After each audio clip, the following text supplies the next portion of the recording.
Plus, save on top brand tech while enjoying free shipping on everything and special financing with Dell Business Credit. Call 877-ASK-DELL to talk to a Dell Technologies advisor who can help you find tech that's just right. That's 877-ASK-DELL or visit Dell.com/smallbusinessdeals.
All right.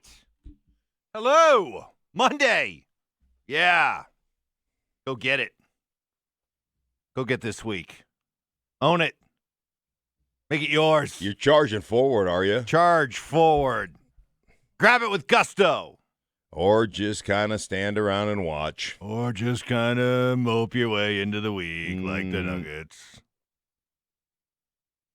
Wow. Well, we'll hear from Pat Shurmur in a little bit, but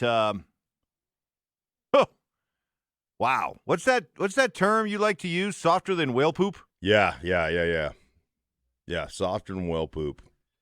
I tell you what, can't guard the perimeter. I mean, Mitchell. I mean, put anybody out there. When did Mike Conley become a guy that can drive to the hoop and shoot it right hand? He's a left-handed. He's through floaters with his right hand, and there's just no, their perimeter defense is atrocious. And all those MPJs going to be a star, people. Dude, if you score 20 and you give up 25 and you're -5, every time he's on the court, they're like, hey, isolation game, whoever against him. I don't know.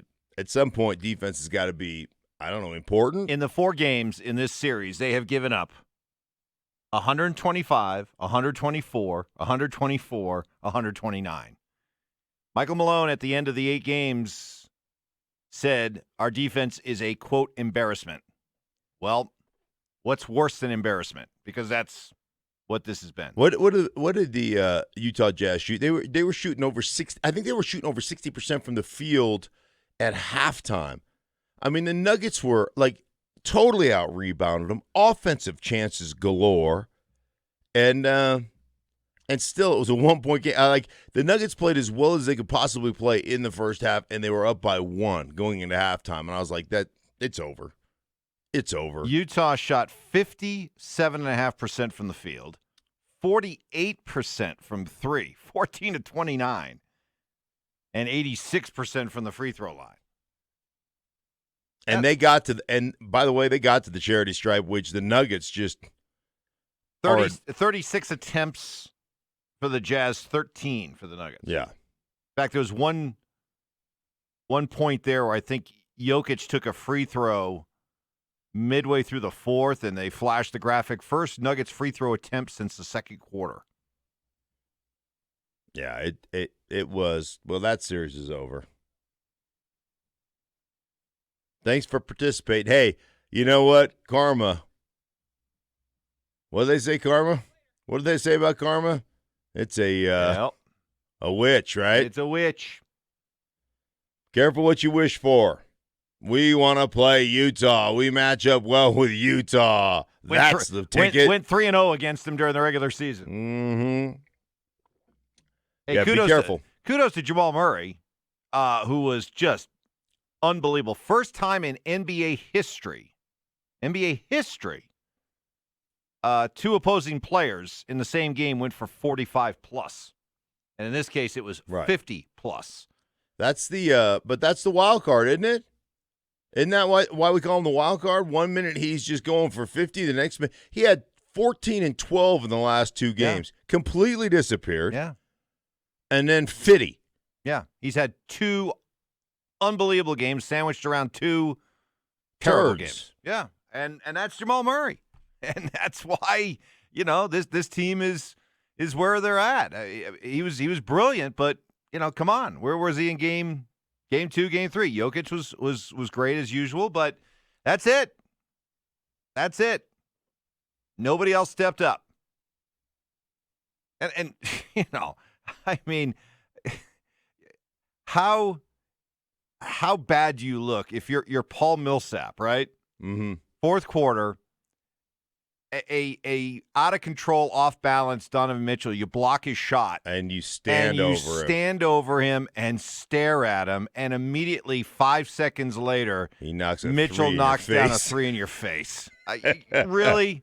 Come on, dude. Come on. Talk about embarrassing. Garrett Bowles says you're kind of unaware of the situation. Right? Yeah.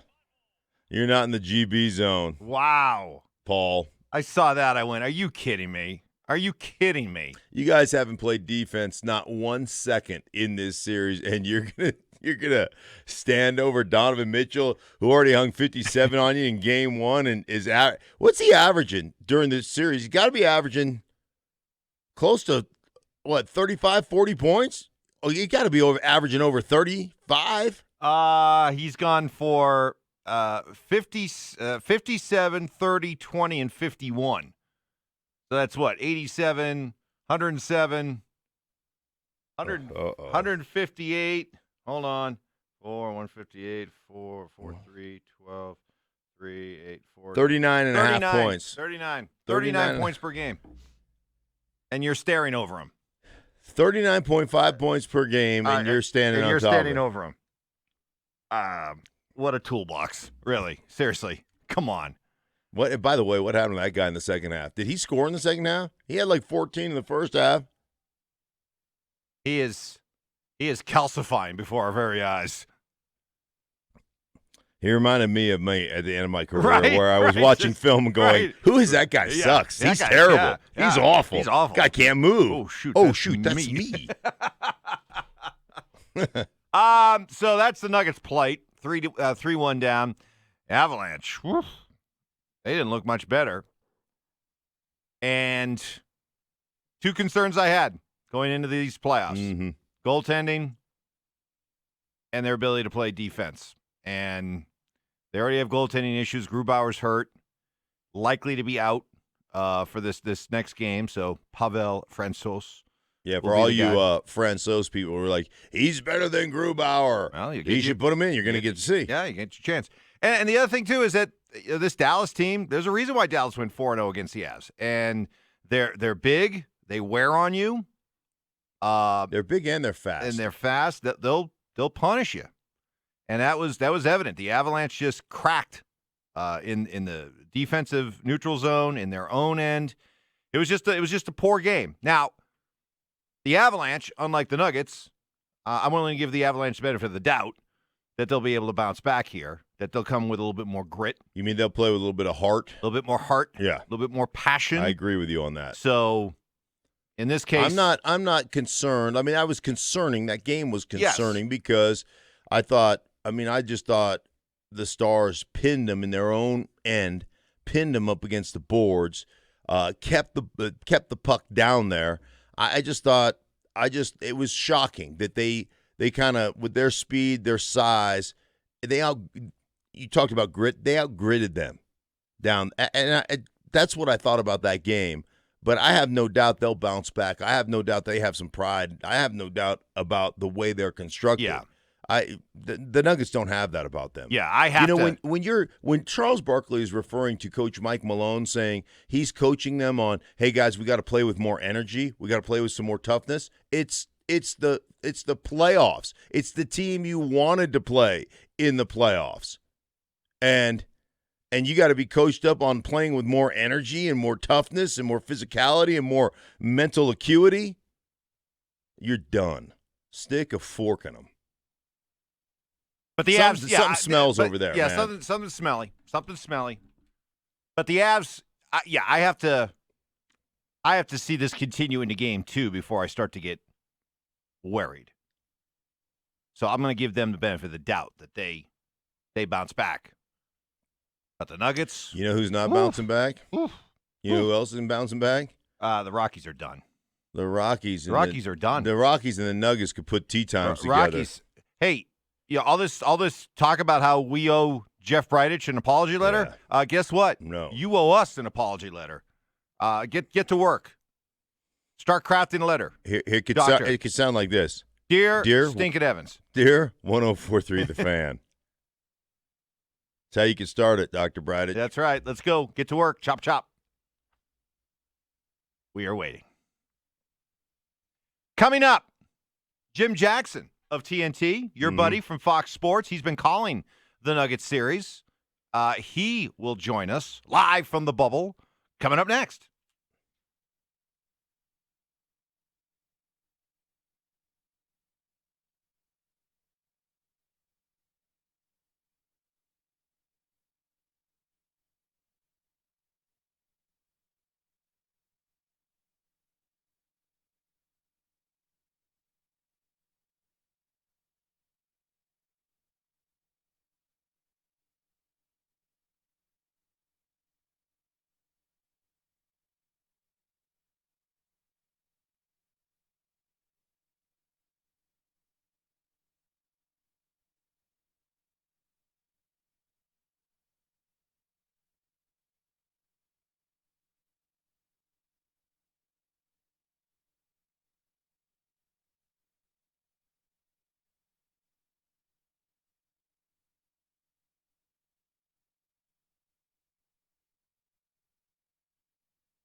Got the morning brew coming up at 6:30.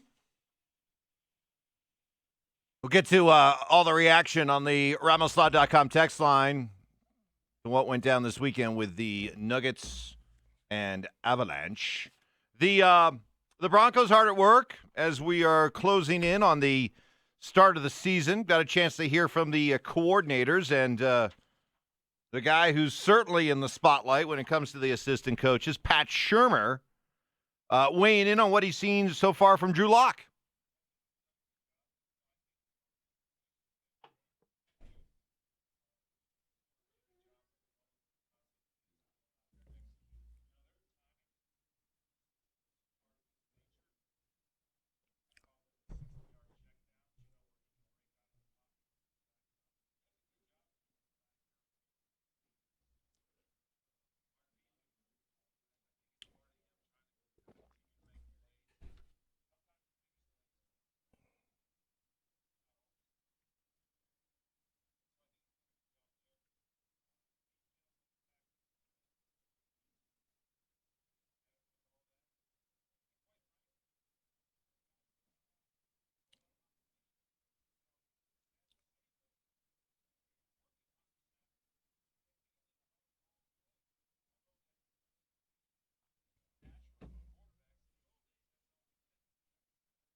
Interesting. Some lot to unpack right there. Yeah, there is. Can I start with what I've heard a lot of terms. You've introduced us to a lot of terms with all the film study you do. I've never heard anybody refer to as the 60-yard check down. That's pretty interesting. The idea that your play breaks down, right, and instead of just checking down to, a fullback or something, right, you're actually able to take off. Well, it's make right time with your feet and then make a big play down the field. Yeah, perhaps. it's kind of what what they've been able to do in Kansas City with Patrick Mahomes is that you keep your eyes down the field. You are so gifted, so talented, and you've got so much arm talent that you can chuck it down the field. You keep it alive. You keep your eyes down the field. All of a sudden, people stop their feet in coverage, and that's what happens. Anytime you start to attack the line of scrimmage or you start to scramble, and DBs are in zone, they see you. Like, they stop because they're thinking, oh, he's going to run, and a receiver continues to go, and he's got the arm talent to, chuck it down there 60 yards and get a completion. So, and we saw that last year. That was one of the things that was intriguing about him. When things did break down, it wasn't just take off, tuck tail, and run. It was, hey, man, I'm going to make something happen down the football field. So I think that was big, and that has been a real positive thing in his 5 games last year. Okay. Benny, can you give me a quick heads up? Is this who I think it is? Is it? It is. Okay, right, as promised. Buddy of yours in FOS. Yes.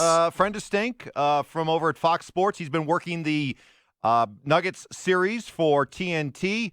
Jim Jackson joins us now on the Fireball Hotline. Hey, Jim, good morning. How you doing? I'm doing great. How you guys doing? Mark, what's up, brother? Hey, it's always good to hear your voice. Okay, I'm going to give you a quick one here. Well poop or the Nuggets, which one's softer? Go. Stop it, man. Stop it. Stop it. Stop it. Stop it. Now, you know what? You know what's funny? Just what I was going to ask you, too. The consensus – now, I'm going to ask you a question. The consensus, because you already probably gave it to me, but in Denver, all year, despite, the success – what has been the overall feeling about this Denver team? I think there is this distrust. Like, they're very talented, but when push comes to shove, can they be gritty enough? Can they defend? Because they've been the worst defensive team, obviously, in the bubble. That they were bad before they got to the bubble.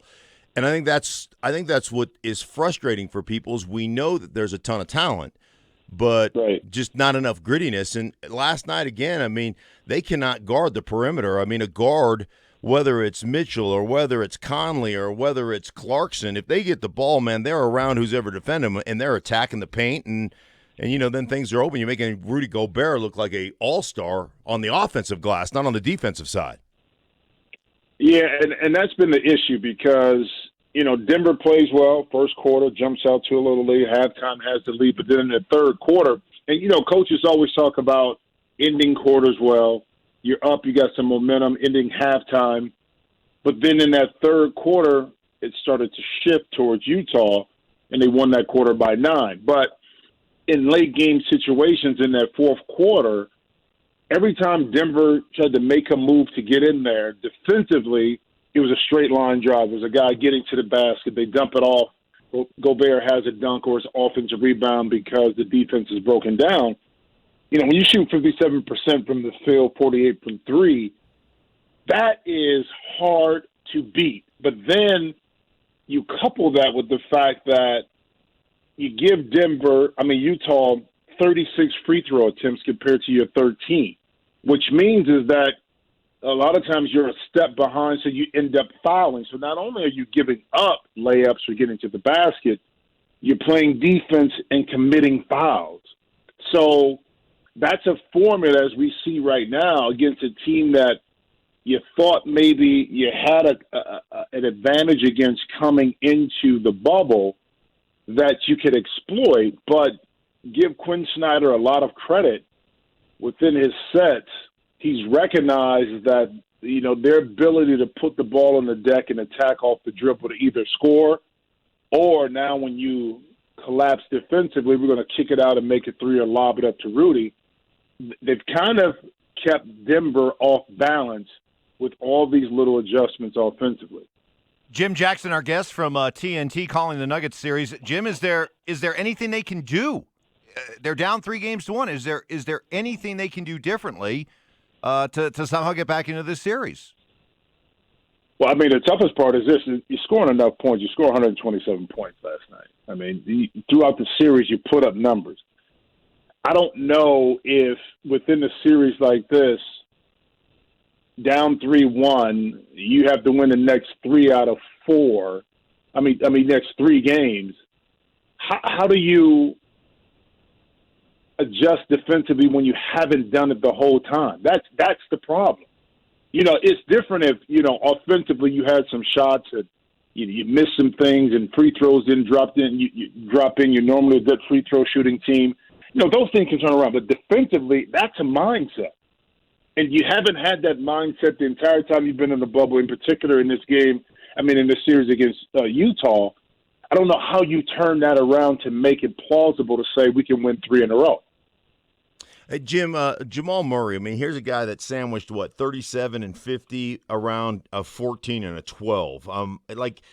He has such incredible talent, but sometimes just doesn't seem to be aggressive offensively. Sometimes just doesn't seem to to live up to the standard, if you will. Is this who he is, or do you think he has the potential of continuing to grow and become one of those guys that you can count on to score like that when they actually need him to score? Well, part of the issue, too, is that within this series, you compare him to the play of Donovan Mitchell, a young player, a player that's, a couple years younger, and you look at him and say, well, why can't he do what Donovan does? You know what I mean? So you're judging him against him. Look at what Luka's doing. Why can't Jamal Murray be that player? Well, Jamal is a different kind of player, okay? Cerebral-wise, the way he makes plays. See, those two kind of make plays a lot and make other guys a lot better, which then takes the pressure off of Luka or Donovan. So now they can pick and choose their spots on how they operate and choose to attack. Jamal is a little bit different. If his offense is not going, he doesn't give you the same kind of bandwidth those other guys you do, okay? Because now you can be surgical on how you attack. Okay, in Game 3, Donovan was a little bit more surgical in what he did. He didn't come out shooting. He came up setting everybody up. And then when it was his time, he took it into overdrive and took over. Jamal is a little bit different. He has to be hot from the beginning and then try to make some plays. So that's the quandary we look at with Jamal, okay, because we know that he can put the ball in the hoop. But what are the other things, maybe defensively, offensively, that he can continue to improve on to become more of a complete player? We know the talent is there, okay? It's no question about that. But like I said, a lot of times we compare him to some of the other younger guys that have a little bit more of a well-rounded game at this point. And then we start to question, can Jamal kind of be the guy? And Mark, you know this, you've been around a long time. To be the guy is a tough ask. Mentally, you have to be able to control the tempo of the team. You have to be a leader. Guys have to kind of band with you. And you have to kind of do those little things, even when you're not shooting well, that still allows you to be effective to kind of control the outcome and push your team forward. That's great, man. Hey, Jim, we appreciate it. It's been fun. We'll listen to you call these games, man. Continued success, brother, and I'll keep in touch. All right, brother. Hopefully this year football for us all. Yeah, absolutely. It's going to happen. Go Steelers, baby. It's going to happen. Steelers. All right, buddy. All right. Later. Jim Jackson, longtime NBA player with Fox Sports, also calling the series for TNT. Great insight there. Morning Brew coming up next. Hey, Siltar Motors, 60 years they've been dominating. Mark and I were out playing in their charity golf tournament yesterday. Great people at Siltar Motors, and they're making it even easier to get the car you're looking for. Right now, take a new car, truck, or SUV home today for zero money down and 0% financing for 72 months, or lease one for as low as $399 per month. And due to the high demand for their new car inventory, Silterhar now has excess inventory of trade-ins that they're looking to resell. So if you're in the market for a used car or truck, Silterhar currently has one of the best selections around.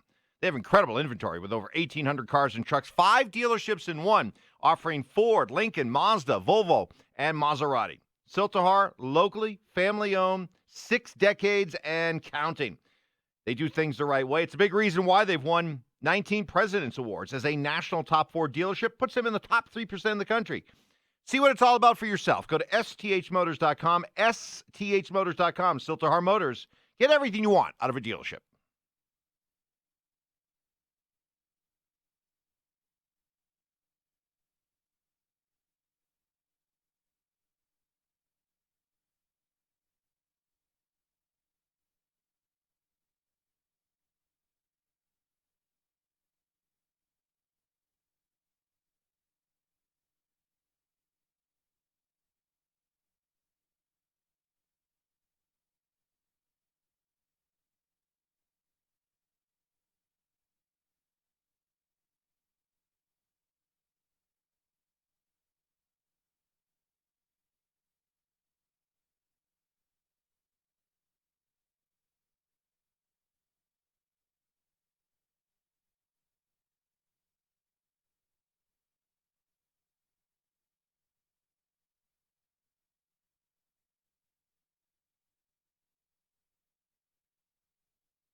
French mocha frappuccino. Damn, Jimmy, this some serious gourmet. Let's get it on. Donovan comes off the pick. They bring 2 to him. Big step through the lane. Bullets a pass to Rudy. Tough catch. Goes up in traffic and hammers. Oh, Rudy Gobert. Wee. There you go, Benny. There's one for you. Jazz radio right there. Yeah, you've turned Rudy Gobert into like Akeem Olajuwon. Like a cross between Akeem Olajuwon and Patrick Ewing. Mark, the numbers defensively in this series are just staggering. The Nuggets were the worst team in the 8-game prelim before the tournament. They were the worst defensive team. Michael Malone called his defense an embarrassment. We thought once the games mattered that they would dig in a little bit more. Nope, they've been worse. They've given up 125, 124, 129 points.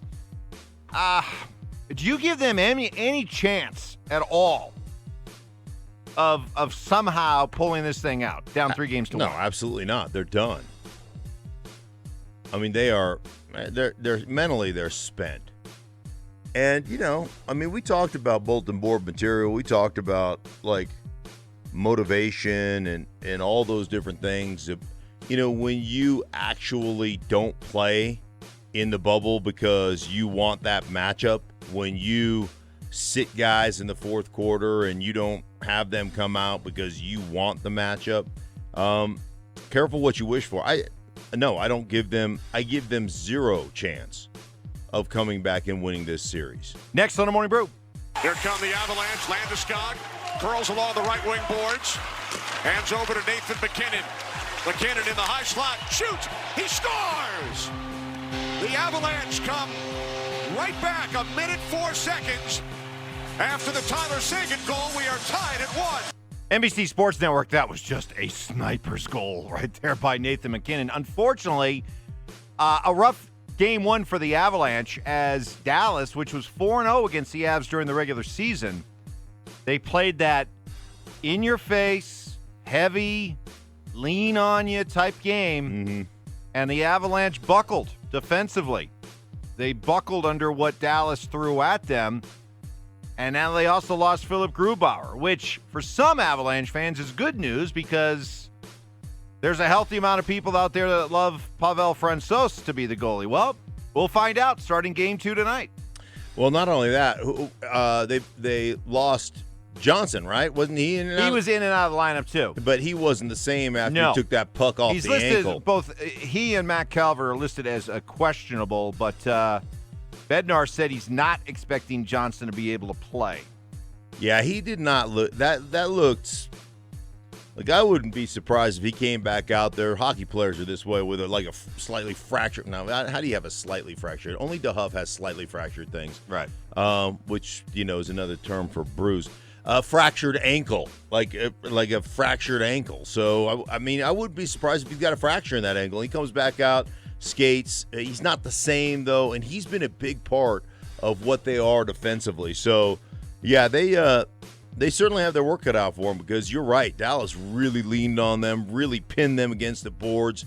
I thought they played – I thought they had a great game plan, played tough, played gritty, and obviously came away with a 5-3 victory. But whereas the Nuggets, you don't give them the benefit of the doubt.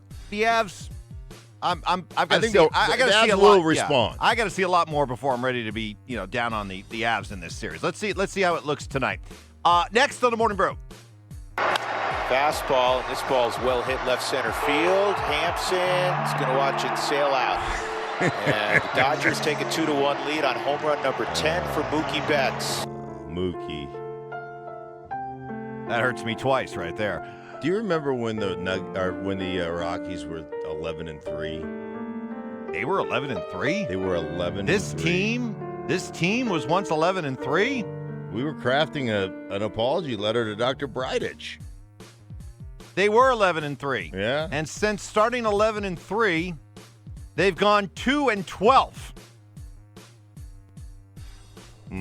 They have lost Matt Schlereth, what a fan. 12 of their last 14. They've lost 7 in a row, and now they got to go to Arizona for 4. I hope Dr. Bridich is hard at work on that apology letter to us. Well, the good news. Dear Schlereth and Evans. Yes. What can I say? The good news is the Rockies are a half game ahead of Arizona, even though they dropped the last series to them, but they're a half game ahead of them right now. For now. Oof. What is it about this organization's, like organization-wide, their lack of mental toughness, that when things start to snowball, they can't find a way to stop it?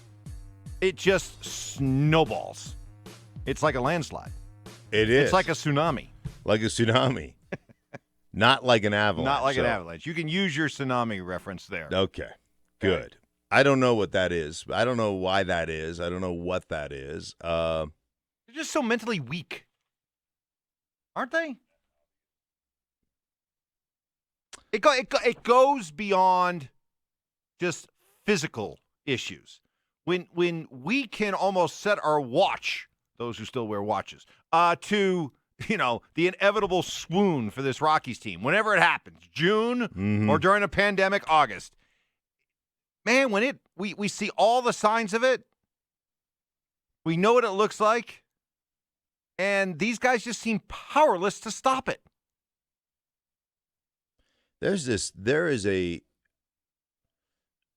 is almost this culture of, here we go again. Right. When something bad happens. Remember in 2018 when Freeland was the stopper, there was this sense of anytime they had a couple of games where they were losing and Freeland was coming up to pitch, he'd stop it, he'd get them back on track. And there just is not, they are in this just free fall. That'll do it for the Morning Brew. Coming up next, so the Rockies have lost 7 in a row. The Avalanche dropped game 1, and the Nuggets have dropped 3 straight. What rays of sunshine will James Marilat share with us? He'll join us coming up next. Hey, can't say enough about how well it's going with Absolute Beauty Solutions, where I'm trying to improve the dad bod by taking away some inches that are hard to lose for any guy our age. So what you do at Absolute Beauty Solutions is you use red light wavelengths, which target fat cells. They trick them into opening up. The fat gets released and is digested naturally through your body. It's a really easy process. You just lay down on a comfortable bed, nice cool room, doze off if you want. The whole thing takes about 40 minutes. Easy. It's FDA approved, and it'll help guys get rid of that unwanted belly fat or other areas that you're looking to lose inches, arms, lats, knees, man boobs. Hey, helps us look better, helps our clothes fit better. Plus, it gives us extra motivation to work out more, stay committed to that diet. And Absolute Beauty Solutions guarantees you will lose 2 overall inches on your first session or the treatment is free. So call Absolute Beauty Solutions. Tell them I sent you. Set up your free consultation. Call 303-420-5558. 303-420-5558 or go to AbsoluteBeautySolutions.com.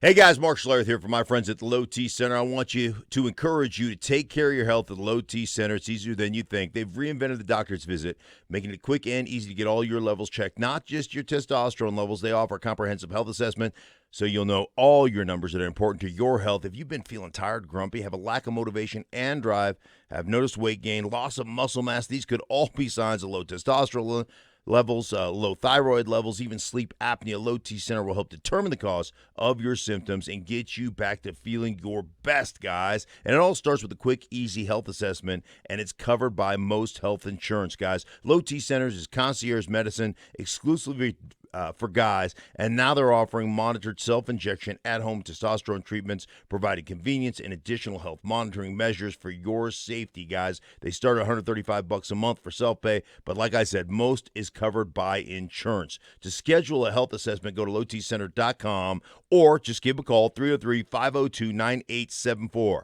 That's lowtcenter.com. Low T Center, reinventing men's health care.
All right, let's welcome in on the Fireball Hotline from 1043thefan.com, James Marilat. Hello, James. Morning, fellas. How are you? Oh, doing great, James. Well, I mean, where do you want to start? You want to start? Let's start with the Nuggets. It's over, right? They can't come back from this. No, I think they're toast. Yeah, and we've seen this whether it's in hockey in the hubs or down in Orlando in the bubble. I mean, once teams get to the point where it looks like it's over, it turns into 1, 2, 3 Cancun, right? They're packing their bags. They want to get out of there, which to some extent I get. It's human nature. You've been down in this bubble for weeks. Your odds of coming back are not very good. So if you can go home in 24 hours or, stretch this out and still probably have to go home, but it'll be 3 or 4 or 5 more days, I can see why teams are ready to just pack it in. But, yeah, I think they're done. And, look, last night was, I don't believe in moral victories, but at least they played well. At least they played hard. At least they showed up and they answered the bell. Game 2 was embarrassing. Game 3 was beyond embarrassing. So last night, at least if you're a Nuggets fan and you're looking down the road and trying to think positively for the future, you can at least look at last night and say, okay, this isn't a total mess. There's something to build on. Jamal Murray was great last night. He played like a star. Nikola Jokic showed up. The problem has been, and there hasn't been anybody else really that's consistently delivered. I didn't think Gary Harris was going to be as big a loss as he has been. I didn't think Will Barton was going to be as big a loss as he has been. But Gary Harris defensively would certainly help on Donovan Mitchell and just overall because the Nuggets look lost. And the other part is without those two guys, and then you end up with other players instead of coming off the bench, they're in the starting lineup. The Nuggets bench has been brutal. I think they had 13 points last night. They just get nothing from the second unit, and for so long that was kind of one of the strengths of this team. So I watch him and I think, boy, wouldn't Malik Beasley look good right now? But hey, they got that pick that's going to be in the mid-20s coming up down the road. So that salary dump certainly paid off. But no, I mean they're toast. They played better. At least they showed a little bit of pride. But this series is over. All right, so you're burying the Nuggets. How do you feel about the Avalanche after Game 1? I think they're okay. I mean, look, you certainly don't want to fall behind in the series. I'm not saying they're gonna roll from here, but Grubauer's a big loss, but it's a flip of a coin almost between the pipes anyway. So I think they'll be okay. That team, just the firepower they have and just the way they can just keep coming at you wave after wave after wave, I think they'll eventually wear Dallas down. So, it wasn't a good start, but I still think they're going to win the series. I still feel confident about them. In the lost weekend that was, from Friday until today, when I think Denver teams went 0-6, the Avs losing was the least worrisome of the bunch. The Nuggets, obviously, I think they're done. The Rockies, I talk about just totally folding the tents and going home. They've just completely fallen apart. I think the Avs will be fine.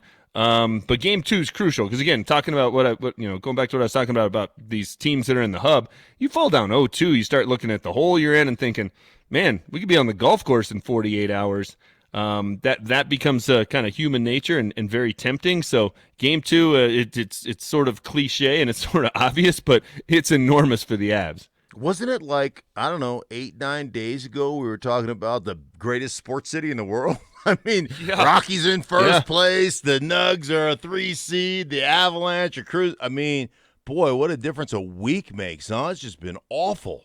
It really has, and it's just fallen apart. And, the Nuggets were embarrassing for a couple of games. The Rockies have turned into a total embarrassment. What have they lost, 10 out of 12?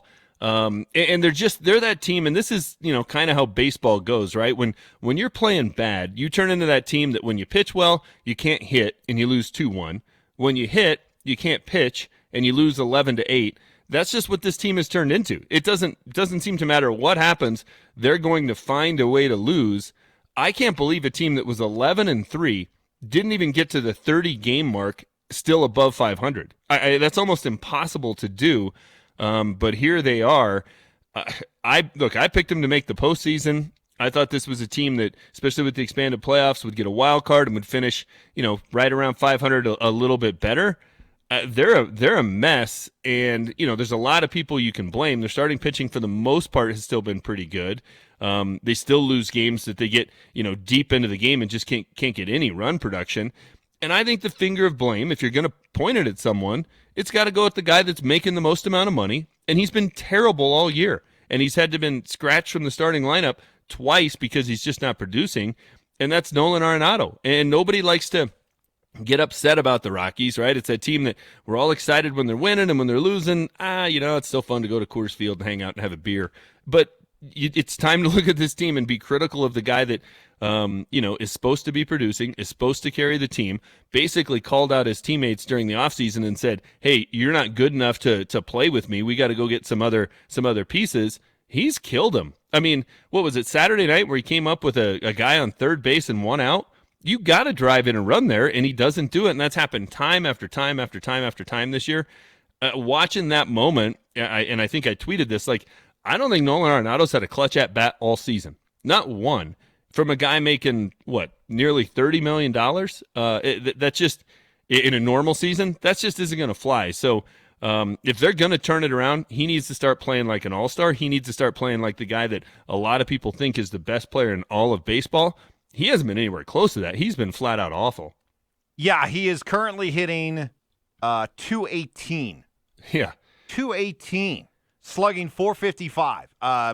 Yeah, he's been terrible. He has been terrible. And can you imagine, the equivalent on the Broncos playing that way, right? Like that would be like Peyton Manning in his heyday having that kind of performance. People would be all over him. Yeah. And I'm hoping he turns it around. I'm rooting for him to turn it around, but especially given what he did during the offseason and the argument with Jeff Bridich, he deserves a lot of criticism because it's a big sample size now. And it just hasn't been anywhere near good enough, to put it mildly. All right, James. We'll follow everything throughout the week at 1043thefan.com. Talk to you later in the week. Thank you. You bet. Thanks, fellas. James Marilat on the Fireball Hotline. Speaking of Peyton Manning, what does he see when he looks at Drew Lock and this Broncos team and their chances this year? We'll hear from PFM next.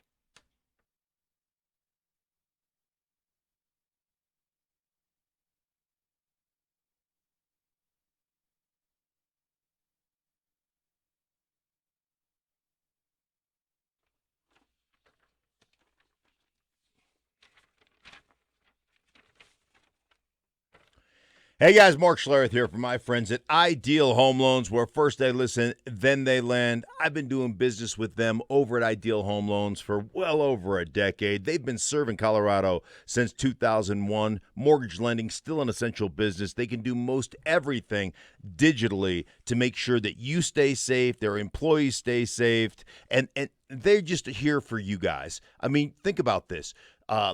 The interest rates are at all-time lows still. They can serve you, and they can make sure they have you saving money. Maybe it's a refinance to redo your mortgage. Maybe it's that home equity line so that you can redo something in your home. Maybe it's just consolidating all that credit card debt. Do you know the average homeowner here in Colorado still carries about $22,000 worth of credit card debt? They can put the equity in your home. They can refinance that and save you hundreds, maybe thousands of dollars a month. That's my friends at Ideal Home Loans, where first they listen, then they lend. Call them to see how they can serve you. 303-867-7000, 303-867-7000, or find them online at idealhomeloans.com.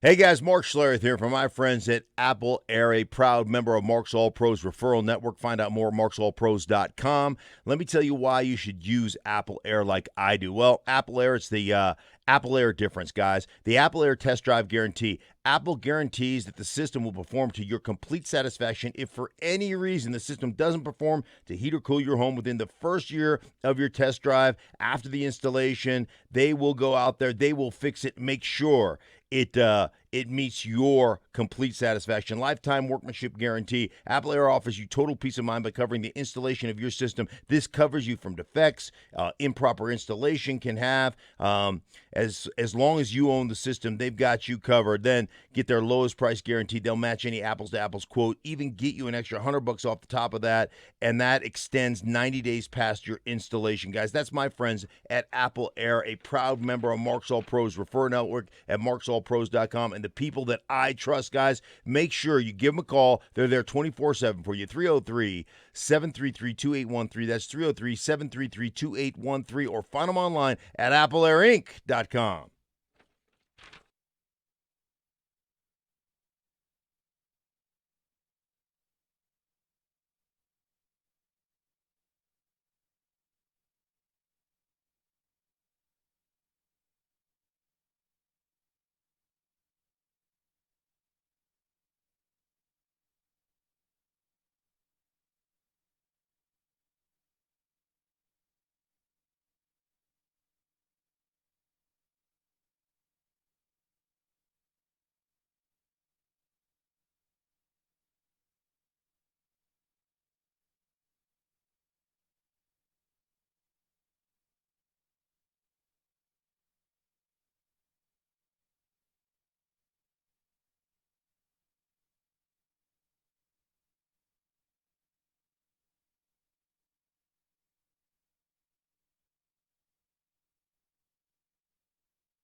All right, welcome to it. Happy Monday, everybody. Hope you had a great weekend.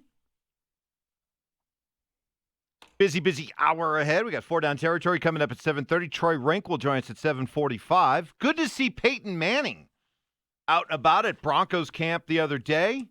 Always interested in hearing Peyton's view on things, including what he thinks this team is capable of this year. You know, it's just so hard. It's hard to know with the all that's been going on. The zero off-season program. I mean, I think everybody. I'm sure. You know, I was with Coach Fangio a couple weeks ago, and you really just for the first time seeing what kind of shape these guys in. I mean, Coach Fangio hadn't met Jerry Jeudy until a few weeks ago, right? I mean, it was all virtual and Zoom. So I think it's still early to kind of make some, bold prediction or somebody that says they know. But I think every team obviously is at that type of juncture and getting to know their team. Certainly, with the new offensive coordinator with Pat Shurmur, and with Drew as the quarterback, it's going to take a little time for them to kind of get on the same page, and that doesn't just happen overnight. That's why you have off-season programs. That's why you like the April and the May and June mini camps. That's why those are important, I think. And so you take all that out, and now we're trying to cram for a test, which is coming against the Titans in just a couple of weeks. Right.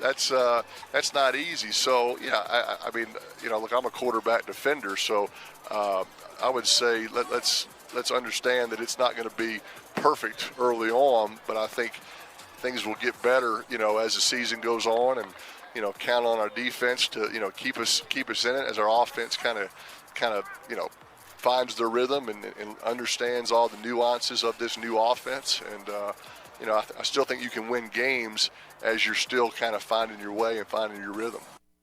All right, there's Peyton Manning, and that's now Peyton, and in front of him was John Elway a couple weeks ago, really kind of laying the groundwork, kind of sending out the alert to all of Broncos country. Hey, it's going to be slow. It's going to be a work in progress.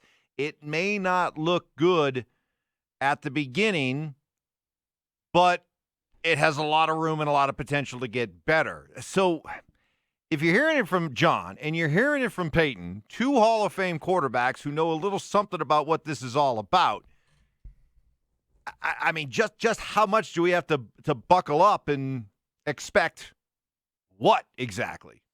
Well, I mean, Peyton's talking about you can still win games, right? You got to rely on the defense. You got to play smart. You can't turn the ball over. You got to do all the things that you have to do. And he's familiar with that because, 2015, when he was struggling with a neck injury and not playing Peyton Manning type football, they were still able to win games during that stretch. And then, obviously we know what happened with Osweiler and everything else. And he came back kind of knight in shining armor down through the playoffs. But he still wasn't Peyton Manning. So he understands. I tell you what, if there's one guy that this would drive crazy, could you imagine him having to go through a pandemic where he's not got his finger on the pulse of the team and not in charge of everything and not doing the drills? And I watched this thing. I saw it. I found it, and maybe it was one of those Peyton Places things where he comes in to talk to a staff, and he's got film from drills he did at Tennessee to, the drills at Tennessee to the drills at, Indianapolis to the drills in Denver. He was doing it, and then he showed a film where after 19 years he stepped over somebody. He's stepping over bags and goes, look, it actually worked. 19 years later, I actually stepped over somebody. But it's one of those things, like he was a stickler about the drill work that he did and the importance of what that does for you, proper fundamentals and all those things. So I just find that fascinating. You could hear it in his voice how much this would frustrate him as a quarterback because he is he's such a creature of habit. And yeah, there's going to be some growing pains. Not only that, I mean, you're not in the same offense that you were in last year. You got a completely different scheme, a different system, a different play caller, a different rhythm, a different everything to it. So, yeah, you should expect some growing pains along the way. more from Peyton as we move along throughout the course of the show. We'll also hear from Pat Shurmur coming up next and his interesting perspective on what he's seen from Drew Lock. We'll get to that. But Denver teams this weekend went 0-6. Nuggets went 0-2. As went 0-1. Rockies 0-3. Give me one or two quick bullet points from each one, starting with the Nuggets, because their plight's the worst because they're in the playoffs and they're just getting destroyed. Well, the Nuggets we can sit there and talk about the lack of mental toughness. We can talk about a lot of things, but ultimately it's the lack of perimeter defense. So is this all blamed on? Will this whole thing be blamed on the absence of Gary Harris and Will Barton? For Nugget fanboy, yeah, absolutely. I don't. Chris Webber said it yesterday or last night in the broadcast. Everybody's hurt. I don't care. You have to play well. You have to find a way. And frankly, when you look at the discrepancy in rebounding and second chance opportunities and all those things, the Nuggets flipped the script. I don't know what the final rebound numbers were, but I'm assuming the Nuggets had better rebounds. I know they had a ton more second chance opportunities, offensive rebounds, and yet they couldn't find a way to get themselves to the free throw line. And I know that there are going to be Nuggets guys. It's not fair, if Donovan Mitchell gets breathed on, he's going to the foul line, and Jamal Murray doesn't get the foul. I don't want to hear that either. I don't want to hear some conspiracy theory how the league just can't wait to watch the Utah Jazz pile through the playoffs. No. You don't defend. To me, to be a great offensive team, it starts on the defensive end, and it gets you offensive opportunities. It gets guys tired so that guys have to reach out and grab you as you go by them. It gets you to the foul line. It's the complementary nature of basketball, and the Nuggets play one-sided basketball. And you know what? It's good enough to get you to the playoffs, and then good enough to get you It's good enough to get you a 3 seed during the regular season. It's good enough to maybe get you a 2 seed during the regular season. But I told you this when everybody was on Bol and everybody's on Michael Porter Jr. and me, I don't even pay attention. But I told you guys, playoff basketball is different. Oh, no, it's not. No, it is. And guess what? You're seeing it firsthand right now how different playoff basketball is. And keep in mind, and I'm not glossing over the absence of Gary Harris and Will Barton. It hurts. It matters. Yes. But also remember, the Jazz are without Bogdanovich, who averaged 20 points per game this year. And Mike Conley wasn't there for the first 2 games. So, yes, it hurts. It is a reason, but it's not a valid excuse to just dismiss this entire series. They've got some serious evaluations that they're going to have to do about the way that this team is constructed moving forward and whether or not it is built at all to be able to win in the playoffs. Coming up next, what Pat Shurmur has to say about the progression of Drew Lock and what he needs to be able to master. That's next.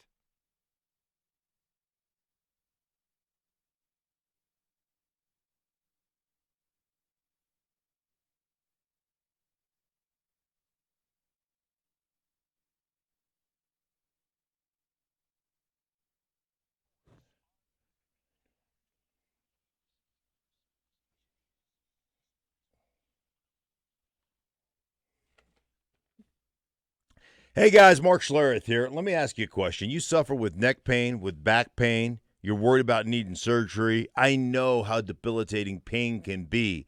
Checks you out of life. It starts with a little bit of back pain. The next thing you know, day becomes a week becomes a month becomes a year. You're checked out of life. You're not doing anything but managing your back pain. Anti-inflammatories, pain-killing drugs, all those things, guys. I'm telling you, you want a second opinion? Well, do yourself a favor. Call my friends at Spine One. They can see you today, 303-367-2225. Their doctors take a comprehensive approach to spine care. They're offering no-cost MRI reviews. Bring in your existing images. They'll review those images at no cost to you and provide a treatment plan to get you out of pain. I can tell you guys, I suffered from back pain, excruciating back pain, for 20 years. 20 years. I mean, it checked me out. I wasn't playing golf. I wasn't going to the gym. I played 18 with Mike yesterday. I didn't complain about my back one time. Not one time. Felt Played great this bad, morning. though. I did play horrible. Horrible. It was my back was But your killing back was me. great. Kidding you. Anyhow, yeah, it was awful. But you know what? That's life. I had a good time. Mike had a good time. So anyhow, listen, if you're suffering with pain, do yourself a favor. Take the number down, 303-367-2225. That's 303-367-BACK. Or as always, find Spine One online at spineone.com.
Four down territory coming up at 7:30.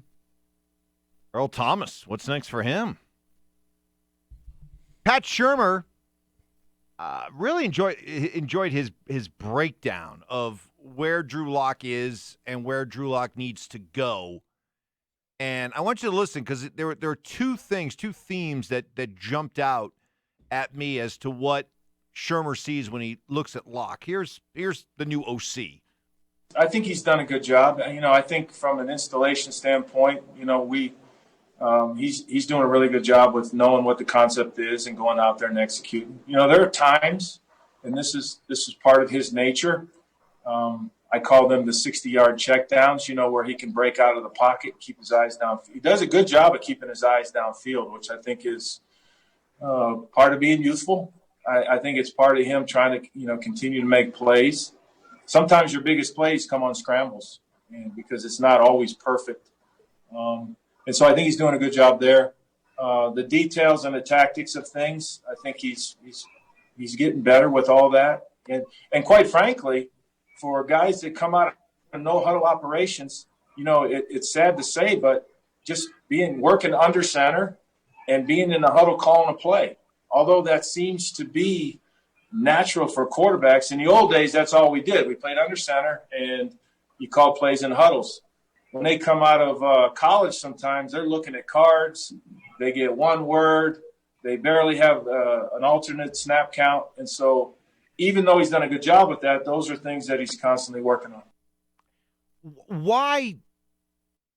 Why in college can it be so simple, so ultra simple, but when you get to the pros, it needs to be all these other things? Why does the quarterback have to be under center? Why does the quarterback have to be able to call out these long, drawn-out plays in the huddle? Why?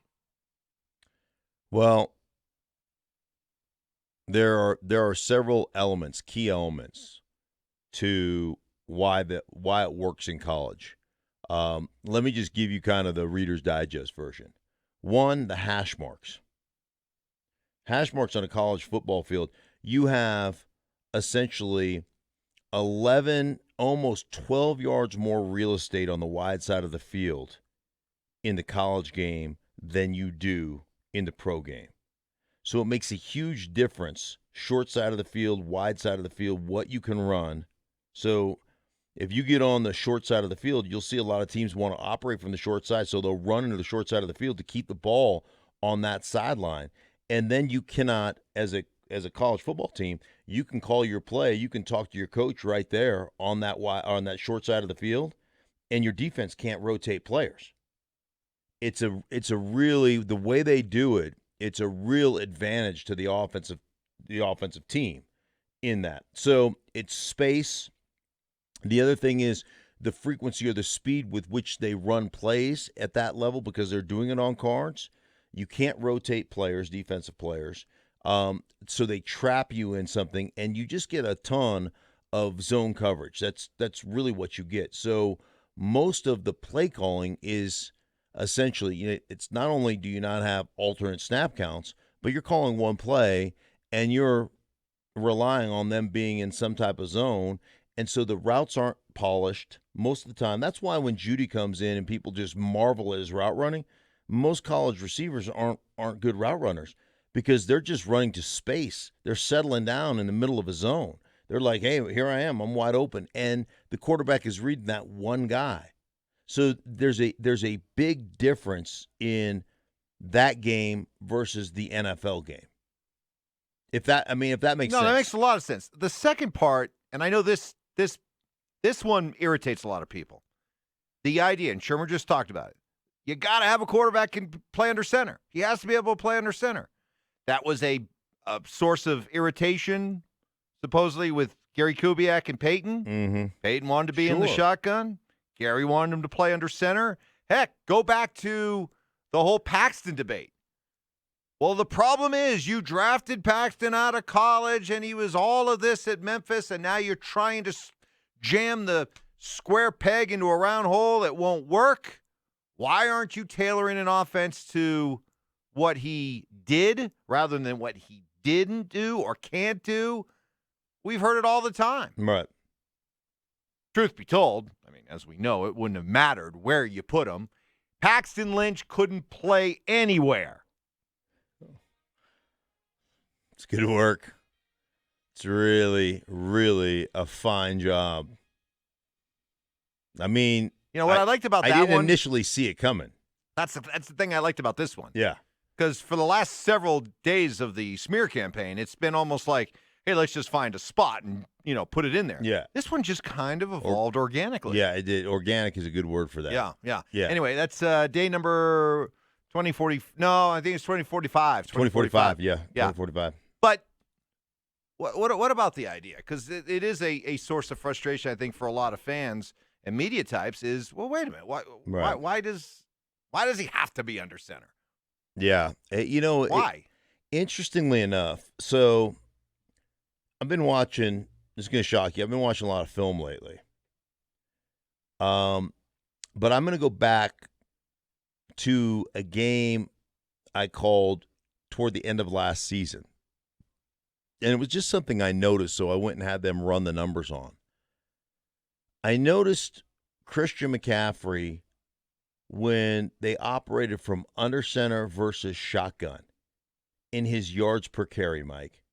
Have any idea the difference in yards per carry under center versus shotgun and how much more play action was readily available to take deep strikes under center versus shotgun? Any idea?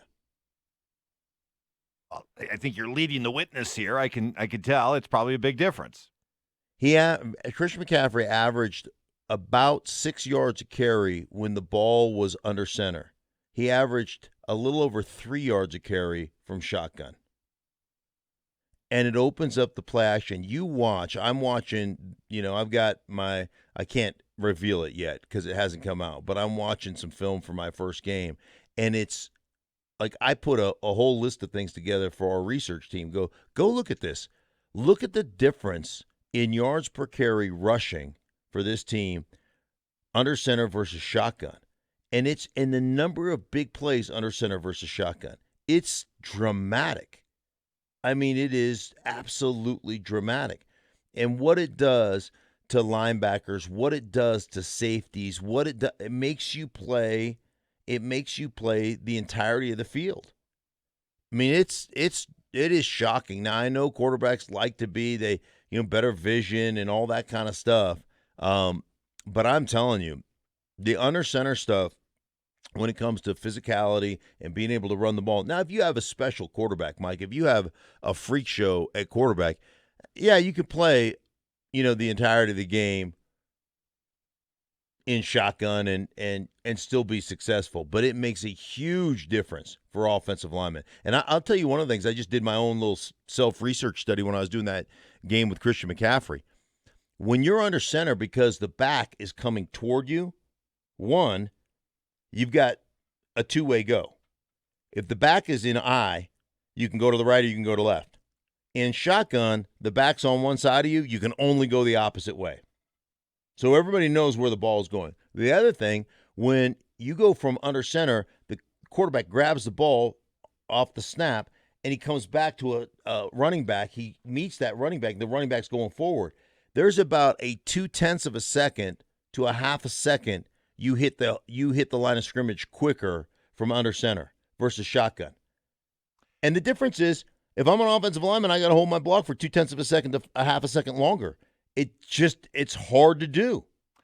Speaking of this offensive line that we know how Mark feels about, how does Pat Shurmur feel about their ability to protect their franchise quarterback? That's next.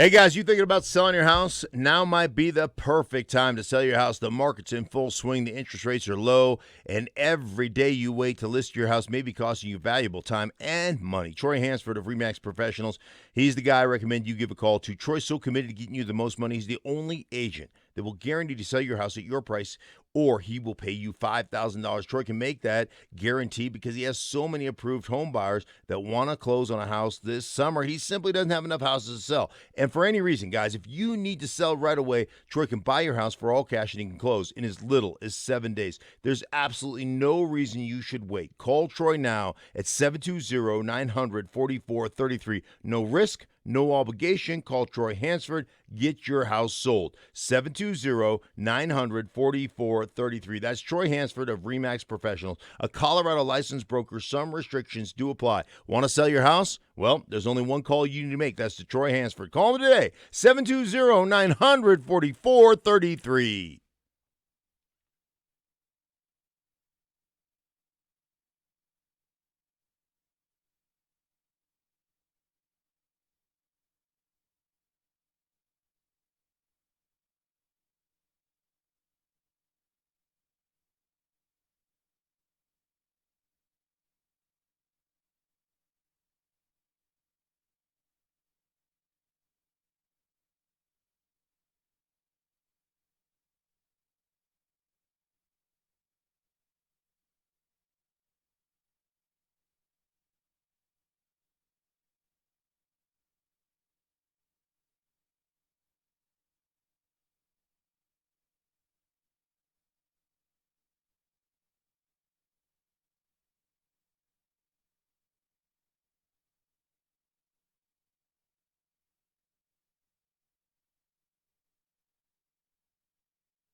69 offense. He was giving them the business. That guy's pretty good.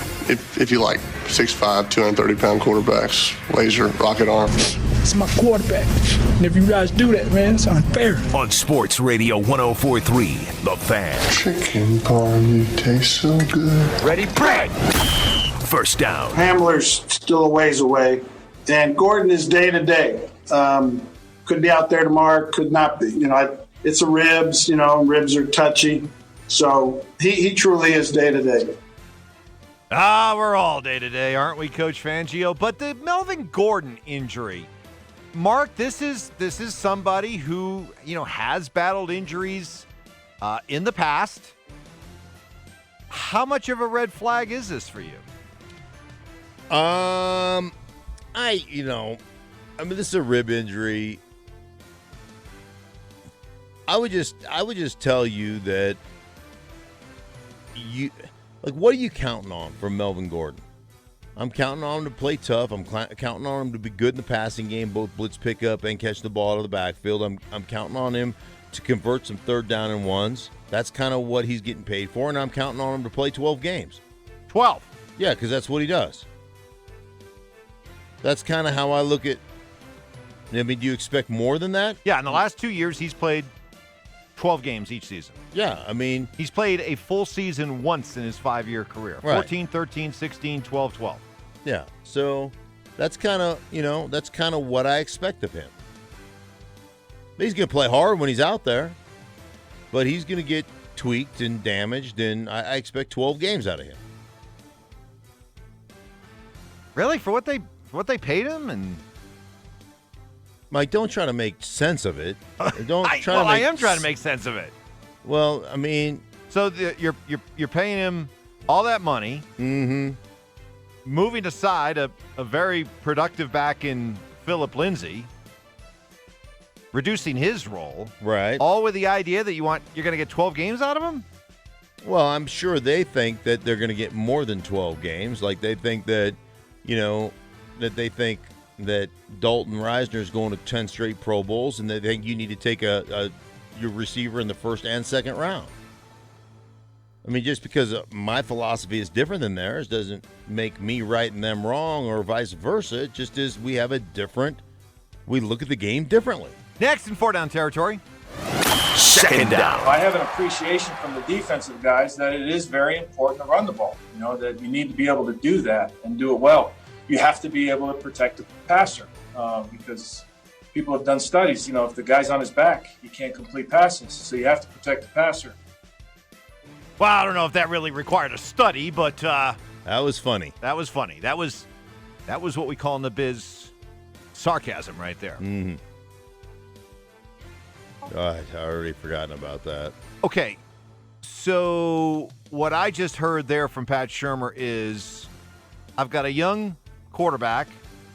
I haven't had a chance to get nearly the kind of offseason work that I need to get my young quarterback and offense ready to go. I have concerns about the offensive line. So the best way to get around that early on, and it's something I like to do anyway, is use 2 running backs and just use them. Use the snot out of them. Both of them. Mm-hmm. So this offense is going to ride on the shoulders of Melvin Gordon and Phillip Lindsay early. Okay. Is that a fair observation? Well, yeah. Those of you who want the ball in the air right away and going downfield, get ready for a heavy dose of running the football and swing passes to the running backs early on. Well, I think that's a fair assessment. I think also, that's where you're going to get the majority of your big plays because that's where the play action comes from.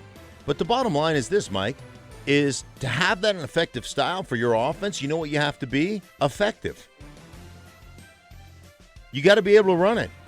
If you're averaging 1.5 yards a carry, and at the end of the day you got 12 carries and you've got 17.5 yards, guess what? You're going to stink. And you're going to give up. If that's the case, you're going to give up a bunch of pressures and a bunch of sacks because nobody can play under those circumstances.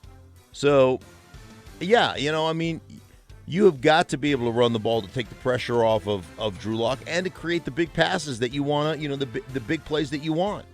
So that's just the way it goes. Next in 4-down territory.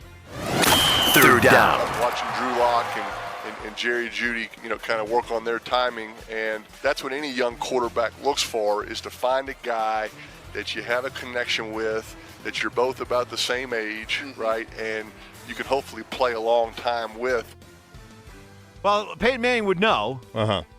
With his time with Marvin Harrison, as well as, I'm just drawing a blank here. I just drew a blank. Reggie Wayne, of course. Reggie Wayne. Be Stoke. I mean, can you see Cortland Sutton and Jerry Jeudy being Reggie Wayne and Marvin Harrison for Drew Lock? That's that's an interesting question. Yeah, I could see them having a great partnership, a great tandem. Demaryius Thomas / Emmanuel Sanders with Peyton Manning type of, connection. Yeah, absolutely. I could see those two being around for, maybe let me amend that. How so? Well, till Cortland Sutton's contract is up? Right. We don't seem to want to take care of guys early that have been here. We would rather spend that money on people that have come from other places.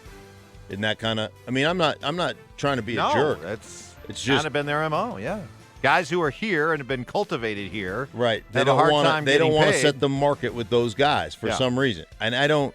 Listen, I'm not trying to be that's just the fact. I'm not trying to be a jerk. I'm just, maybe I am a little bit, but that's the way, right? We don't want to pay. Hey, we don't want to pay Justin Simmons. We don't want to pay. Like, there are guys here that we just don't want to do that to. Next in 4-down territory. 4th down. It was last minute. I didn't expect the Ravens to even give me a chance. I didn't hear about the Ravens throughout the whole process. I actually thought I was going somewhere else, but they just came at the last minute, and I'm very appreciative for the opportunity. Well, that marriage didn't last long. Earl Thomas with the Ravens as he got dumped by the Ravens. Why? I mean, is this guy done? Was it a football decision? You know Harbaugh. What's the deal here? I think that is. I think that's one of those. There are a lot of things going on behind the scenes that we're not privy to. That you just got tired of. The noise outweighed the production, and you know how it is. You'll put up with it as long as the production outweighs the problem. But when the problem becomes bigger than the production, it's time to go. And I think that's where you are right now with Earl Thomas. Where do you think he ends up next? No, it doesn't. It just feels like Dallas is where he's going. Yeah. The guy can still. Don't get me wrong. Guy is still a phenomenal player. Okay, so he can still play. Wow, those other issues must have been huge. Oh my God. I wonder how his brother feels about it. That'll do it for 4-down territory. Our tour around the NFL. I'll bring that to you each and every morning at 7:30. Troy Rank. Find an apartment in Dallas, probably. Troy Rank joins us. Are the Avalanche already facing a must-win with an unproven goaltender to boot? That's next.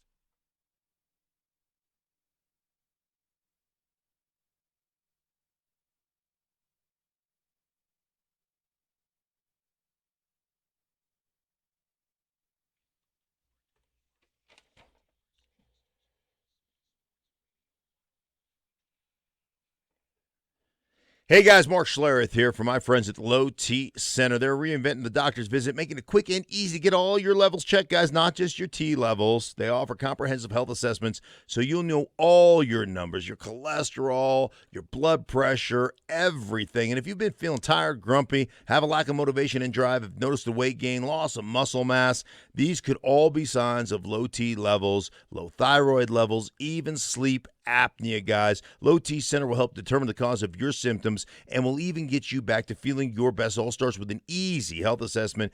And guys, it's covered by most health insurance, and they'll even verify it for you there on the spot. Low T Center, concierge medicine exclusively for guys. And now they offer monitored self-injection at-home testosterone treatments providing convenience, additional health measuring measuring your safety, including a take-home blood pressure monitoring cuff. Self-injection treatments start at $135 a month, but like I said, it's covered by most health insurance. To schedule your health assessment, go to lowtcenter.com. That's Low T Center, reinventing men's healthcare, or just give them a call, 303-502-9874.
All right, let's welcome in our Denver 7 Insider, Colorado Sportscaster of the Year. He is presented by Tranny Lots, the one and only Troy Rank. All right, Troy, good morning. Got a lot of ground to cover here, so buckle up. Hey, Troy. All good, man. Let's go. All right. Levels of suckitude. Where do you put it? Give me the levels of suckitude with the guys that are currently playing the games that count. Who gets 1, 2, and 3? Where do you go? The Nuggets get the top grade for being lame. I mean, after the game, Coach Malone's talking about how he was proud of the guys for not giving up, not rolling over. I mean, I thought they were in the playoffs. I mean, we're doing participation trophies in the playoffs, Mark. I mean, that stunned me. Listen, I didn't think they were going to win a title. I thought they'd be out in the second round. But to be praised for effort at this time of year, if you have to get your team to play hard during the playoffs, something's wrong. I mean, I don't know what it is, but something's wrong. Well, if you had to hazard a guess, what would it be? What is wrong with this team when it comes to the playoffs? Well, they don't defend the three or shoot the three particularly well, which in the current NBA is an issue. And for whatever reason, and Coach Malone, I like Coach Malone. He is an expert basketball mind. I've interviewed him enough times and watched his interviews that the guy knows the game, but they cannot defend a pick and roll to save their life. And then the part of the issue is Nikola Jokic is their best player, but he's not a good defender. And they've got to figure out a way to protect him and not have him the centerpiece of their defense as well, because he can't guard the pick and roll. And then when he drops into the lane, he's a non-factor. So I don't know if it's going to be roster construction and making the parts fit better, but it's not working now. I mean, anyone can watch that team, and you can talk about Gary Harris and Will Barton all you want. That might have got him out of this round. They weren't going to win the next round. I mean, and the Mavs are getting better in the West. The Suns are getting better in the West. I mean, all these teams are getting better in the West, and the Nuggets, you look at it and just go, have they reached the ceiling with this particular group? Yeah, I mean, it is one of those. I mean, if you're pointing the finger, do you point at Malone? Do you point at the players constructed by Tim Conley? I mean, like, is it one of those overhaul roster things? Yeah, does somebody pay? Yeah, does somebody pay for this?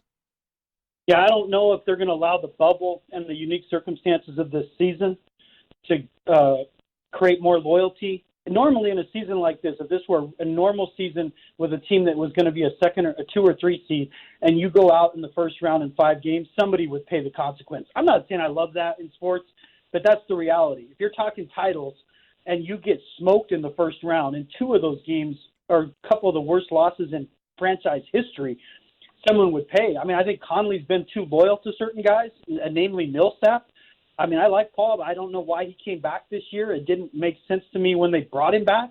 I mean, there's just some things going on with the roster. The pieces don't fit. There's talent, but it's a team that's built for the regular season. It reminds me of a baseball team that has a bunch of 4th and 5th starters that win in the regular season because they hit, and they get to the playoffs and face aces and like, oh, we don't hit, and now we don't have the pitching. It's just something's off on the roster. The Avalanche found out very quickly that the Dallas Stars are not the Arizona Coyotes. This is a team that bites back. This is a team that's big. They're fast. They're physical. They wear on you. They beat them 4 times during the course of the regular season. Now the Avalanche dominated them in the round robin play. Where would you put your level of concern at after game 1?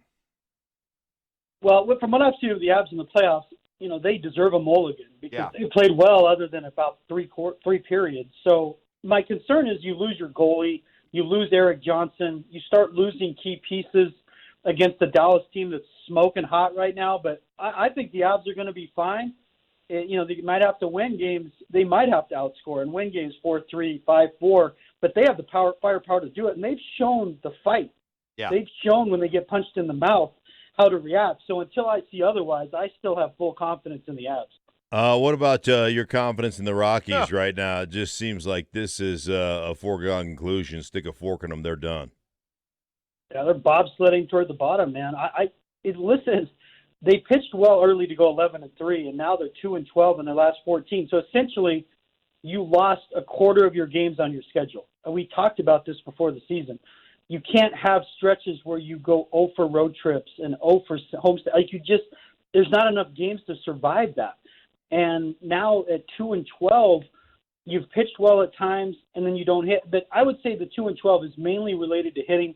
Their lineup's just not producing. Nolan's been disappointing, especially with runners in scoring position. And you've got about 3 guys who are hitting. You can't win that way. And it puts too much pressure on their pitching staff to be perfect. So, yeah, I mean, you look at what the Padres are doing.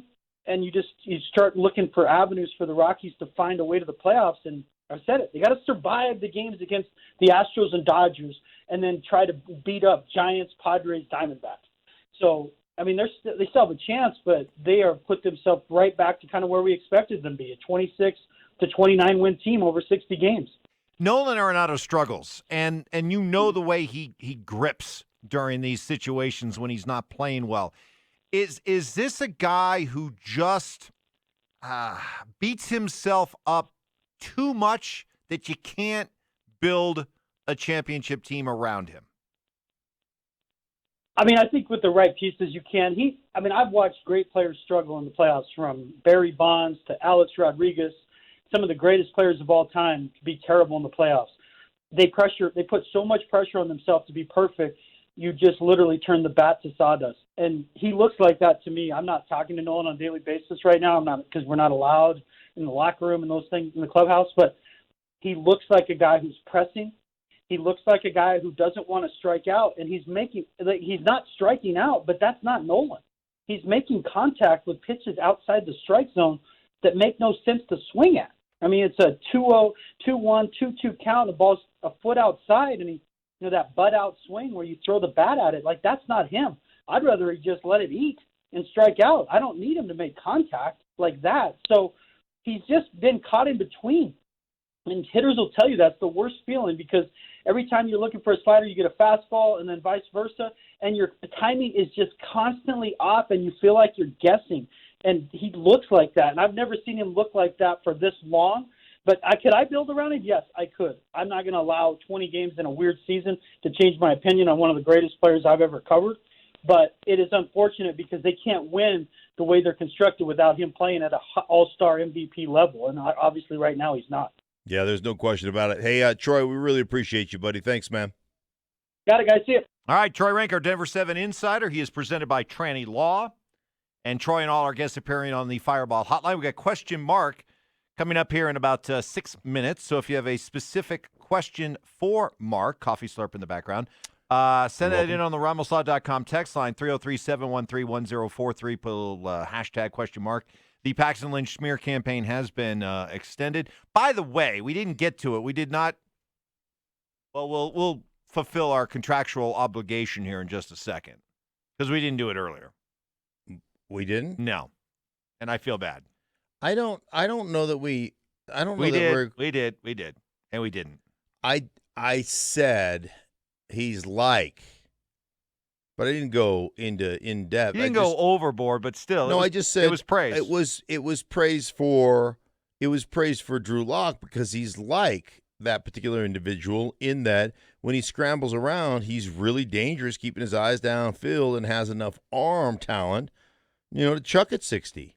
So I said there's a comparison there, but I wasn't effusive in my praise. I was effusive in my praise for Drew Lock, not so much the name that I don't want to mention right now. And you still think, you still think we're contractually obligated to?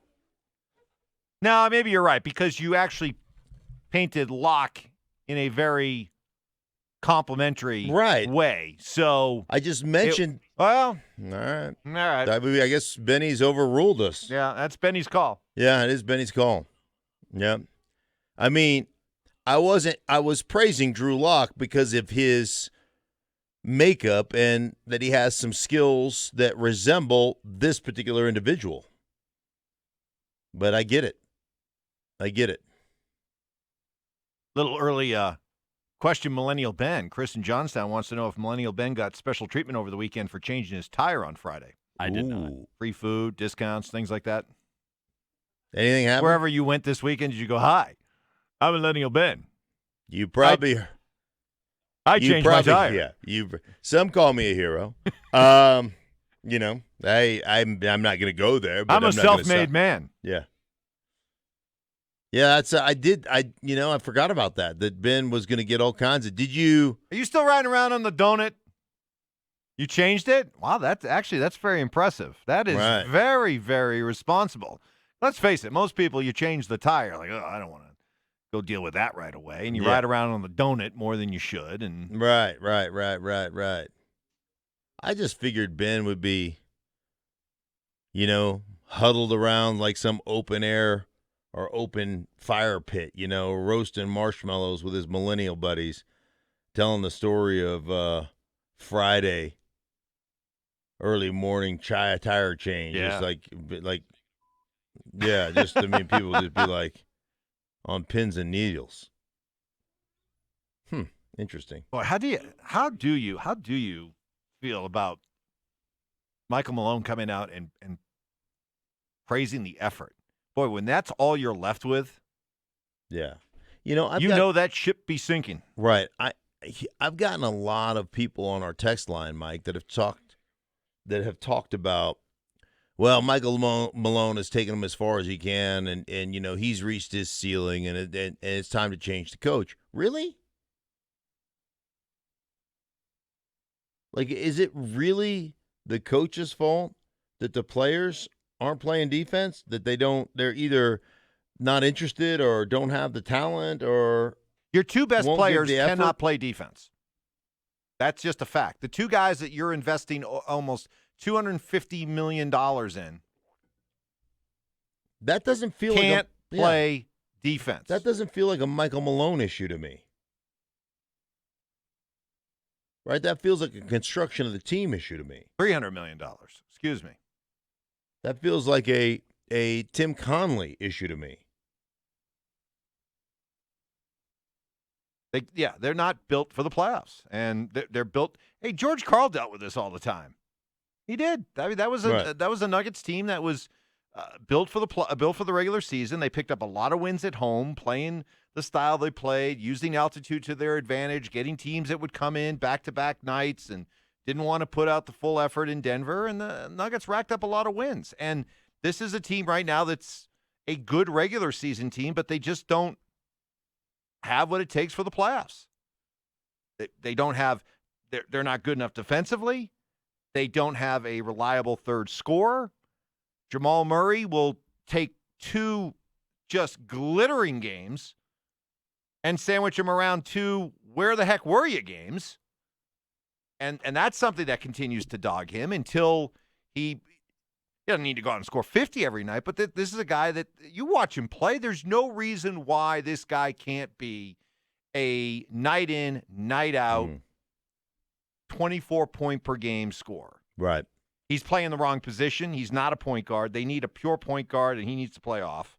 So, yeah, it's just not a team that's built to win in the playoffs. And now they got to decide what they got to do. Now, knowing the way that things run down there, they'll kick the can down the road. Hey, Michael Porter Jr. Hey, Bull. Hey, we'll get Gary Harris and Will Barton back. That's. Yeah, they'll put it off. I always look at just things that happen to you during the course of your career that kind of mold your philosophical approach to what you believe wins, and just what you believe in, right? And I have never ever believed in talent over grit. And it really comes from my days in Washington playing under Joe Gibbs. And Joe Gibbs had this philosophy that always stuck with me. And I've always believed in it. And his philosophy was, hey, man, great talent, great players and great talent will make plays in the first three quarters. Great character, tough men, guys who are committed, guys who will play with grit. They'll win you games in the fourth quarter. And he goes, I just want the guys that have, obviously you want talent. There's no question you want talent. But if it comes between, hey, one player is super talented and one player is super gritty, I want the gritty guy. I want the guy that I know is going to fight. Hey, man, there was a play. This is KKFN and KKFN HD1 Longmont, Denver. I just forgot it. We'll get to that. In a minute, relax. We'll get to it. There was a play that was typical last night of the Nuggets, and I think it happened in the third quarter. Who was it for the Nuggets? Who was it that ran through the lane and knocked Jokic on his butt? just gave him a shoulder, Mike. I mean, ran him over. And I was like, whoa. It was pretty physical. I think it was O'Neal. Ran through and just lowered his shoulder and knocked him on his can. You know what? Not one Nugget reacted. And I thought about training camp a couple of years ago.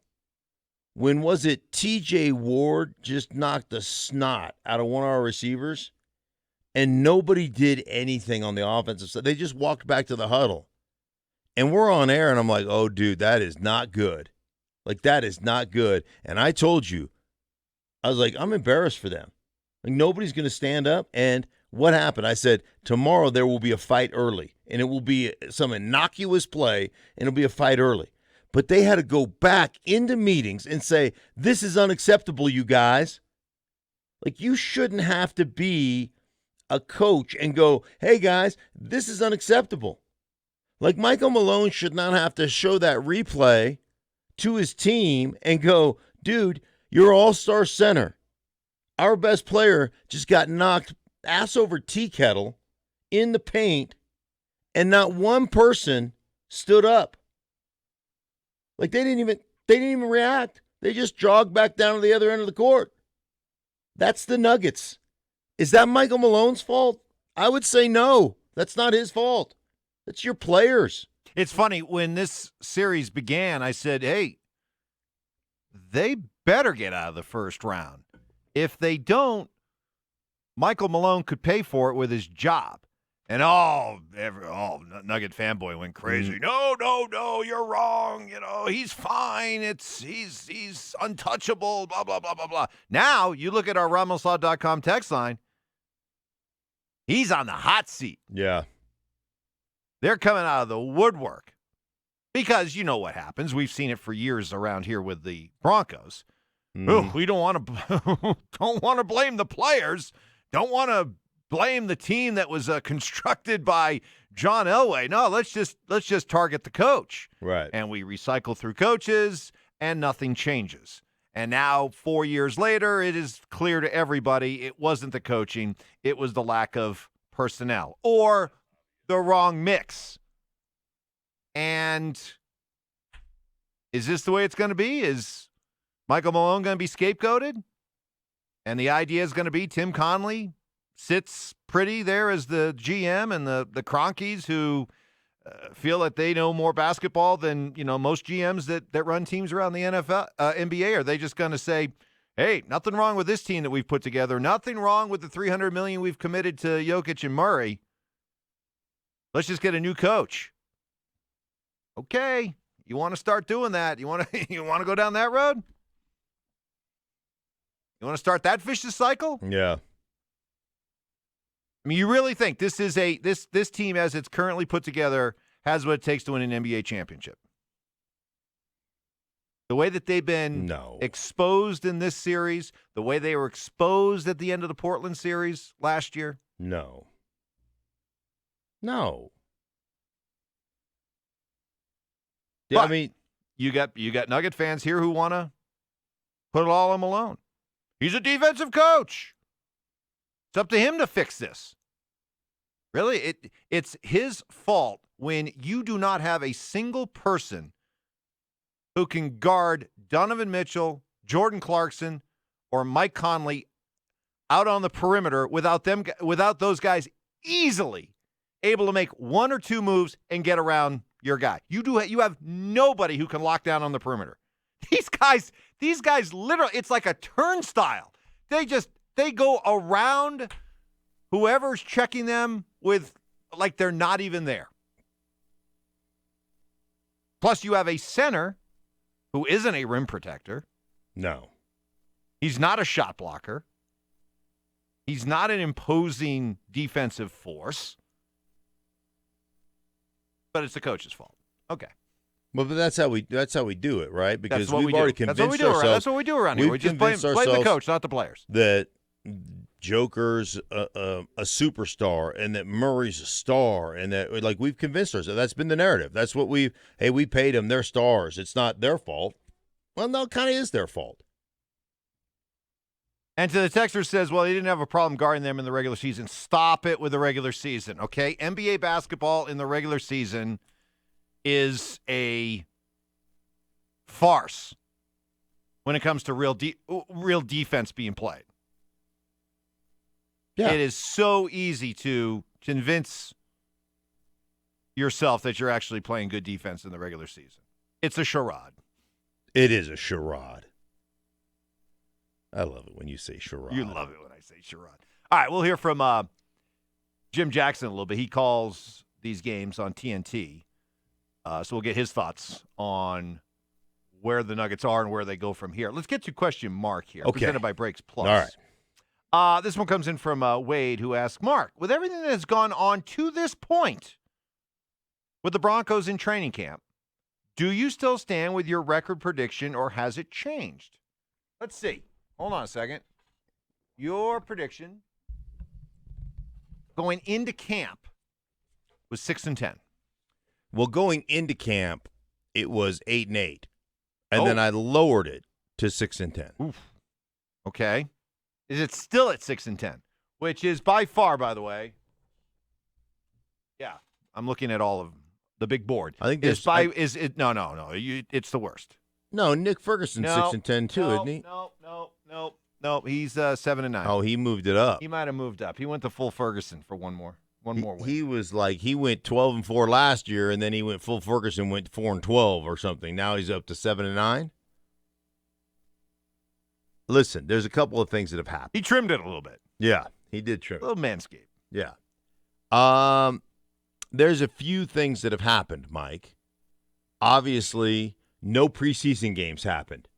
I think that's, and we heard Peyton Manning on earlier talk about how difficult this is on Zoom meetings. It's not the same. That preseason games and the preseason, the OTAs and the minicamps, they're important, especially for a young quarterback. So things that have changed. No preseason games.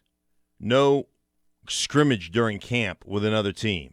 Like, those things changed. The other thing was, the Patriots ended up signing Cam Newton, who's running away with that starting quarterback job. So there's some differences there that have happened along the way that made me change my prediction. A couple of those wins, I changed back over to losses and came out with 6-10. So, again, I think there's going to be growing pains. I think there's going to be significant growing pains. I'm a little worried about the cornerback position. I think this defense obviously is going to have to carry them, and this offense is going to have to find its way. Find its way during the course of this early season, where they're just not going to be able to run things in any preseason fashion. So I just think that's a lot to ask. So that's why I went that direction. So are you sticky with 6-10? Yeah. Why? I mean, why not? Well, you can go 5-11 if you want. Well, no, I'm not going to be negative. Yeah, 6-10, overflowing with optimism. I had them at 8-8. Yeah, now you got them at 6-10. Would it make you feel better if I went back to 8-8? No, because then you wouldn't be honest. I want you to be honest.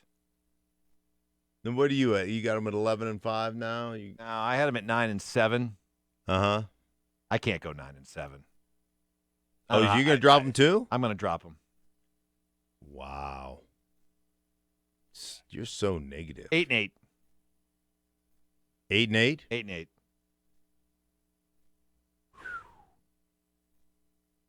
I can't see them going 9-7. I don't know. And I'll use the words of both John Elway and Peyton Manning. Two guys who know a little something about quarterback. And they've all but just put it up in neon lights. This offense is going to struggle. It is going to take a while. This offense has to go through growing pains. This offseason did not help our offense. I mean, you go back and listen to the two of them. They are making it crystal clear. So I'm going to listen to them. They know a little something about what it takes. I think they'll get better as the season goes along, but enough to win 9 games this year? Yeesh. Where do you have them ranked in this division, Mike? between the Chargers, the Raiders, the Broncos, and the Chiefs. Where do you have them ranked? Be honest about your ranking. Where do you think they are? Boy. There's just... I know nobody here in Denver wants the honesty, but go ahead. No, I know. I don't know about Tyrod Taylor. So that gives me huge pause. I mean, the Raiders, when I look at the Broncos-Raiders head-to-head, yeah, there's no way I could sit back and be arrogant enough to say, well, the Broncos are clearly superior to the Raiders. I mean, just look at the last couple of years. Mm-hmm. But then the Raiders go and play elsewhere, and they play other teams, and then they look like the Raiders. So I just don't know if the Raiders are – I think they're third. I think they're third in the division. A whisker ahead of the Raiders. And you think the Chargers are? I think the Chargers are better. It's not, the Chiefs are significantly better. So the Chargers, I think. So like, could I see the Broncos be like a game better than the Raiders and be 2 games less than the Chargers? Yeah. So you think if you were to pick it, it'd be like Raiders 7-9, Broncos 8-8, Chargers 9-7, Chiefs 12-4. Yeah. Yeah. Yes. I think that's fair. That's fair. And if you're a Bronco fan, being honest with yourself, yeah. I think that's how you'd have to look at it right now. This lack of an offseason is going to hurt this offense. Don't listen to me. Listen to John Elway. Mm-hmm. We'll play the Peyton Manning cut again here, coming up in just a little bit. First, though, earlier today we visited with, by the way, Nate Jackson, one of our stable of Bronco insiders. He was at practice yesterday. He'll join us coming up at 8:30. But we had a chance to visit early in the show with Jim Jackson from TNT and FOS, Friends of Stink, who's calling this Nuggets Jazz series. And Mark asked him to react to just how soft these Nuggets have been. Stop it, man. Stop it. Stop it. Stop it. Stop it. Now, you know what? You know what's funny? Just what I was going to ask you, too. The consensus – now, I'm going to ask you a question. The consensus, since you already probably gave it to me, but in Denver, all year, despite, the success, what has been the overall feeling about this Denver team? I think there is this distrust. Like, they're very talented, but when push comes to shove – can they be gritty enough? Can they defend? Because they've been the worst defensive team, obviously, in the bubble. That they were bad before they got to the bubble, and I think that's what is frustrating for people. Is we know that there's a ton of talent, but just not enough grittiness. And last night again, they cannot guard the perimeter. A guard, whether it's Mitchell or whether it's Conley or whether it's Clarkson, if they get the ball, man, they're around who's ever defending them, and they're attacking the paint and then things are open. You're making Rudy Gobert look like a all-star on the offensive glass, not on the defensive side. Yeah, and that's been the issue because, Denver plays well. First quarter, jumps out to a little lead. Halftime has the lead. But then in the third quarter, and, coaches always talk about ending quarters well. You're up, you got some momentum, ending halftime. But then in that third quarter, it started to shift towards Utah, and they won that quarter by 9. But in late game situations in that fourth quarter, every time Denver tried to make a move to get in there defensively, it was a straight line drive. It was a guy getting to the basket. They dump it off. Gobert has a dunk or his offensive rebound because the defense is broken down.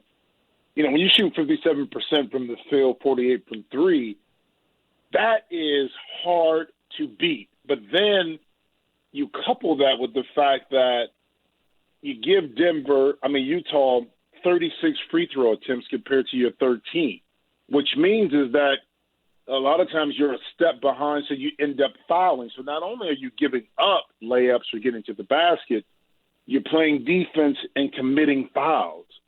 So that's a formula, as we see right now, against a team that you thought maybe you had an advantage against coming into the bubble that you could exploit, but give Quinn Snyder a lot of credit within his sets. He's recognized that their ability to put the ball on the deck and attack off the dribble to either score, or now when you collapse defensively, we're going to kick it out and make a three or lob it up to Rudy. They've kind of kept Denver off balance with all these little adjustments offensively. Jim Jackson, our guest from TNT, calling the Nuggets series. Jim, is there anything they can do? They're down 3-1. Is there anything they can do differently to somehow get back into this series? Well, I mean, the toughest part is this: you're scoring enough points. You scored 127 points last night. I mean, throughout the series, you put up numbers. I don't know if within a series like this, down 3-1, you have to win the next 3 out of 4. Next 3 games. How do you adjust defensively when you haven't done it the whole time? That's the problem. It's different if, offensively you had some shots and you missed some things and free throws didn't drop in. You drop in. You're normally a good free throw shooting team. Those things can turn around. But defensively, that's a mindset.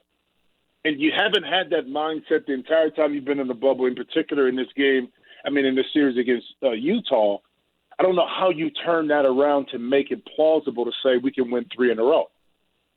Hey, Jim, Jamal Murray, here's a guy that sandwiched, 37 and 50 around a 14 and a 12. He has such incredible talent, but sometimes just doesn't seem to be aggressive offensively, sometimes just doesn't seem to, to live up to the standard, if you will. Is this who he is, or do you think he has the potential of continuing to grow and become one of those guys that you can count on to score like that when they actually need him to score?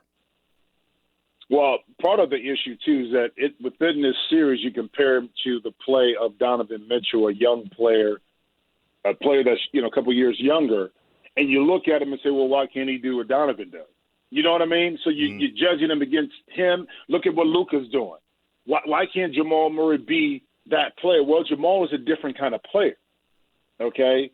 Cerebral-wise, the way he makes plays. See, those two kind of make plays a lot and make other guys a lot better, which then takes the pressure off of Luka, Donovan. So now they can pick and choose their spots on how they operate and choose to attack. Jamal is a little bit different. If his offense is not going, he doesn't give you the same kind of bandwidth those other guys you do, okay? Because now you can be surgical in how you attack. Okay, in Game 3, Donovan was a little bit more surgical in what he did. He didn't come out shooting. He came up setting everybody up. And then when it was his time, he took it into overdrive and took over. Jamal is a little bit different. He has to be hot from the beginning and then try to make some plays. So that's the quandary we look at with Jamal, okay, because we know that he can put the ball in the hoop. But what are the other things, maybe defensively, offensively, that he can continue to improve on to become more of a complete player? We know the talent is there, okay? It's no question about that. But like I said, a lot of times we compare him to some of the other younger guys that have a little bit more of a well-rounded game at this point. And then we start to question, can Jamal kind of be the guy? And Mark, you know this, you've been around a long time. To be the guy is a tough ask. Mentally, you have to be able to control the tempo of the team. You have to be a leader. Guys have to kind of band with you. And you have to kind of do those little things, even when you're not shooting well, that still allows you to be effective to kind of control the outcome and push your team forward. All right, Jim Jackson from TNT calling this series. Join us on the Fireball Hotline. Yeah, Jamal Murray is he's fascinating, he's frustrating all at the same time, because you watch him in Game 1, Game 4, and you just see the fire. You see the aggressiveness. Mm-hmm. You see the, darn it, not on my watch. Right. This isn't going to happen on my watch. I'm going to do whatever it takes to win this game, and I'm going to go down fighting. Boy, did he. But then he comes out in Games 2 and 3, and he's invisible. He's passive.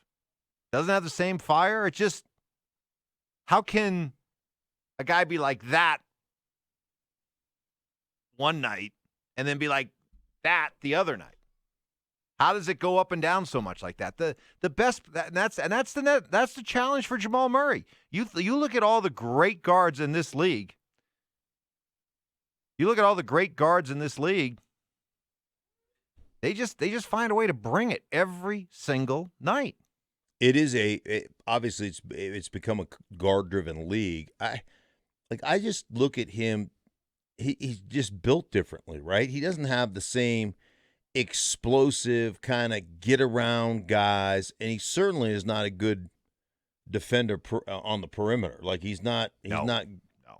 So I think he lacks some first-step quickness that many of the other guards. I mean, just look at this matchup with Conley, with even Clarkson, with Mitchell. It's just there's a different level of first-step quickness where they break down and instantly like you've talked about, you turnstile a guy and you're instantly breaking down. You're breaking down the rest of the team, and now you've got the options. Your options are: I can kick it out to a wide open shooter, I can drive to the hoop and score 2, or I can dish it to Stonehands Gobert and he can dunk.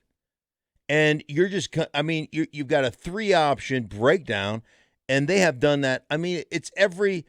Chris Webber sounded like a broken record last night. He just kept saying the same thing. I just attack the pick and roll, and then you get to choose. What do you want to do? All right, George Karl's going to join us coming up in about 8 minutes. Our Nuggets playoff insider will join us. We'll get his breakdown coming up at 8:30. The Avalanche tonight, game 2. All right, let's go there. Is this a must-win? Ooh, must win. Can you go down 2-0 and think that you can win the best of 7? Yes, that's what I'm asking. Yeah, You're rhetorically asking yourself. Yeah, I'm asking myself. It's hard for me to put a must win, but dang it, you gotta. Boy, 2-0. 2-0. If you're down 2-0 to a team that beat you 4 times in the regular season, and did so in a way in which they just suffocated you. Mm-hmm. And you go down 2-0, you got uncertainty. Yeah. Because if you don't win tonight, if you don't win tonight, you lose with Francouz in net, with probably no indication that Grubauer's ready to come back immediately. Right. Now you're moving forward with Francouz and the uncertainty there. Probably no Eric Johnson. Yeah, that's now all of a sudden you're down 2-0 to a team that you've lost 6 out of 7 times to this season. Yeah, you got to. Yeah, tonight's. It's about as close to a must-win. As close to, yeah. It's kind of like when you came out a year ago and said, "Hey, the Raiders, the opening Monday night against the Raiders is a must-win." Was I and right? People went crazy on you. Was I right? Yeah, you kind of were right. It's getting late early as Yogi Berra. Didn't Yogi Berra say that? Yes. Getting late early. Getting late early around here. Yeah. I am. There is concern. There's a heightened awareness. You're right. This is a close to a must-win game, especially when you think backup goalie. Yep. Eric Johnson's probably not going to play. Yep. Like there's some issues here. We got some issues, Mike. Got issues. Let's hope Pavel Francouz can enter the GB zone. You think he can? If you can. If you get the GB zone, you're capable of anything. George Karl joins us. He joins us next.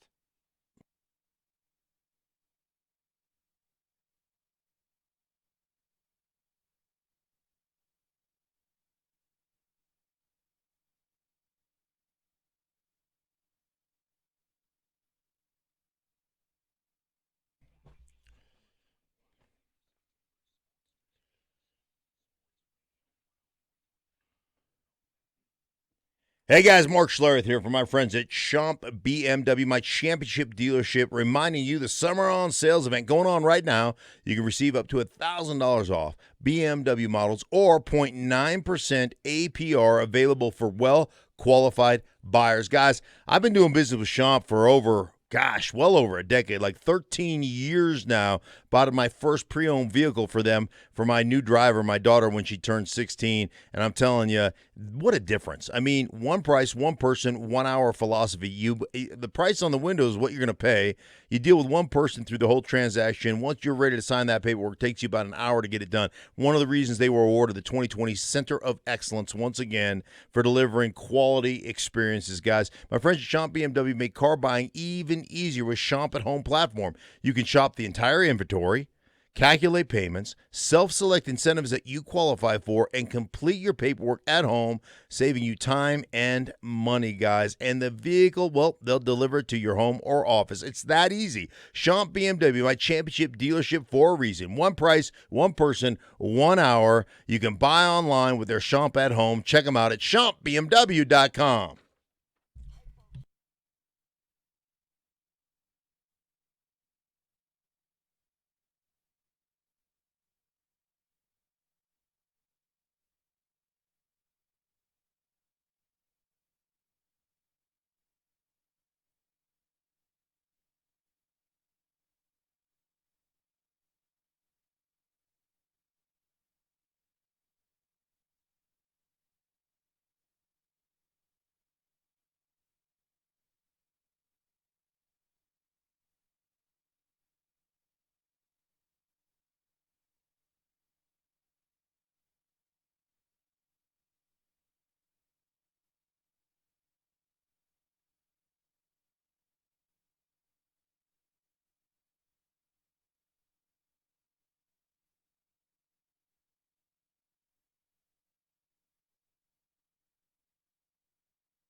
Our Nuggets and NBA playoff insider, the great George Karl, joins us now courtesy of Bet Rivers Sportsbook, McGill's Hotel and Casino.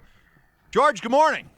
Good morning. It's great to talk to you, George. One of the things that I keep getting here on the text line, a lot of people reaching out to me, is about Malone. Is he doing a good enough job when it comes to coaching this team, getting them to play better defense. He's known as a defensive guy.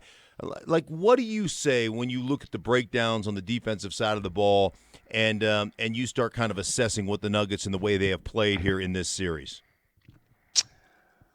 Well, their defense has been atrocious. And their third quarter starts have been atrocious. And those are coming out of your locker room at halftime.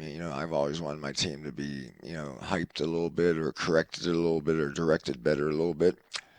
In every game, even the game they won, game one, coming out of the halftime, the other team has jumped on them and taken control of the game in many, many ways. How the team handled the bubble, I think, is having effect on how their confidence is disintegrated in these games, in my opinion. Maybe it's the injuries, but I thought Coach Malone did a great job of readjusting the lineup and got the team in a better form of confidence playing yesterday. But game 2 and 3 are still lingering psychologically in the heads of their players. And when Utah made the comeback in the second half, I thought they were in pretty good control of the game, even when it got close in the fourth quarter. And Murray was fantastic. I mean, I think you're seeing a young kid, and I keep going back that Donovan Mitchell had a bad playoff series last year against the Houston Rockets. And look at him now. I think he's now sensational and he's grown up. His maturity is much stronger than I think Denver's emotional and intelligence, maturity and basketball intelligence on the court. He's guiding their team. He's leading their team. He's not only putting big numbers on the board, he's mentally and emotionally leading that basketball team. And Denver doesn't have that in their personality right now. It's a harsh word, but I got to ask it. Are the Nuggets physically and mentally a soft team?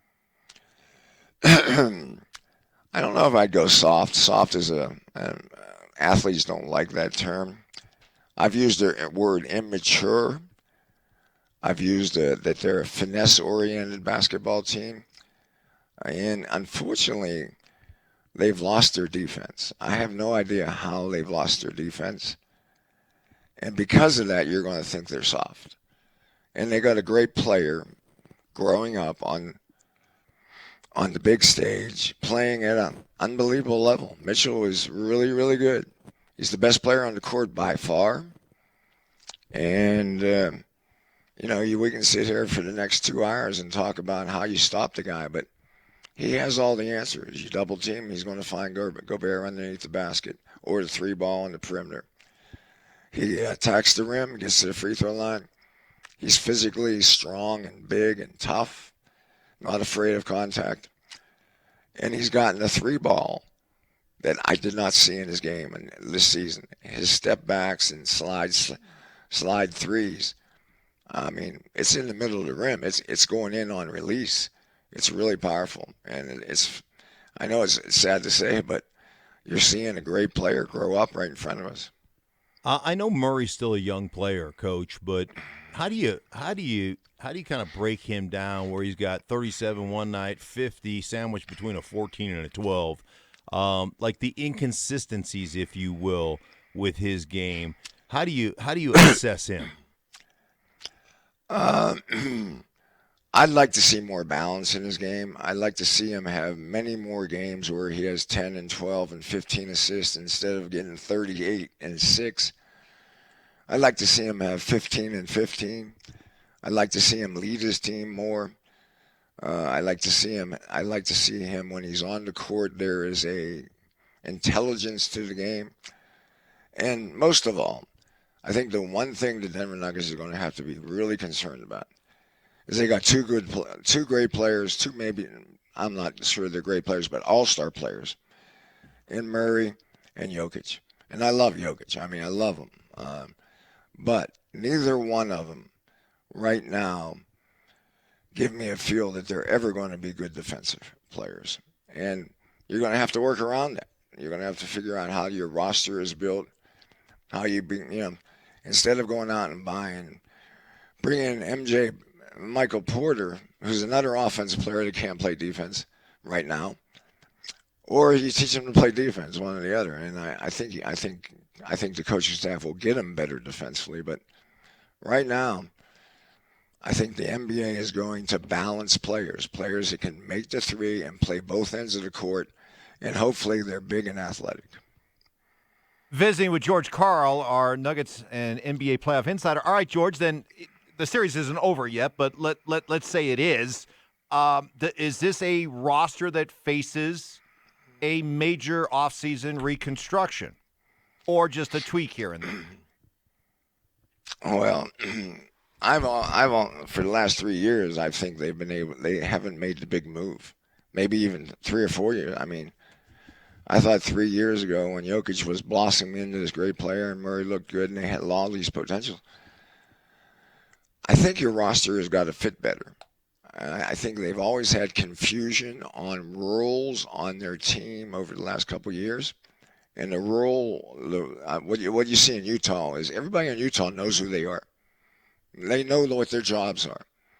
When I saw Denver last night, I thought Denver looked like they knew what they were doing. But a lot of games, they don't, and you get excited about MJ and Michael Porter Jr. But the whole thing comes down to is it's a team that fits together, that has a chemistry and a connection that wins championships. The guys that know the rules and and go out and do it on a consistent basis, that wins championships. And right now, I think, as you say, there's too much inconsistency and there's different personalities. One night it's this guy, one night it's this guy. That doesn't win championships. That inconsistency, it excites fans and it gets fans, fired up that, Murray could be a great player. Or Michael Porter Jr. is going to be the next Dirk Nowitzki. But potential doesn't win championships either. All right, George, man, we really appreciate the insight. Thank you so much, and we'll talk to you here down the road after the next game. Sounds good, guys, and have a good day. Enjoy. You too. All right, there he is, George Karl, brought to us by Bet Rivers Sportsbook, McGill's Hotel and Casino. Yes, Mike in Brighton, I did say after the first game the Nuggets had taken their best shot, and they were going to be fine. Yeah, I couldn't fathom how bad this team would be defensively. I couldn't fathom it. And they've been atrocious. I mean, just terrible. And to just say, well, Gary Harris and Will Barton would make it all better. No, it wouldn't. No, it wouldn't. I mean, Utah's missing a guy in Bogdanovich who averages 20 points a game. Right. Imagine what they'd be doing offensively if he was in the mix, raining down threes.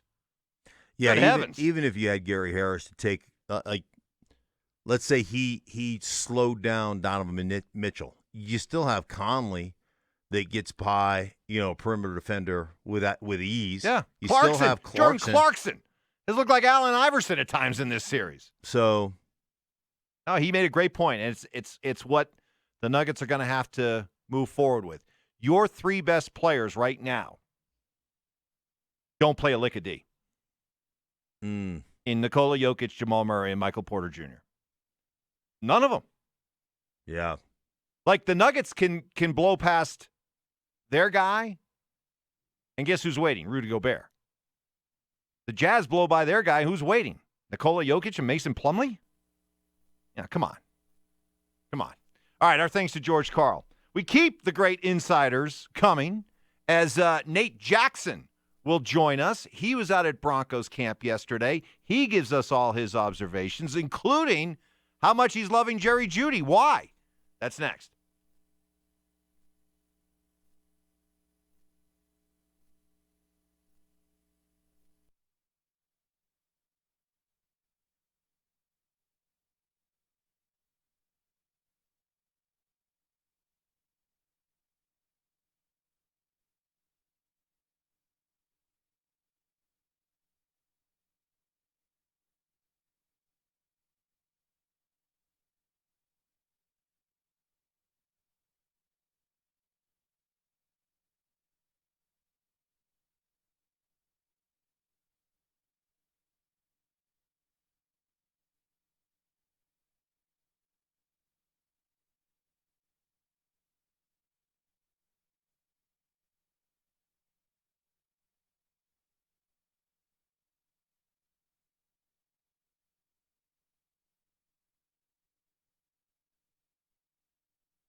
Always enjoy being able to talk to the guys that are out at Broncos camp, get their perspective.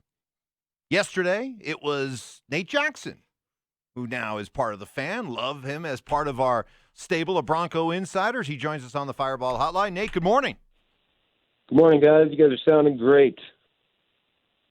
We appreciate that, Nate. Tell us a little bit about what you saw. What you saw from training camp yesterday.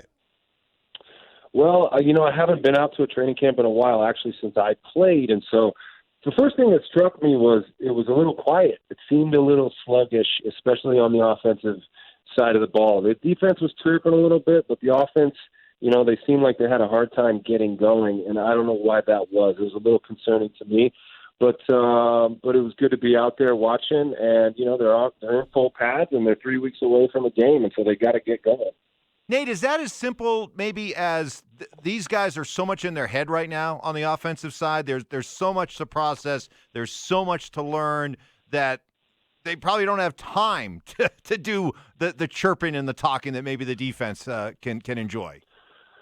Definitely, yeah. So defensive players don't have much to think about. But, I think also the offense is kind of struggling with who's our leader? Who's the guy out here that's setting the tone, that's going to be the spark plug? I mean, Phillip Lindsay is the guy who has the most energy out there. But, Drew Lock he's the starting quarterback, but he's basically a rookie. He played 5 games, and so experience-wise, he's still learning. And, the receivers are young, and so the tight end group I think they're a little unsure of themselves, and Melvin Gordon didn't suit up yesterday, and the offensive line, they're trying to work out some kinks, and so I feel like they're kind of looking for a leader. Yeah, Nate, how difficult is it going from one offense to another offense? And, I always tell Mike, the concepts are the concepts, right? Everybody runs some zone. Everybody runs some gap. Everybody runs, a drag slant. Everybody runs line. Everybody runs the same stuff for the most part. But it's the nuance, and it's coaching, and it's the language. How difficult is that when you're a young player to come in and have a whole new offense put in front of you, and you didn't have any OTAs or any of those things? Yeah, super hard because these offenses are really wordy, and depending on who's, whether it's the West Coast system or the run and shoot or whatever, there's a bunch of different amalgamations of it. And, yeah, you got to learn a whole new language, and you might know exactly how to run this 3-step slant, but it's called something else, and so you have to process that in your brain and then be able to activate it on the field. And so a lot of these young guys, you're right, Mike, a lot of the reason why they're quiet and there's not a lot of energy is because they're thinking. They're thinking about what play they're going to run and how is it going to go and what do I do versus this coverage and what is this called again. And so there's a lot of uncertainty from these guys, and they've got to get in those books and just kind of stay at the grind. And hopefully the coaches don't put too much on their plate, because there's not a lot of time. Hopefully it doesn't get too wordy and they don't do too complex of ideas and just kind of let them play.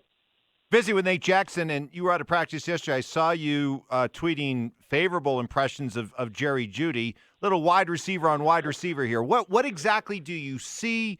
What stands out to you? And just where would you place the bar at for Jerry Jeudy in his rookie season?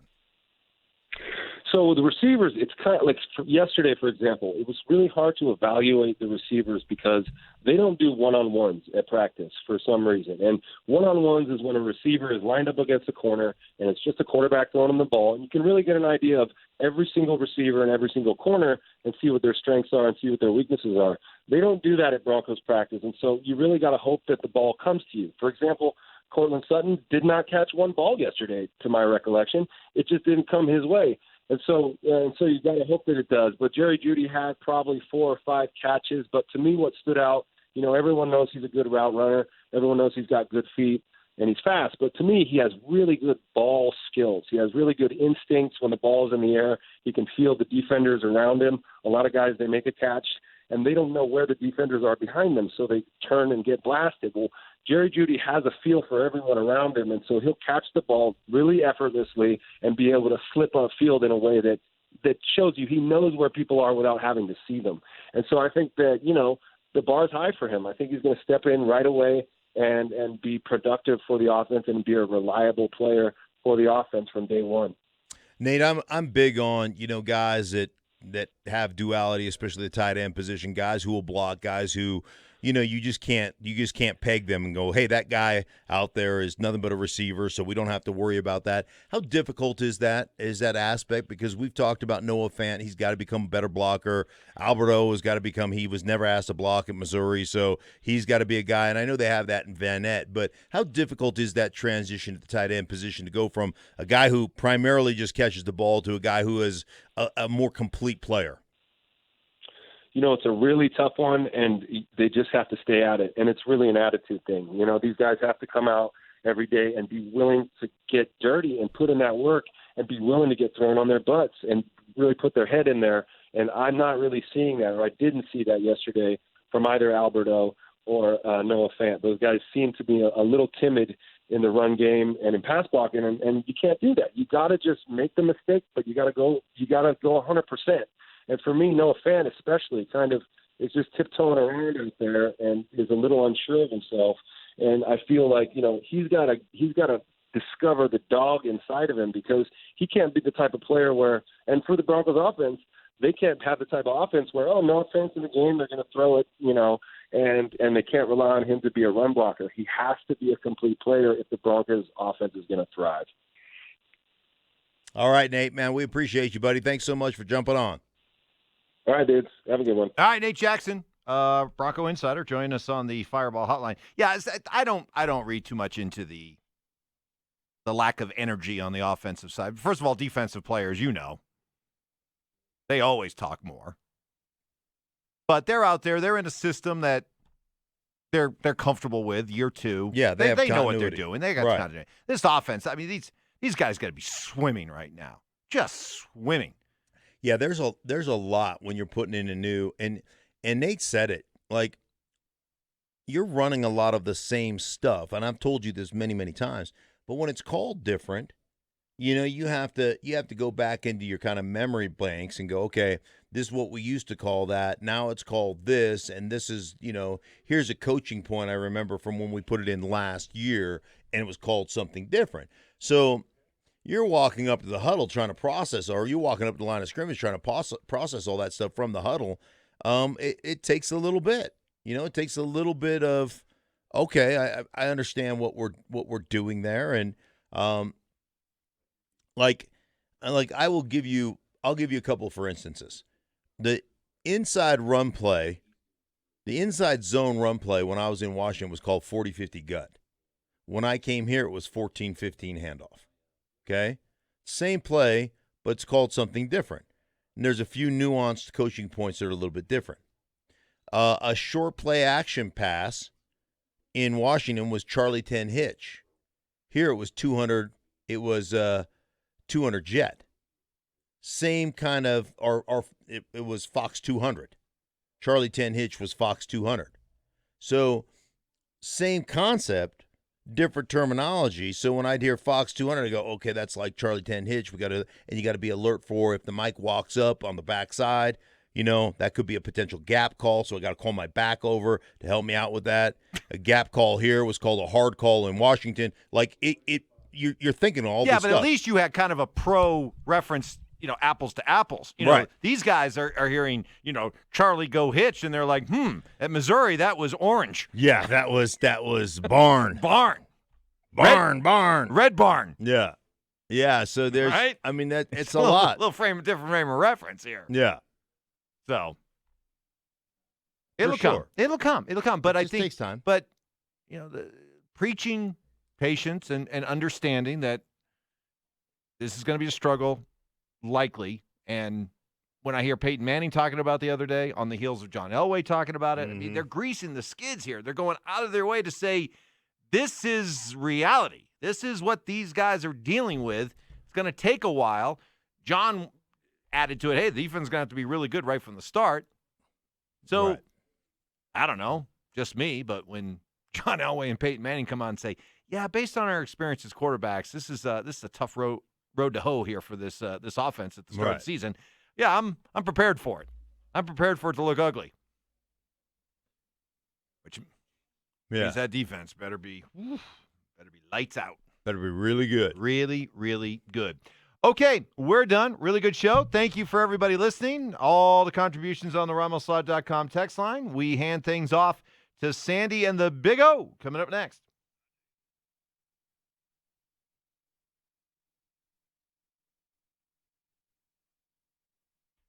Truly an amazing time to be owning a home right now and all the things you can do with that home.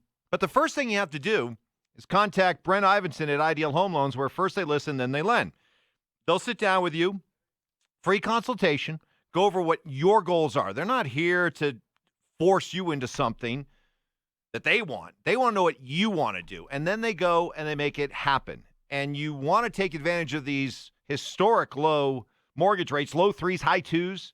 Refinance to a lower rate while keeping your existing term, saving you tens of thousands of dollars over the life of the term.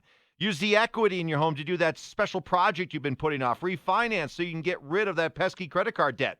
And Ideal Home Loans is doing most all of this digitally. It's efficient, it's secure, it's organized, and most of all, it is safe. Ideal Home Loans has been serving Colorado since 2001. Let them help you with all of your mortgage needs. They're the best to work with. Call Ideal Home Loans at 303-867-7000, 303-867-7000, or apply online at idealhomeloans.com.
And as we begin our finest and final August week, last week we missed you on Thursday and Friday. It's great to have you back.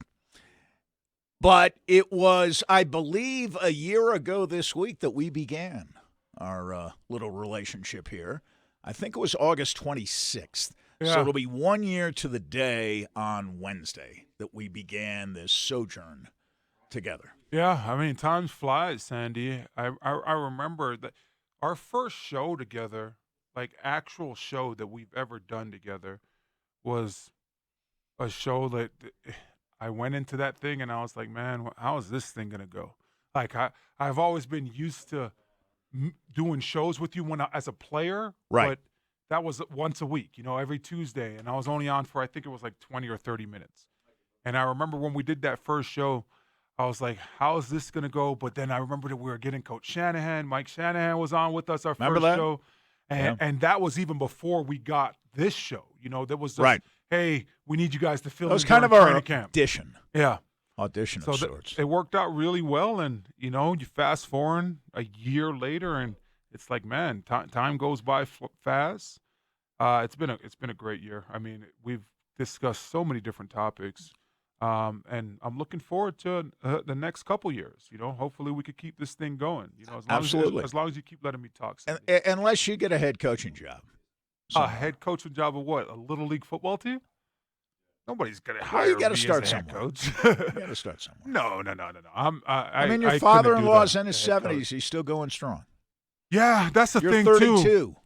He's asked me. He's asked me the last 2 years. He said, hey, listen, what's your plan?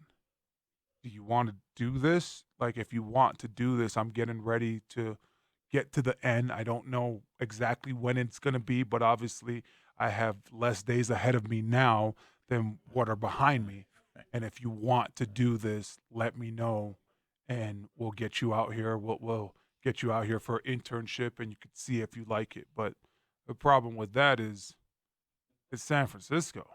I mean, I'm not I'm not telling my family, hey, I retired to be around my son. I'm getting ready to have another kid in 3 weeks. So for me now to go out and be an intern, even if I liked it, that's my problem with the coaching. Even if I do like coaching, which I love being around football, it's still going to be so hard because coaches work so much more hours than as a player. So I retired as a player because of the hours, and I wanted to be around my son, wanted to see him every morning, right within 5 minutes of him waking up, within 5 minutes of him going to bed, be able to say goodnight to him, where as coaches, you don't get that luxury. So maybe later on in life, help out high school football, maybe some little league stuff. But, yeah, I don't know how they do it, honestly. Talking to some of these coaches, Andy, and you hear them, Jeff Davidson, he was actually coached here and actually coached me when I was with the Chargers, but coached after he left the Chargers, came here, and he's had Garrett Bowles under him. It was a couple years ago when he was here. I remember he was the closest offensive line coach where I would just talk about, like, life stuff with. And every day I would see him, and we'd kind of get into the facility around the same time. It would be around 6 a.m. because I used to work out in the morning. I didn't want to lift weights during the day, so I would work out way before meetings and stuff started. And I would just always ask him, hey, Coach, how you doing? How was your night? What time did you get home last night? And there's more often than not, yeah, I got home at 12:30. You get home at 12:30, and I'm seeing him at 6 a.m., and he's walking into the building. And I knew for a fact because he would always bring us over to his house, like for offensive line dinners and stuff like that. Knew for a fact that he lived about 30 minutes out. So for him to get there at 6 a.m., that means he left his house at 5:30. So what did you get, 5 hours of sleep? And that's if you went straight to sleep, So my hat always goes off to those coaches because they do have to put a lot of time in, and they miss a lot of family time. Well, it is Training Camp 2020, locked and loaded. We're breaking it all down thanks to Sport Court of the Rockies. You can check out all of our training camp content at 1043thefan.com/camp. We'll have Nate Jackson with us a little bit later on. You just heard from Nate. Not exactly painting a rosy picture with opening night 3 nights away. And as lost a weekend as you can ever have in Denver sports, I suppose, if you add up the Rockies getting swept in Los Angeles by the Dodgers 3 straight, the Nuggets losing 2 games since we were last on Friday morning, and the Avs dropping Game 1 of their Western Conference semifinal Stanley Cup playoff series with the Dallas Stars. So it was an 0 for 6. And I missed you on Friday, especially because in hearing from Garrett Bowles, now we'll save all the Bowles sound for you and for today, but among the things he spoke of was being in the GB zone, and I was just going to ask you if you were ever in the OF zone. Yeah. I have no idea what that means for an offensive lineman, but maybe you do. Yeah. Well, first of all, I remember when we get those emails, who's going to address the media after practice and stuff like that. And I dealing with some court stuff on Friday. Me and my wife were dealing with some court stuff that has been going on for the last year. And I looking through the emails because we're doing this virtual court thing, right? So I'm looking through the emails, and I get it. I text our guy, John. I said, first I text John Davis by accident because I'm just trying to send a text quick. So I'm like, hey, don't you dare talk about the Garrett Bowles audio without me, right? John Davis texts me back. He's like, wrong John, right? And I'm like, oh, snap. Right? So I copy and paste it and text it to our producer, John. And, just really excited to hear what Garrett Bowles had to say. But as far as the GB zone, I guess he's talking about, just really being dialed in, playing mistake-free football and being able to get better as the weeks go on and when has he ever each done and every that? week. So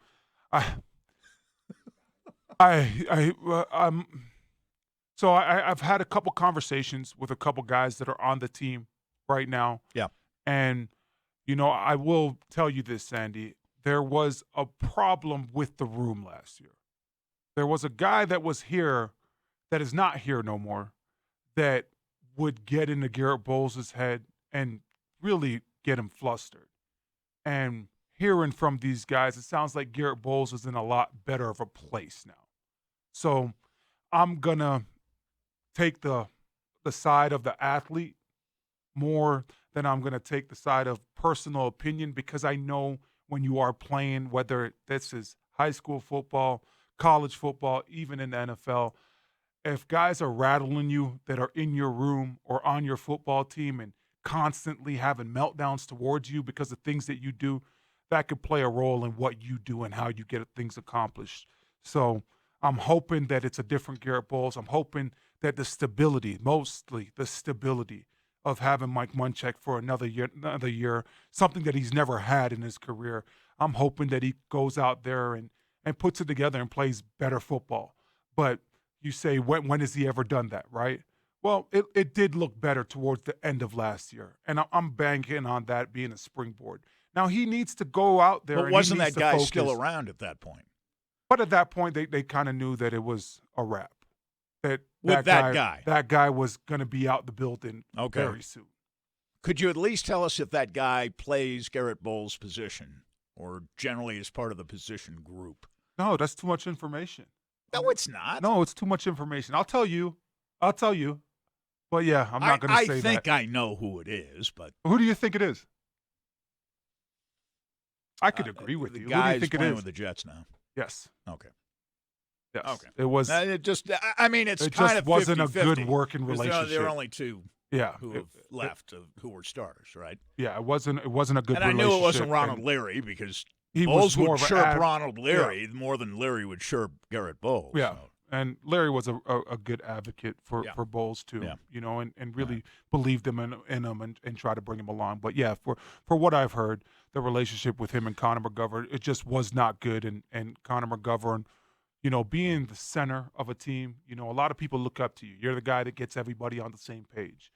And for what I've heard from many different players, he would constantly basically go at Garrett Bowles, which I found very ironic because, watching the Buffalo Bills game last year and Shaq Lawrence gets after Connor McGovern after the game and Connor McGovern's just walking away. It's just like, are you sure this is the same person that you're talking about? When I'm talking to these different guys and I'm confirming the story, I'm just like, wow. Like, that's unreal. I never would have saw that coming. But, we all know with Garrett Bowles, you've heard about the learning and stuff like that he doesn't learn different things the same way as other people. But I think where he's really going to benefit is just having the same coaching staff, being able to have Dalton Reisner once again next to him as well. And also knowing in the back of his mind that he has a quarterback that's a little bit more mobile than what he's had before. So now you could be more aggressive and change up your sets. But now he still has to get it done, right, Sandy, at the end of the day? He still needs to go out there and play football. Can't commit holding penalties. But at least now you're playing a little bit more free will because you're not worried about what other people that are on the same offensive line that are now when you bring it up on the bench and the coaches are talking to you, at least you don't have to worry about what those guys are going to say about you. Where I think last year it got into his head. It might have got into his head a little bit. All right, we'll deal with some of the reaction to that statement, and we'll also, you asked, and ye shall receive, Orlando, Garrett Bowles meeting with the media late last week, to discuss his 2020 season. That's next.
We will get to Garrett Bowles in just a few moments. I was listening to George Karl this morning with Schlereth and Evans, and I thought he boiled the Nugget series with Utah down to its bare essentials. When your two best players, who did in fact owe last night, combine for 79 of the 127 Nugget points. Give most all of those points back on the defensive end. You can't win. Yeah. They are atrocious defensive players. Yeah. Both of them are. Porter can't play a lick of D either. The Nuggets aren't going anywhere. We talk about Michael Malone, who made the very changes that George Karl recommended on Friday on our program. He said start Morris, put Murray at 2, and play Porter off the bench, so he's playing 2/3 of his minutes against other bench players rather than 2/3 of his minutes against starters. And it sort of worked. Millsap came alive a bit, especially early in the game last night. But when your two starters, who are your two stars? And I don't want to hear any more about Barton and Harris not being there. Yeah. There's two a lot stars of people can carry the missing people team. in the Look at bubble. Luka Doncic. Well- Porzingis didn't play yesterday. Luka Doncic won that game. He willed his team to win. When has Nikola Jokic ever willed the Nuggets to anything? It's not a matter of his offense being insufficient, but defensively he is lost, especially on pick and roll. He and Murray are two of the worst pick and roll defenders in basketball. He doesn't do anything. Yeah, I think when you look at the situation, and I'm glad that they're playing the Jazz because the Jazz are doing the exact same thing that the Nuggets like to do, the two-man pick and roll game. And you look at Rudy Gobert and how he plays it and how he's aggressive and he gets up and forces that offensive player off that three-point line. And then you look at Nikola Jokic where he's playing underneath the free throw line.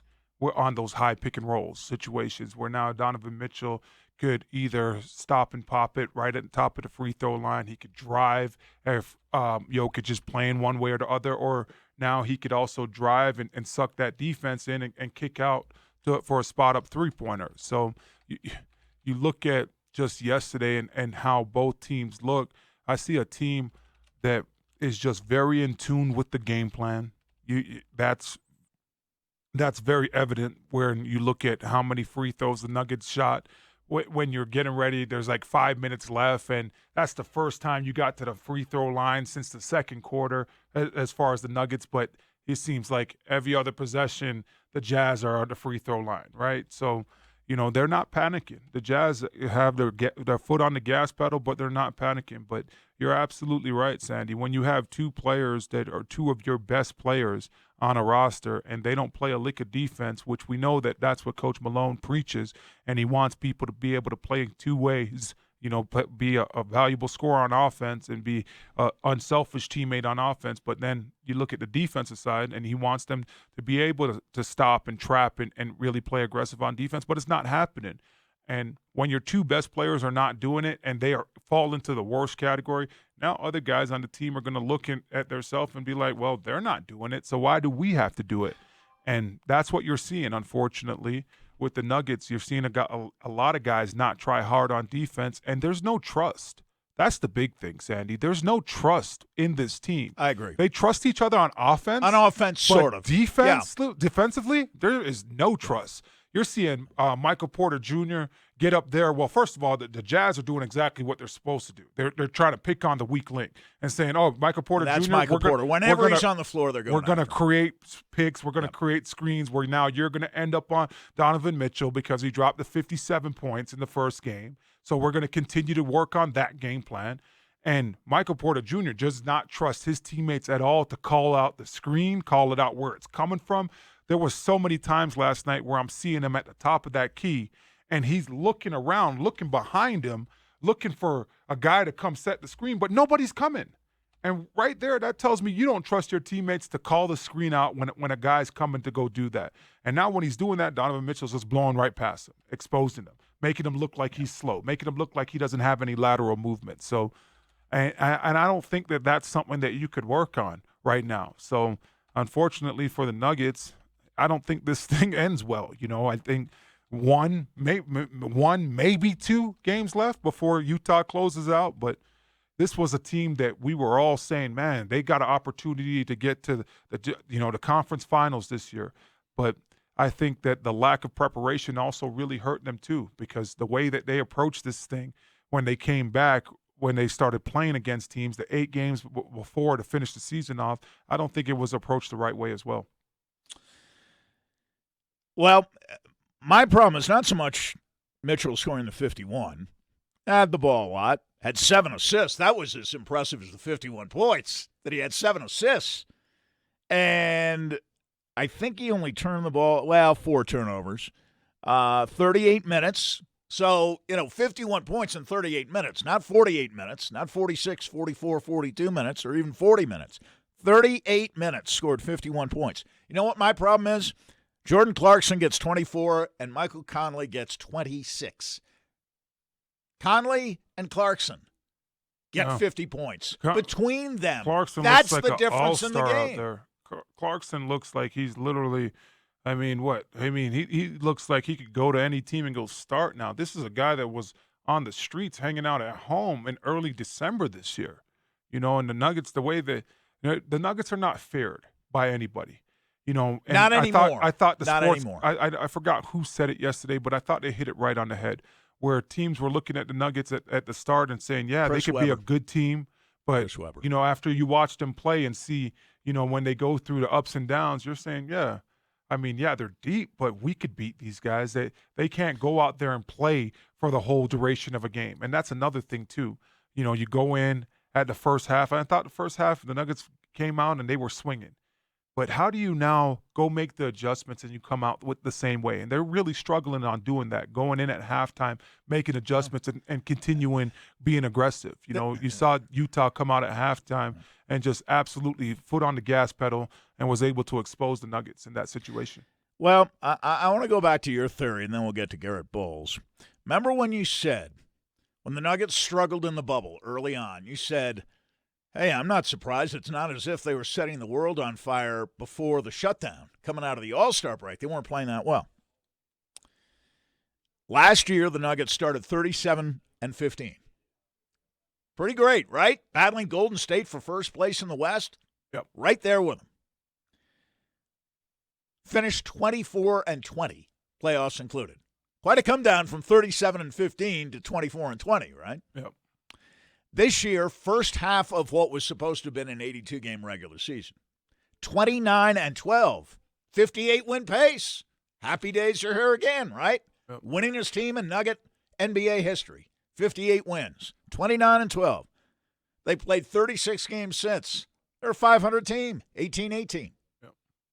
Playoffs included. Yep. 18-18. So there is a pattern here, and that's the pattern that people point to and say, well, wait a minute. If this team is good enough the last 2 years to start 37-15 and then 29-12 this year, what happens after that? They start their vacation? Yeah.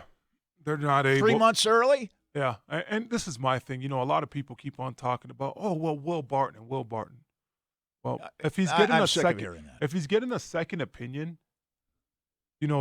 when the Nuggets got down there, they said they knew that there was a possibility of him not coming back. They knew that. If he's has to go get a second opinion and now he's left the bubble, it's not like something where, hey, you know what? He just rolled his ankle or something like that. That, hey, day-to-day or something like that. So at that point, when you have these minor injuries, you could plan to get a person back. And I will buy that excuse. But because he left the bubbles now, I'm sure that athletic training staff knew that, hey, there's a possibility he might not be back for the first round or second round of the playoffs if the Nuggets get that far. So at that point, you got to start going on and moving on without him. And guys get paid in order to go out there and take care of business. And right now, when I look at the Nuggets right now, I just see a bunch of guys that it's almost like, hey, we're looking at different excuses that we could possibly have. They don't have that cutthroat mentality, especially that you need to have if you're going to really compete in the West. If you're in the East, yeah, maybe, because the quality of competition is not like the West right now. Toronto and Boston. Yeah, Toronto and Boston. Toronto, Boston, and the Bucks. Yes, but I mean, I look at the West, Sandy, and I'm like, man, you know what? I like what the Rockets are doing without Russell Westbrook. Man, you know what? I like what you're looking at the Jazz right now. It's just no Bogdanovich. I just look at so much different competition, and that's another thing. You look at all these other teams, and they're missing people. They're missing missing people, right? Come on. People opt out, injuries. You look at Bogdanovich. That's a guy that averages 20 points. You know what I mean?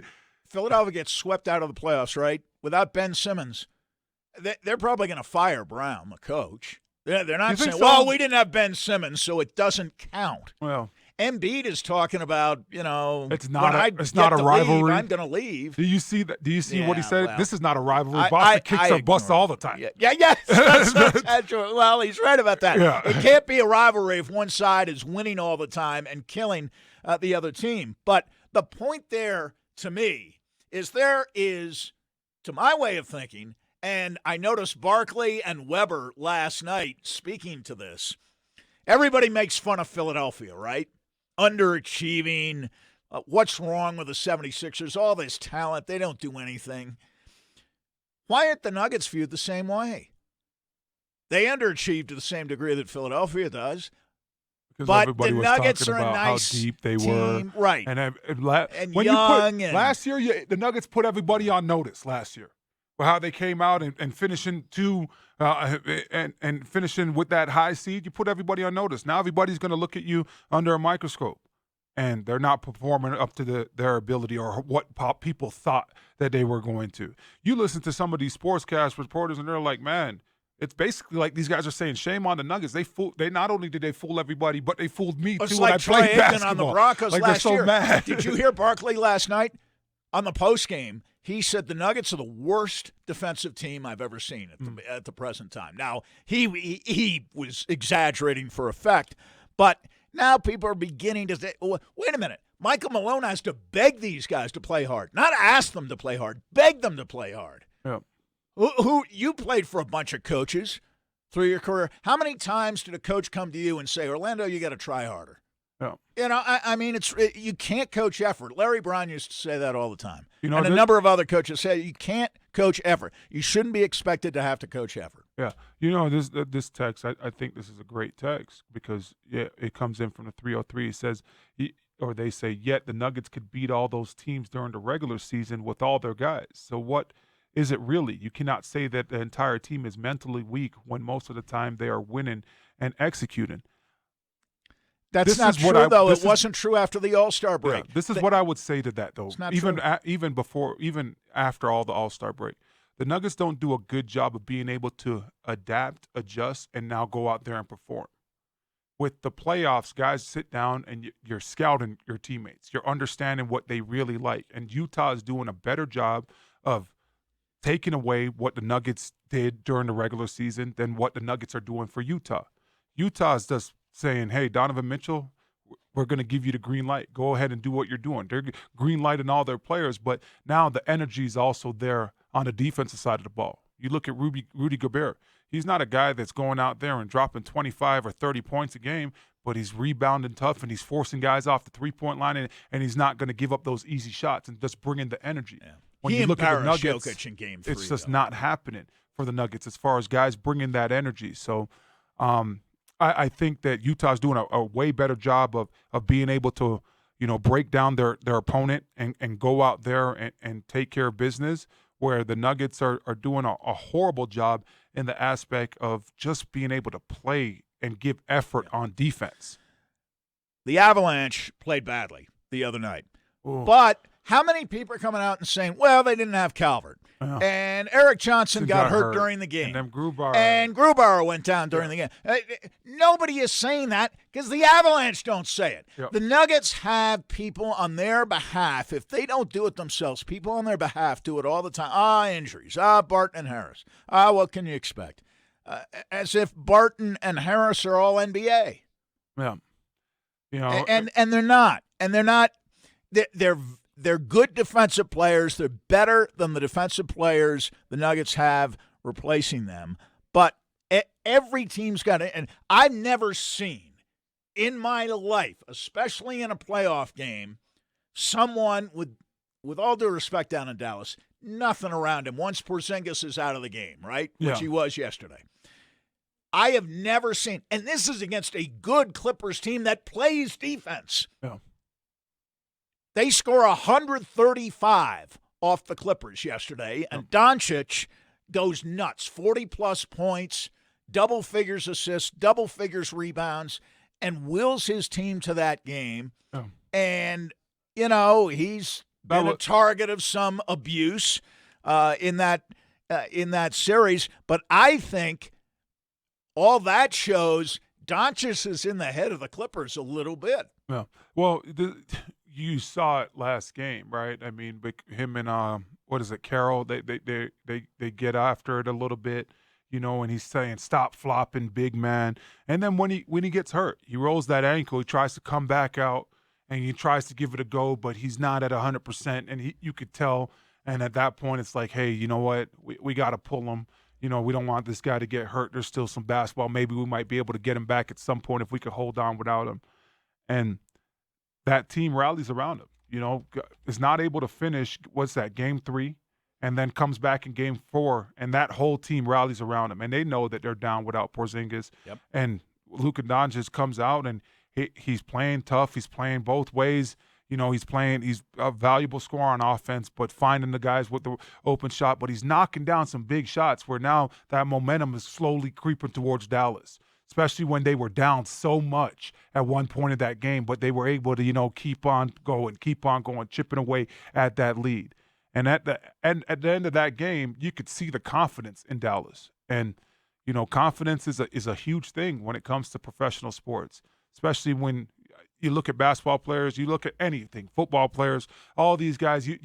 With basketball players, you've scored three-pointer millions of times, right? And you scored the jump shot millions of times, or you dunked the basketball millions of times. But now when you have that confidence too, and you've had so many flurries, the ups and downs of a course of a game, you know, that momentum's going to be in your corner. And I remember watching that Dallas game yesterday, and I was saying to myself, wow, you know, this guy is going to be able to not only win this game, but I think that he's going to be, because of how this game is going and the roles, and he just has the juices flowing right now. I wouldn't be surprised if he took a 3, you know, just where you only need a 2, but I wouldn't be surprised if they're saying, you know what, we're feeling it that much, we're going to take the 3 in this situation. And he knocks it in.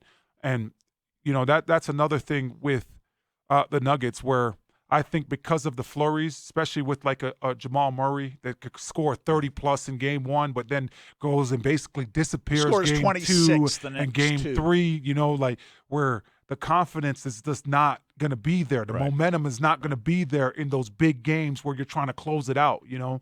So this bothered me.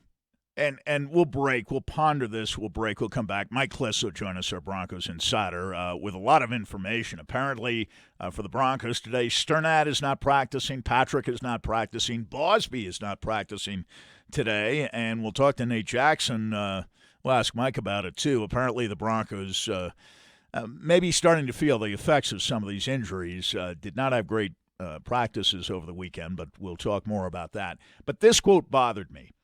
This is Jamal Murray after Game 3. Not after the game last night, after Game 3. We have a target on our back. That's what Weber was talking about last night. He said, these guys have an inflated opinion. We've had an inflated opinion of how good they are. Target on the back? No, they're just getting their butts whipped. There's no target on their back. Nobody looks at the Nuggets and says, boy, that's the highest standard. That's the standard we have to reach. Yeah. Look at what they've done. Yeah. Michael Malone, who I think is getting more blame than he deserves, by the way, has already lost as many series, playoff series, with home court advantage as George Karl did in 9 years. And George Karl was supposed to be a quote-unquote bad playoff coach, right? If they lose this series, that'll be a second series they've lost with home court advantage. And I know it's the bubble, and I know home court isn't what it once was. But the Nuggets were the prohibitive favorite in this series. Obviously, Nuggets in 6 is out the window. Nuggets in 5 is out the window. The only way the Nuggets could win now is to win 3 straight and win in 7. If they don't win this series, that'll be 2 straight series. Michael Malone has lost with home court advantage. George Karl in 9 years lost 1 series with home court advantage. Just saying. On Sports Radio, 104.3 The Fan.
Our 9 News Broncos insider Mike Kliss is presented by Bet Rivers Sportsbook, McGill's Hotel and Casino. And, Mike, it seems over the last 5 days or so that the injuries are beginning to mount in Dove Valley, with 3 more Broncos held out of practice today.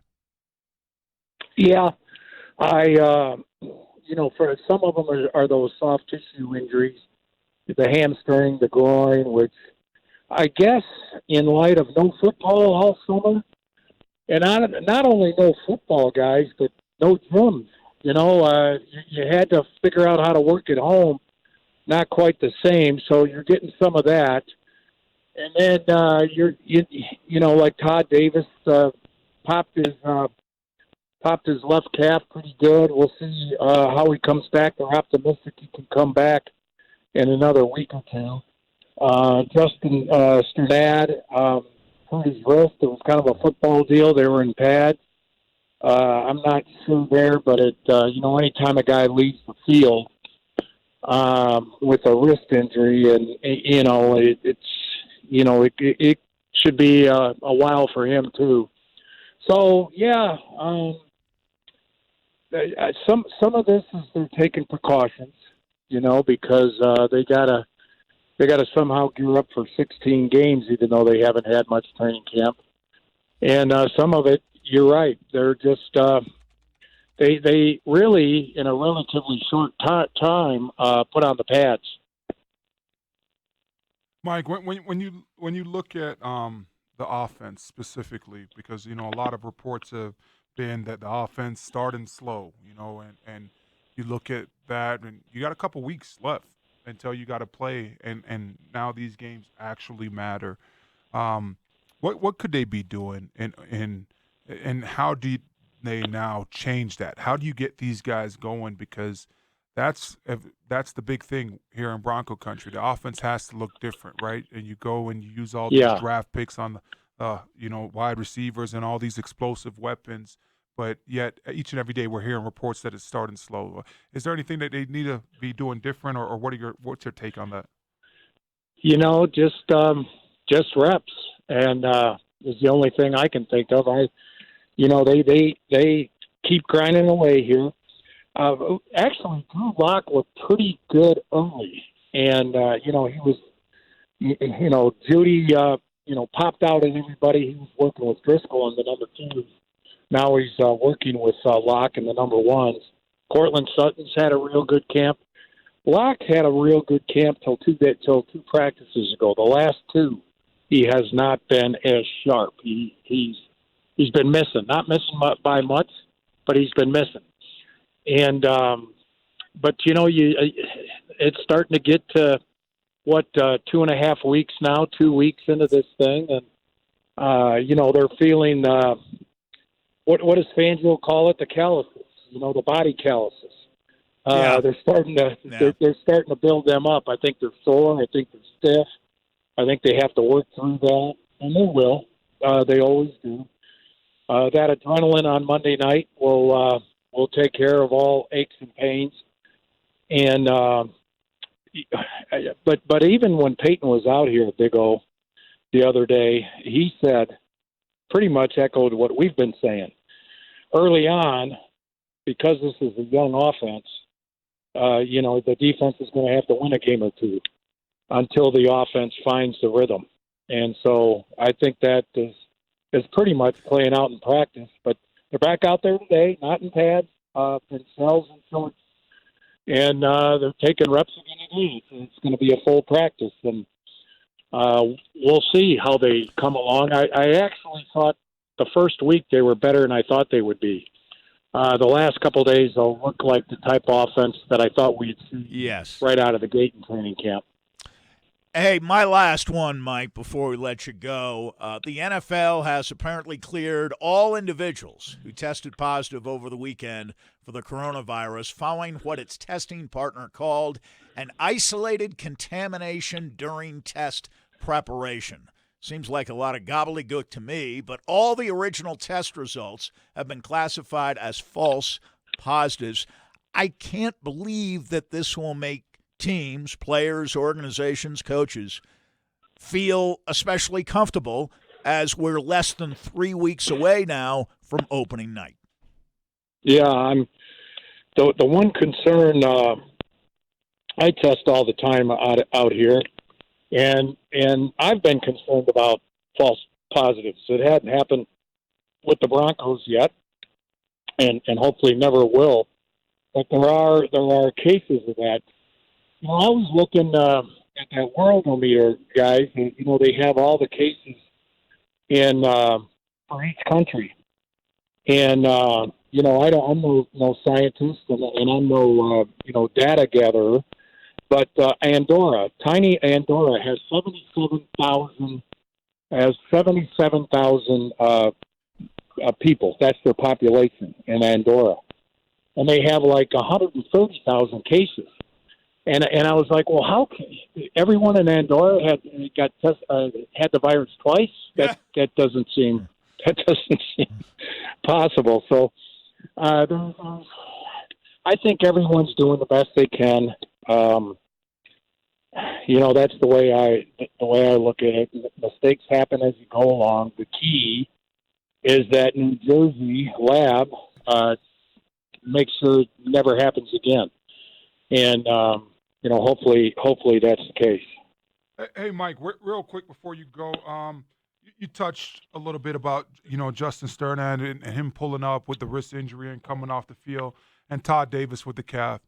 Going into the season, we are all a little worried, a little eerie about the Broncos' inside linebacker situation. Last year, Todd Davis missed some extensive time in training camp with, I think it was a knee at that point last year.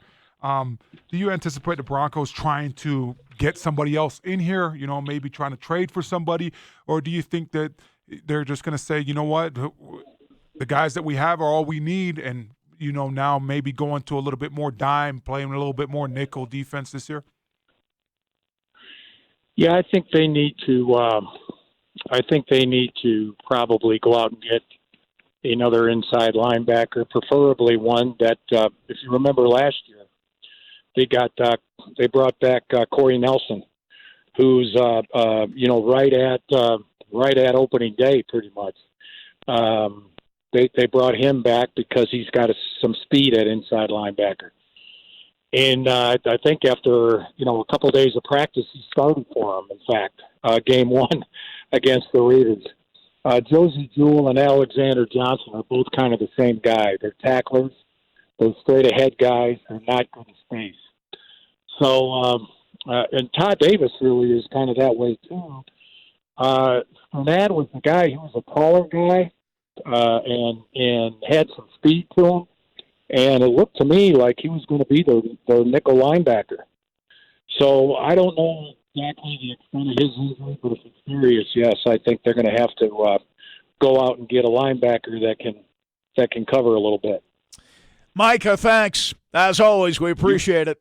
Thanks a lot, Mike. You got it, guys. Thank you. That's our 9 News Broncos Insider, Mike Kliss, presented by Bet Rivers Sportsbook, McGill's Hotel and Casino. Garrett Bowles spoke last week. We'll hear from him next. And I want to clear up something that I got wrong late last week. Todd Davis injured his right calf muscle last year. One of our texters on Friday actually had that right, and I had it wrong. He had the right calf muscle tear last year. This year, it's the left calf injury. But, you remember last year when they said it'd be 3 or 4 weeks, and it turned into 2 months plus that Todd Davis was out with that calf injury? Now, it's a different leg. Whole training camp, right? Missed the whole training camp. Yeah. They said he'd be back 3rd week in August. He was back 3rd week in September. All right? This year, they say 2 or 3 weeks, he'll be back. Well, 2 or 3 weeks, 3 weeks from tonight is opening night. Well, how much confidence do you have that we will, in fact, see Todd Davis on opening night? They do say the calf injury this year on the left leg is less severe than the one on the right leg last year. We shall see, and we will hear from Bowles next.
Hour number 2 underway on this Monday morning in the Mile High City. Our thanks to our 9 News Broncos insider Mike Kliss. Adrian Dater will join us from Edmonton later this hour. We'll talk about Game 1 and what the chances are that the Avalanche will get Calvert, Johnson, Grubauer back for Game 2. With 2 of the 3 guys, doesn't look good. A chance that one of them may play. We'll sort all of that out with Adrian Dater a little bit later on. As we mentioned, to call it a lost weekend in Denver sports, there's got to be something more severe that we could say about it. Talking about 0 for 6. The Rockies have completely collapsed. They have now lost 7 straight, 10 of 11, and 12 of their last 14.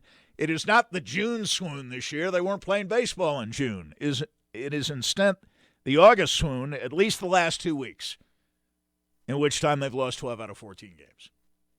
Yeah, in just 2 weeks, they went from a short playoff team to a team that's probably going to miss the playoffs now. Yeah, that's what happens when you're playing, 60 games in however many days, or 50 games, or whatever the case may be.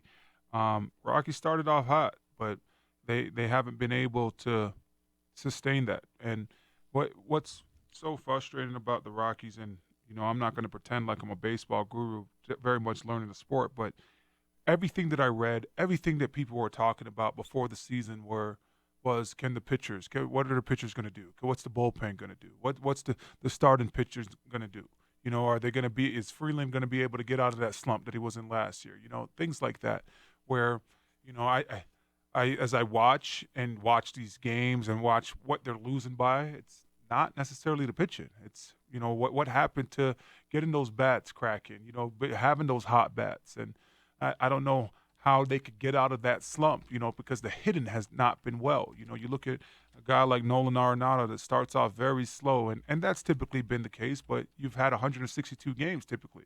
And this year you don't have that, right? So he starts off slow. He ends up sitting out that one night because Bud Black, decides on that. And then he comes back and he's starting, to hit the ball, and he's starting to drive guys in, and you get some home runs. I think there was like 3 days where it was back-to-back home runs. And you're like, man, okay, he's fixed. But then, you watch this past weekend, and you're playing against the Dodgers, and it's a close game. You got to find a way to drive that run in, late in that game, and it just doesn't happen. So it's crazy how it's completely did a 180 in 2 weeks, exactly like you said, Sandy. But that's how it goes when you're playing a shortened season and you're not playing your typical 162 games. You can't afford to have these flurries and these droughts like the Rockies are having right now. Well, 11-3 goes to 2-12.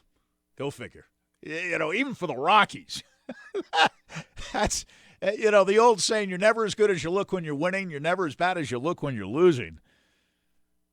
We should have paid attention to that more when they were winning, I suppose.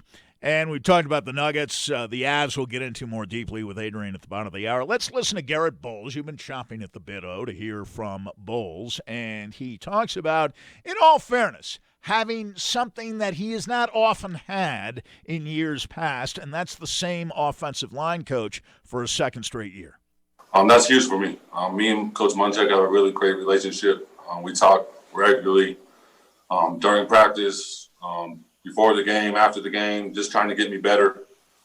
This is the first time in my career that I have the same O-line coach for the second year in a row, and I'm just looking forward to our relationship to continue to get better. I trust him. I believe in him. I know he believes in me. I just got to do whatever I can to make him know that he can trust me. Yeah. I've said it all off season. I think that's going to be huge for Garrett Bowles, but that's going to be big for everybody else on the offensive line. I'm not just looking at this as like, oh, this is a big deal for Garrett Bowles, that Munchak is back. That's huge for everybody to have that, that same terminology. How that coach wants to coach, and exactly what he likes and what he's giving you a that-a-boy for, or what he is now telling you, hey, you know what, I'm getting ready to rip you. Well, so exactly what you need to do in the course of a practice. So that's going to be big for Garrett Bowles. But at the end of the day, he's got to continue to take the coaching, and evolving, and being able to now pull those tools out at the right time. That's the big thing about offensive linemen, because there's so many different ways that you could set. There's so many different ways that you could use your hands, and you work these things day in, day out in practice. But now in practice, your coach could yell and say, hey, jump set, or hey, go 45, go vertical in this situation. But in the game, now you got the crowd noise, the coaches are on the sideline. It's a completely different animal. So it's going to be up to Garrett Bowles to really hone in and just know exactly when he needs to do certain things, because athletically, I mean, you look at this guy's feet, and I think that's why fans and everybody are so frustrated with Garrett Bowles, because if you just watch the guy and just look at his raw, natural, God-given athletic ability, there's not a lot of guys that are that big that could do the things that he does and are that strong. I'm out there at training camp the other day watching him go against Bradley Chubb, and Bradley Chubb ain't no slouch. And Bradley Chubb is a big, strong guy. I'm seeing Garrett Bowles putting the clamps on him with his hands, and Bradley Chubb can't go anywhere in that situation. So he's just got to learn how to play a lot more consistently and a lot more longer than the person that he's going up against. Here's Bowles talking about the trust factor. You mentioned it earlier in the context of the Nuggets. And Bowles was asked, and you can comment afterwards on whether you think this is true or not, but he's asked how it feels knowing that Munchak has placed at least some degree of trust in him. That's huge. When somebody trusts in you, the trust doesn't come easily with a lot of people. Going throughout my life, I know, it's hard for me to trust people, but I know Munchak has the best, he's the best O-line coach in the National Football League. He's a Hall of Famer. He could have 2 gold jackets, exactly what Dalton said to y'all a couple weeks ago, because I truly believe that.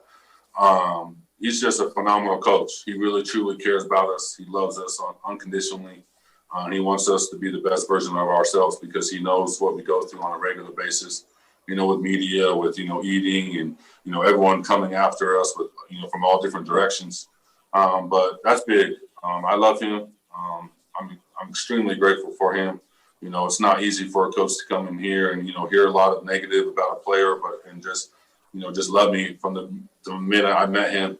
So I try whatever I can to get that back to him by playing the best football I can. And I know if I do that, then he's going to be happy and I'm going to be happy, and so will everyone else. That's the thing. Go out there and prove all the naysayers wrong, right? If this coach really trusts you and that's how you feel and you really love him, you got to show that with how you go out there and you prepare and how you go out there and execute. That's going to be the big thing for Garrett Bowles. It's just the execution. Is he durable? Absolutely. Does Mike Munchak love you? Typically your position coach does, because he spends the most amount of time with you and he's the one that knows you the most. And he's the one that has actually sat there and spent the time with these offensive coordinators, the wide receiver coaches. It's just kind of a high and by situation. But your offensive line coach or your position coach is the one that you spend all your time with. But you got to go out there and you got to take care of business. Bottom line, that's the big thing where – with Garrett Bowles, he's talking about, for him, trust is such a big thing, and being able to have an offensive line coach is such a big thing. And just being able to have a coach come in, and even with all the negative stuff that other people might hear, people could create a perception of a person by hearing that. But Mike Munchak didn't, from what I'm hearing from Garrett Bowles. But now it's kind of like, okay, you've already got 16 games underneath your belt, Garrett. So now you got to go out there and show everybody and prove everybody wrong, but also prove this coach that's in your corner that's saying, hey, you know what, good job, or hey, you know what, you'll get him next time, or hey, still believes in you. Prove him right on why he believes in you. And he's exactly right. Mike Munchak could be a gold jacket wearer 2 different times, as a coach and as a player.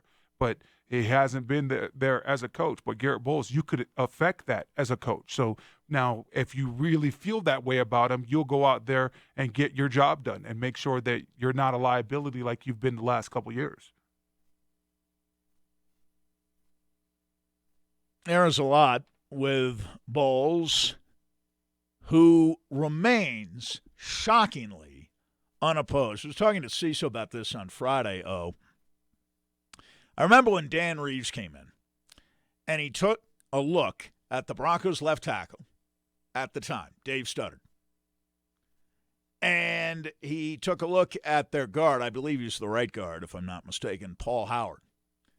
And one of the first things he said was, privately, not publicly, got to get rid of these two guys. They're not good enough. No. Howard played for several more years. For 10 years, Dave Studdard was the starting left tackle. They tried to replace him every year. They draft guys, they bring guys in. None of them could beat out Dave Studdard. Dave Studdard was not an all-pro left tackle, but he was steady. Yeah. And there were years where you could count on one hand the number of sacks he gave up, or even the number of times he was penalized, right? Yeah. Garrett Bowles, has he ever really been challenged at left tackle? No. And I know you say, well, there are fewer good offensive linemen today, and there's nobody out there, and he's a first-round pick, and Studdard wasn't a first-round pick. And, you know, I understand the politics of it, but it's still shocking to me that once again this year, Garrett Bowles will not be challenged at left tackle the way he was supposed to have been challenged by Elijah Wilkinson. You know, I didn't even worry about a competition. I was just worried about getting myself better. It's all about me. That's how I am this year. You know, my zone is GB zone. You know, I just want to focus on me, how I can get better. You know, you can bring in, you know, Hall of Famer Joe Staley, Joe Thomas. It really doesn't matter who I was competing against. I just have to get better of myself. I have to be the best version of me. And as long as I do that, I know where I can go and what I can do and what I'm capable of. You know, I'm listening to the audio. GB zone. You got to be kidding I'm me. glad that we're back in studio because I'm listening to this audio, and for you listeners out there, Sandy's throwing his hands up as soon as he hears the GB zone. And just literally like, what the heck is going on, right? But Sandy, I agree with all that he said, except the whole GB zone. What is You know, it? it's just kind of like, what are you trying to cut? Like a wrestling promo, or you're making a hype video, or what are you doing here? But as far as him saying, hey, not worried about a competition, you shouldn't. You know, this is the National Football League. If you don't understand that, hey, there's people that will do your job probably just as good as you, or maybe even better than you, or for less money than you're getting paid, you don't deserve to be in this league. That's something that you better understand from day one. And I know that the Broncos right now had to go from 90 down to 80 people in camp bodies this year. But typically when there's that 90, you're going against people that this is their livelihood. You know, they're not as young as you. They've only played football. They're trying to maybe squeeze one more year out, you know, and they got 3-4 kids at home. So when you look at that aspect, there's going to be some competition each and every day. And you could never think that I tell you one thing that Dave Mack used to always tell us. He said, don't think that your stuff doesn't stink, because as soon as you think that, or as soon as you think that you got it figured out, that's when you go out there and you have a horrible game, and now they're looking to replace you. And in my experience in the past, I've told the story before where moved the left guard, they're bringing in Richie Incognito for a workout after we lost to the Rams in 2014. And, yeah, I was frustrated because at the end of the day, I knew that Richie only played left guard. That's the only position that I've seen him play for the past couple of years leading up to that. But at the same time, I was like, okay, if that's what happens, got to beat him out. Got to make sure that I'm the guy come Sundays. So that's the right attitude to have. Don't never really worry about competition. You can only control what you can control. So, you know, hopefully Garrett Bowles was working on his hands, working on refitting his hands, because that's a big thing as well. Because as athletic as Garrett Bowles is with his feet, Sandy, when you look at his hands, it tells a completely different story. It looks like he's lazy with his hands. So his feet move so fast, you know, and the sets look great. And it's almost like he's too fast with some of these sets, even with the speed rusher being able to get in front of that guy. And it's almost like he kind of, you know, doesn't take the best angles at time because he's thinking, hey, I got to go fast, where sometimes with some of these defensive ends, he could go a lot slower than what we've seen. But it's now becoming more active with his hands. But, man, you didn't like that GB zone, huh? You don't like that promo that he's cutting, Sandy? You're not buying it? That's going to be a promo. You got to get into the JB zone. Yeah. I asked Schlereth yesterday. We were playing golf, and by the way, Siltar Ford and Colorado National did a great job yesterday in setting up the course. Well over 100 people participating in this tournament. We missed you. Well, I wouldn't know because I came into work last week and Mike invited me out. I think it was like Tuesday. It was like, what are you doing this Sunday? You know, you want to golf? It's early in the morning, and you told me about it as well. And I was like, yeah, Mike, I would do that. I would love to do that. And I got a text message a couple hours later. Hey, sorry, we got our fourth, so we don't need you. So I was. I didn't know it came down that way. Yeah. I thought you were unavailable. Never had Mike's number either, so I got a text from just an undisclosed number saying, hey, it's not Mike. Hey, it's Evans. We got our fourth. We don't need you on Sunday. So I'm glad that you guys had a good time, though, Sandy. Had a good time. Well, we really missed you. How did you shoot? How did you play? Well, it's a scramble format, so we shot 66, which is not going to win any scramble. You got to shoot in the 50s to win scramble. You got to make birdies all the time. We made 6 birdies. Well, yesterday was a beautiful day. We had a good. So I'm sure you guys enjoyed it. We got to get to Nate Jackson here. First time we've had a chance to speak with Nate, who's been out at Bronco camp for the last few days, and I heard you, Nate, on with Schlereth and Evans late in their program earlier this morning, and you were talking as if perhaps some of the Broncos have hit a kind of training camp wall. Am I characterizing your position correctly? Well, I'm not sure if it was a wall because, these guys have only had, 8 practices or something like that, so they shouldn't be too tired out. It really isn't the dog days of camp like it used to be, but it seemed pretty sluggish to me. It seemed kind of dead, kind of quiet. I know typically the offense has a lot more to think about than the defense, so the defense is always chattering a little more. They're talking a little more. The offense is thinking about their plays, but it was eerily quiet, and kind of the first half of practice was pretty slow for me. Maybe I'm just used to an older style of camp, but I thought those guys need to pick up their energy. Nate, anybody specifically impressed you out there? I know that you're one of those, you're a pretty boy. You catch touchdowns back in your day, so I'm pretty sure it's going to be one of the tight ends or the receivers or somebody that scores touchdowns. But anybody specifically that you saw out there that you're like, man, this guy's getting ready to do some damage this year. And what were your thoughts also on Drew Lock as well? Well, to me, Orlando, it's impressive when somebody who's styled as a pretty boy can get down in the dirt and be a good blocker. That's what I prided myself in becoming when I went from receiver to tight end. So what I wanted to see yesterday, and which I didn't see. That's definitely a self-suck, Nick. That's definitely a self-suck, but you could go ahead. Keep going. Anyway, what I wanted to see was those tight ends kind of working on their blocking, because especially Alberto and Noah Fant, those guys need a lot of work on their blocking. And to me, they're not really digging into that task as much as I would like to see them do that. As far as the passing game goes, there's not a lot of opportunities for the receivers to shine, really, in practices that are formatted the way they are. They don't do one-on-ones, which is kind of atypical. Every practice or every team I've ever been on, the receivers get to line up against the corners and do a period of one-on-ones where you really get to see, hey, what does this corner have and what does this receiver have? And you can see what kind of ball skills they have. Well, they don't do that. And so it's really, kind of the luck of the draw as a receiver. You hope the ball comes to you. And, for example, Cortland Sutton yesterday didn't get the ball at all. It just didn't come to him. Wow. But it came to Jerry Jeudy probably, and every time it did, he caught it. And so I think he's the guy who impressed me with his ball skills yesterday. Very smooth, very instinctual with the ball in the air. He knows where his defenders are around him. And so when he catches the ball, he heads upfield real quick, kind of like Rod Smith used to do. And you can't really teach that. That's an instinct. Yeah. I think Phillip Lindsay impressed me just with his fire and his competitiveness. He's always out there ready to go. Melvin Gordon didn't suit up yesterday, so Phillip Lindsay was the one who was trying to provide the spark, but he was really the only spark on offense.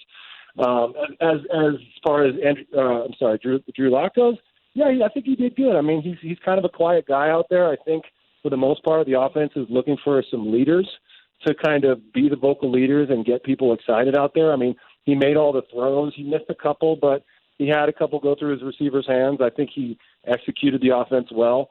My impression was, though, that if he gets hurt, there's going to be a problem. He's, by all intents and purposes, a rookie quarterback. He's played 5 games. Right. And so if he gets hurt, which he did last season, the Broncos are going to be in trouble.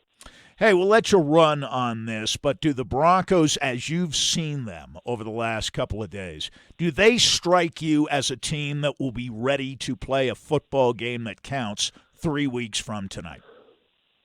Well, based on what I saw yesterday, the answer to that is no.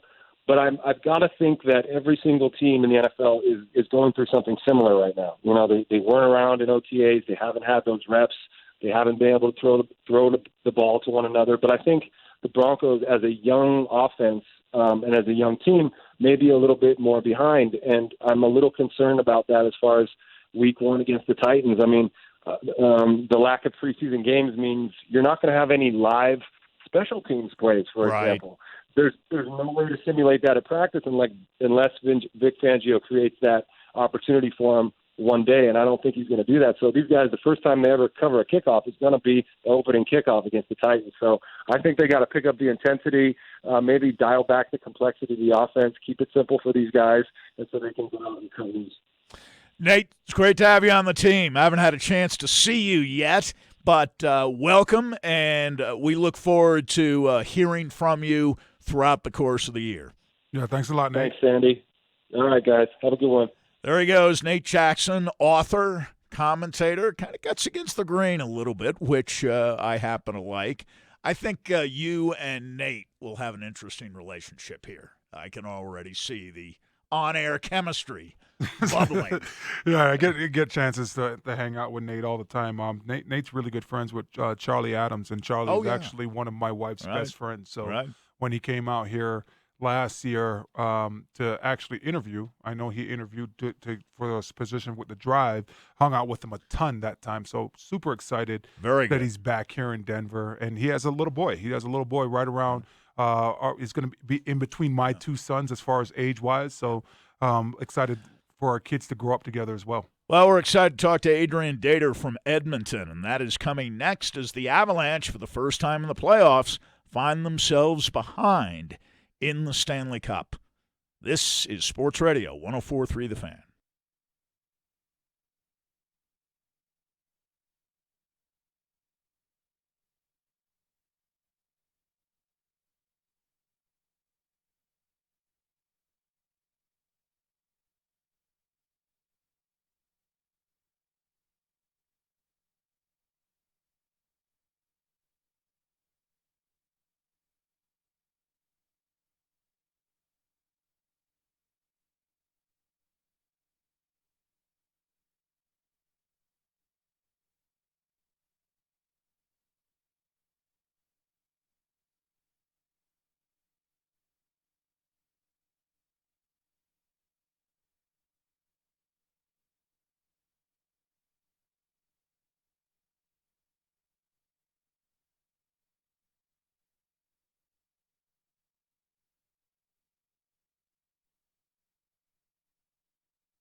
Time now for our Avalanche insider Adrian Dater to join us from Edmonton, courtesy of Bud Light. Adrian, I thought it was a little odd, not that the Avalanche couldn't have played badly on Saturday night in any case, that they only found out on Friday that they were playing on Saturday, and that they played golf on Friday rather than work out outside. And I know it was kind of a casual workout for the Dallas Stars at the football stadium in Edmonton, but at least they were outside and active. I played golf yesterday. I don't consider golf ever to be an especially challenging aerobic exercise. Obviously, they were flat, but did it seem strange to you that they get told on Friday that they're playing a game the next night when they imagine that they wouldn't be playing until Sunday or Monday? That's a good point, Sandy, and something that probably only you would think like that, and I should have too. I was the same way on Friday. I didn't think there was any chance in the world that we'd be playing the next day. I remember texting NHL people saying, boy, it's got to be Monday at the latest, right? Or early, I should say. And they said, don't assume anything. We want to get playing here. We want this to roll on, and the reason is money. Yep. Every day they're in this bubble, it costs them another gazillion dollars to feed them and put them up the hotel and all that. So it's a good theory. I think let's face it. I don't think that would be the reason, but it could have been a minor factor. Who knows? Hey, Adrian, when you look at this series with the Avs and versus the Stars, you look at Dallas. Dallas comes out and is just playing a physical brand of hockey, and they're just absolutely trying to punish the Avs players. Can the Avs afford to get into a cross-checking battle with the Stars? Because it looks like that's what they're trying to do, and guys are going and getting injured and dropping like flies in that scenario. Yeah, I was just thinking about that too. I mean, I feel like the Avalanche need to get back at Jamie Benn for what I thought was a dirty hit on Eric Johnson. Yeah, you could see it on the replay that he lifted his knee, tried to hurt him, and it did hurt him. I'm old school. You guys are probably a little old school too. I think that stuff needs to be addressed. But we'll see. On the other hand, you can't just turn it into a cross-checking competition and possibly put yourself in the penalty box all night and lose the game. The object is to win the game. So it's a fine line. They don't have a lot of guys who play like that. So the Nikita Zadorov is your probably number one guy, but he's always the refs are always looking for him to put him in the penalty box if he even hits a guy fairly. So if he does it unfairly, it's going to just set him back 5 minutes. Maybe a game misconduct or something, and you got to win the game. You can't lose a D-man over this either and play with 5 defensemen again like they did last game. So I would bet that the Avs are not going to be engaged in a whole ton of that just based on how they are. But I do feel like they need to be more physical. I mean, you don't need to be dirty to be physical. You can just get in on them and hit them hard on their forecheck, something they didn't do the last game. And the loss of Matt Calvert was one big reason why. Absolutely. And I still can't figure out why he missed that game, too. Yeah, well, we don't know much, and I know you don't know much more than we do, even up there in Edmonton. The term they use is so generic to be almost meaningless. I thought they missed Calvert. It was as bad a game as I've seen Graves play in quite some time. Girard was up and down. Defensively, not very good. Offensively, he was okay. Zadorov was bad, went for a hit on a play, moved himself out of position, cost him a goal. Kadri was bad. The middle 6 forwards I want to ask you about before we let you run. We talked about the Nuggets shaking up their lineup, and they did a little bit yesterday against Dallas. What about Jared Bednar's inclination to shake up the Kadri line with Burakovsky and Donskoy and the Comfer line with Jost and Nichushkin? I thought Jost of those 6 was the best, but that's damning with pretty faint praise. Comfer and Nichushkin, Burakovsky, and Donskoy were awful on Saturday. All four of them. Yeah, they were. I don't know what. I think the layoff really hurt Valerie Nichushkin, who was having a really good season when the shutdown happened, and I think that hurt him somehow. He just does not look like the same player. I think he's gone the last 4 of the last 5 games without a shot on goal. That can't happen when you're on a middle six like that. Burakovsky, don't love his game either. He's a very opportunistic goal scorer. That's what he is. He's a pretty good skater, and he's pretty good on the second power play, but he doesn't play defense very well. That's a problem for me. But if he can score goals, all is well, I guess. Well, Jared Bednar is going to talk to the media here in about an hour. Unfortunately, he hasn't done it already today, and I may have more info on that. But I do suspect that he may either move Nichushkin down a spot if Calvert can't play, and move Jost up. And that would be the shakeup. I don't think he's going to do anything else too radical for the game. There's only so many options they have at forward. Sure. I don't think the guys they have in the bubble on the bench are all that really attractive in a sense for this series. Adrian, any expectations of somebody returning back to the lineup? With Calvert being banged up, EJ read something where Grubauer is probably out indefinitely. So any expectations of anybody else coming back to the lineup tonight? I think the best chance is Calvert. We'll know soon. I still can't figure out the Calvert thing. He was in the warm-up in Game 1, and he literally was jumping around on the ice into teammates in the Lambeau leap thing that they do. I just don't see how he goes from that to not being able to play.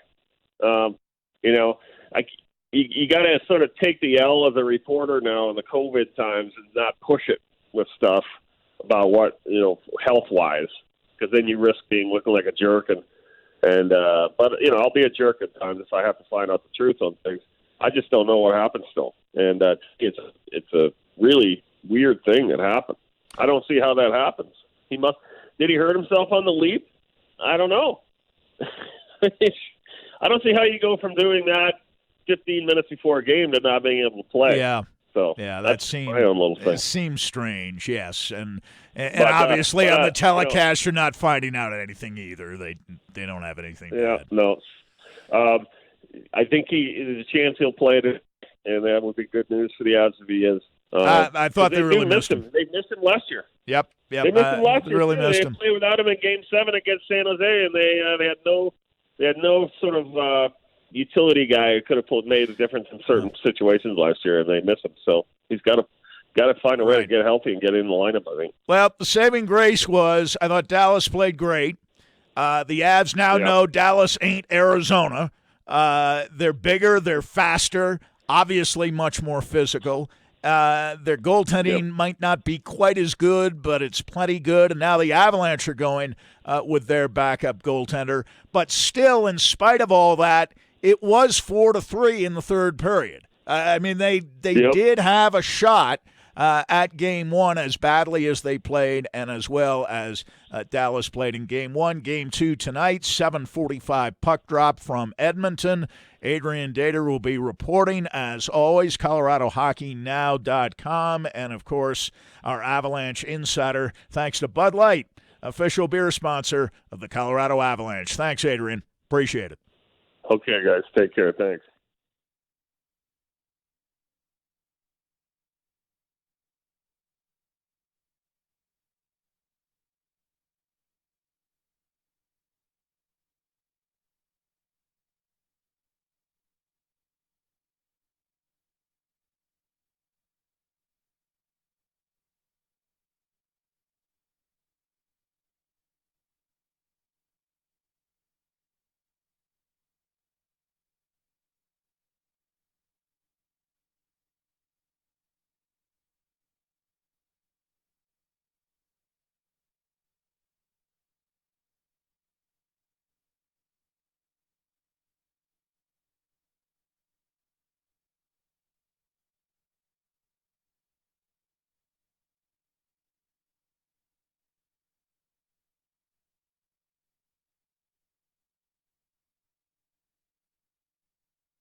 Sandy Clough here for my friends at SCL Mortgage. SCL family and veteran owned. You can find them at myspecialmortgage.com. Call them at 303-790-2222. Boy, those interest rates continue to be at historic lows. And if you haven't already, get rid of that consumer debt you have through SCL. Car loans, credit cards, student loans. That interest isn't tax deductible. Your house payment is. A-plus rating with a Better Business Bureau. Widest array of loan programs in the region, maybe in the country. SCL is here for you, whether it's their unique bank statement loan program for the self-employed or a VA conventional or FHA loan with no credit overlays. If you need a bridge loan to buy that new home while your current home sells, SCL can help you with that, as virtually no one else can. And, of course, they're looking for loan officers, operations people to handle all their volume right now. They have a great culture for employees and especially for customers. Call them at 303-790-2222 to find out more. MySpecialMortgage.com is the website. SCL Mortgage, NMLS license number 1200716.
We will get back to listening from last week to what Garrett Bowles had to say in a few moments.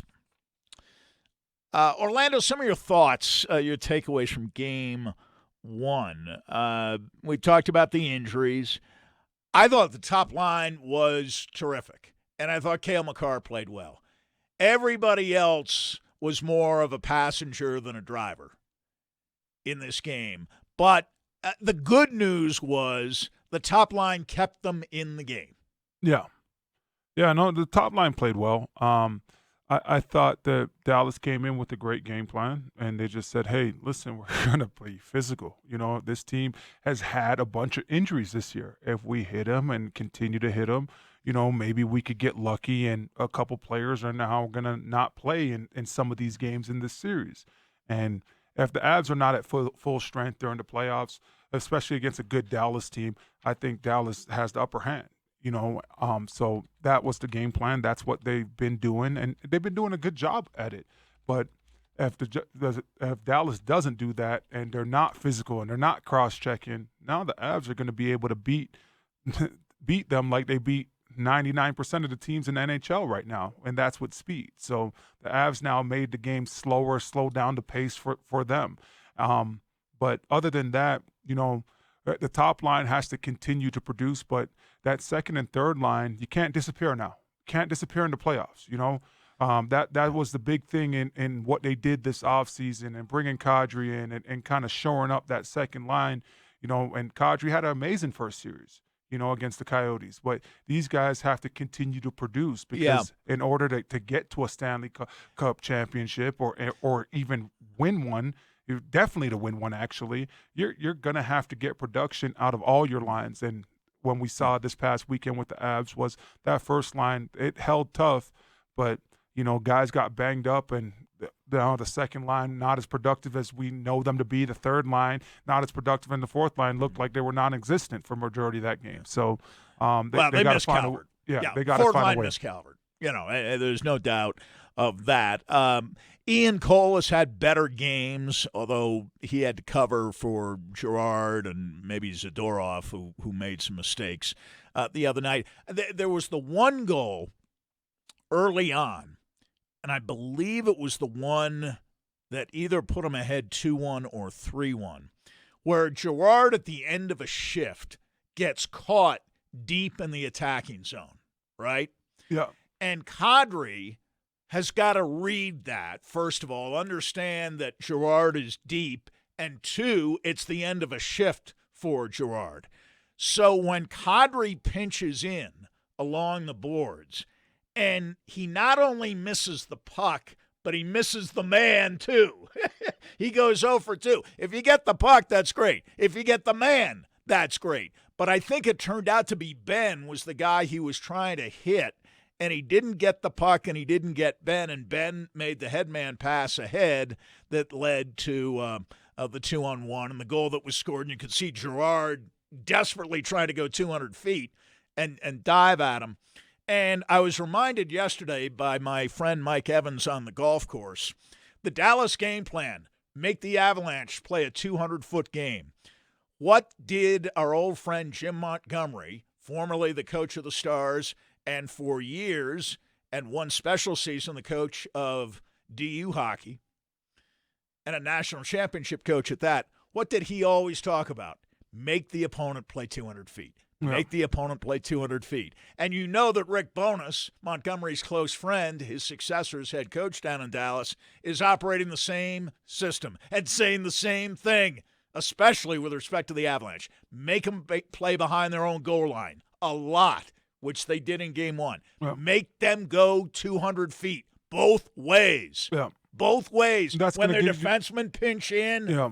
That's going to get you tired, right? Make Sandy? the transition. That's going to get you tired. You're going to have a lot of line shifts. And right now, the Avs can't afford to have a lot of line shifts. We're missing Calvert. We're missing some of these other guys. And just really not the production, just lacking with these other lines. They cannot afford now to be playing that brand of hockey. That's going to be exhausting. There's going to be a lot of different changes now to get guys out there in order to get fresh bodies out there. And the production is not there. So you look at that and, man, It's a great game plan. It is a great game plan. It's the only game plan against the Avs. That's It's all the that only you one. could do. You got to be physical and make them play 200 feet. Yeah. Both going from defense to offense and from offense to defense. And it sounds like, well, you got to make a skating team skate. Well, yeah, and pound them. And maybe the effect isn't felt immediately, but as the game goes on, those guys you are hitting, they're not quite as spunky as they might have been at the start. And I thought the Avs came out flat the other night. It looked like the Avalanche hadn't played in about a week. Yeah, it looked like it was really longer. did. They were not ready, and it looked like they were going for a casual skate against Arizona, the way they had basically in that 5-game first-round series. How about? I mean, do you think that the way that the end of that Arizona, those last 2 games of the end of that series, do you think that affected them? You know, being that goals started coming in flurries, and you know. Well, now you got Comfort that gets put on the bench, gets pulled, and you're just thinking, I do think too. I just was interested. But this is another interesting thing because it comes from the 720. It says Avs suck, Rocky suck, Nuggets suck. A week and a half ago, that statement wasn't being made. Well, we were saying that the city of Denver enjoyed the best of the post-COVID. I know it's not post-COVID, but you know, the best of the restart cities was Denver. Yeah. The Rockies are 11-3. Avalanche are sailing along. They only lost 2 games through the round robin and the first round of the playoffs. By the way, why are the announcers referring to round robin games as playoff games when they're played by regular season rules? Yeah. Right? Yep. 3-on-3 overtime. Right. I don't get that, but maybe they've been told to do that. Maybe that's the way the NHL is doing it. And with respect to the Nuggets are 3-5 leading up to the playoffs. So the fact that they're down 3-1 may be surprising. I had the Nuggets winning in 6, so I'm surprised. Am I shocked? No, I'm not. Because the 2 guys we said weren't coming back, I don't think are coming back, although they did show Harris last night working out before the game, and he looked okay. Barton's not even in Orlando, so he's definitely out. He's not even in Orlando. He's getting a second opinion on the knee, which is never a good sign when you're going for a second opinion. What happened to the knee? When did the knee happen? Like, did it happen working out by itself? Did it happen when they got back to the facility? Like, and what exactly is going on? That's another thing that I don't like about this situation. It's so hard to really find out information on guys. You know, like even with the Broncos, right? I mean, you see Justin Sternad, and I know we're getting reports that he's having it's a wrist broken surgery. wrist. He's out for the year. So, but you know that information normally comes down so much quicker than than what we've had. So, but Will Barton. That's the thing though as well. You know, you look at Gary Harris, you look at Will Barton, but you also look at these other teams that it's all different circumstances. But hopefully it wasn't. The guys didn't get hurt, not following the rules, or you know, just playing pickup basketball at a gym late night or something like that. Because right now the Nuggets could use a guy like Will Barton for sure. You know, with how things are going, with the energy that he brings on the defensive side as well. Because you look at, Nikola Jokic, Michael Porter Jr., just not getting it done. You know, I want to ask you this as well, Sandy, because this was a guy that I thought, you know, was having a good game, but at the end of the game, I think that with the Nuggets losing, I do think some of the blame drops on his floor step. And, you know, because just watching the game with Paul Millsap, I thought he started off really good, you know, was there, you know, brought that energy, you know, getting those putbacks. And then later on in that game, Zach tweets out something in the game saying, you know, Paul Millsap, welcome to the NBA Finals. And I retweeted it, and I was like, yeah, you know, because I was beginning to think that they left him in Denver, or he left the bubble to go get a second opinion with Will Barton. Yeah, but maybe he was in the witness protection program. But the foul late in the game. What were your thoughts on that? The clear path foul. Oh, that was definitely a foul. It was a foul, but it was definitely clear path. I thought definitely clear path. Thought he could have did a better job trying to go after the ball. You know what I do? You know what I do in that situation? I just wouldn't call anything. Give him the layup. Yeah. But the difference with clear path is you get to keep the ball, and You then get they the make two a three. foul. Yeah, you get Then the they two make a foul three. shots, and then they get make the ball. a three. Yeah. So that I would have left it as a non-call, maybe. But you know what? The Nuggets had multiple chances to take the lead after that, okay? After they got behind 113-108, they got back to within one, remember? They had two chances to take the lead. Grant turned it over on one. Murray missed a two-pointer. I know, not blaming Murray. Murray made everything else pretty much. But they had two chances to take the lead. I mean, they were out of that game. They were down 11 with, I don't know, a little more than 8 minutes to go. This is typical Nuggets. You know, they come back, they show some grit, but they never got stops down the stretch. Utah scored 20 points in the last 4 minutes, 2 seconds. Mitchell scored 16 of his 51. Almost a third of his points came in the last 4 minutes of the darn game. And that's another thing, too, with the Millsap Unbelievable. thing. Millsap blocks the ball goes out of bounds, and then he's staring him down. You're staring down the wrong person, the person that is driving this team. Real quick, it's 11 o'clock. You're listening to KKFN and KKFN HD1 Longmount, Denver. That's the best I've ever read that legal ID right there. I know. Some chump said you were stumbling or we were stumbling over these ideas. We do them flawlessly. Yeah. But speaking of flawless. Real quick, though, Sandy, because that's another thing. I think the Nuggets lack a little bit of maturity because they just want to sit there and ride the hot hand. You know, late in that game when Jamal Murray is literally hitting everything and he's playing just outstanding, when he does have the ball in his hand, it's him and Joker working the 1-2 pick game. Yeah. And Or the other Murray three, going one-on-one. the other three guys are just just standing there. Yeah, Cleared it out. Yeah. Nobody's cut into the basket. Now you got different guys on everybody else that now they're in great defensive position to dive in the lane if Murray beats his guy one-on-one. And everybody's just standing there still. Now, even when it's collapsing on defense, they're still standing there. You could say the same thing, I guess, about Utah, that Mitchell and Conley scored all their points the last 4 minutes, and it's just those two guys. But I agree with your point. It does seem to be with Denver, if you stop one or the other, you're going to win the game, and if they're both going badly, you're going to win easily, and you might win close. I mean, the two close games have been split, probably the way it should have gone. Matt Moore joins us now, our Nugget insider.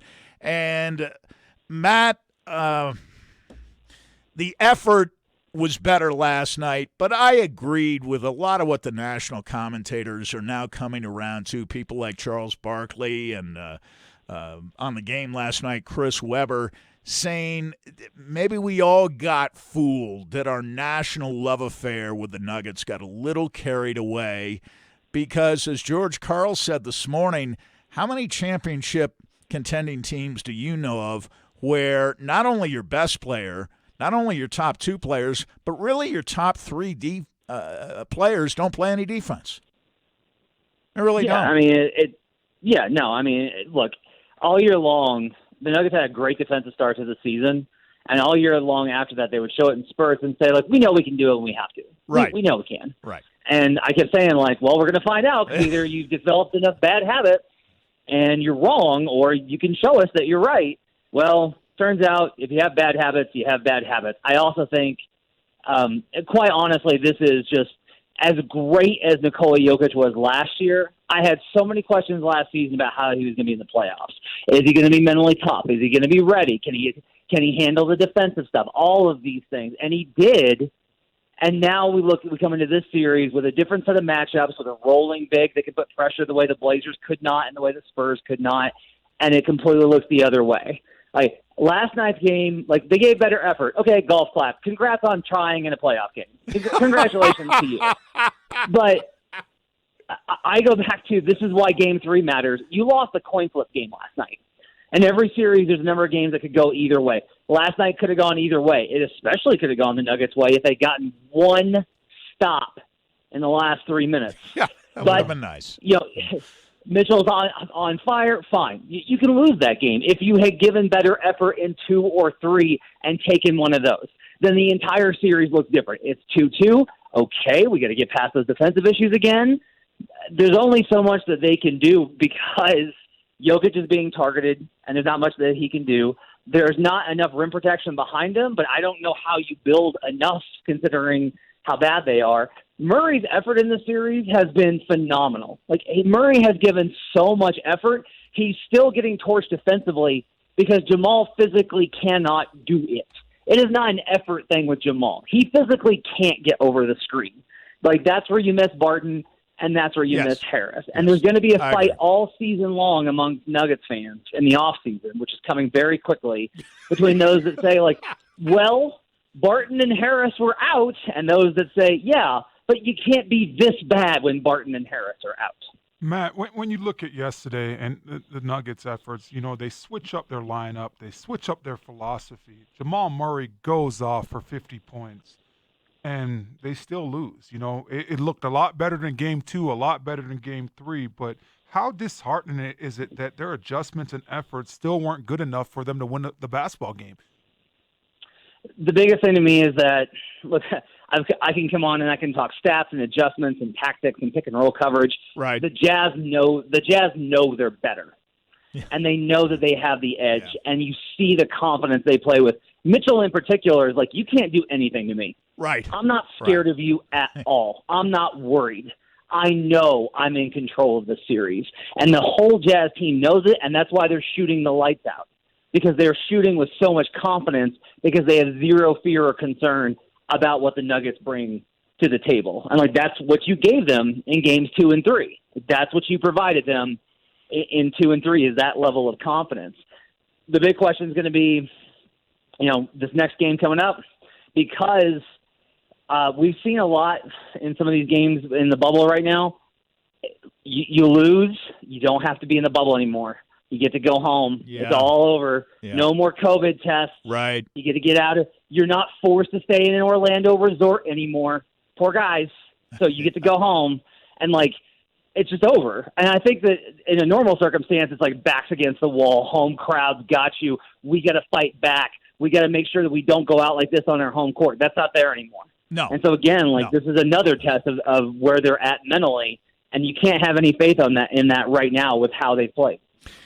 They made the lineup adjustments last night, but really at this point, absent getting Harris back, aren't the bag of tricks almost empty? I mean, what else are they supposed to do? Your shooting guard shoots the lights out last night, gets 50.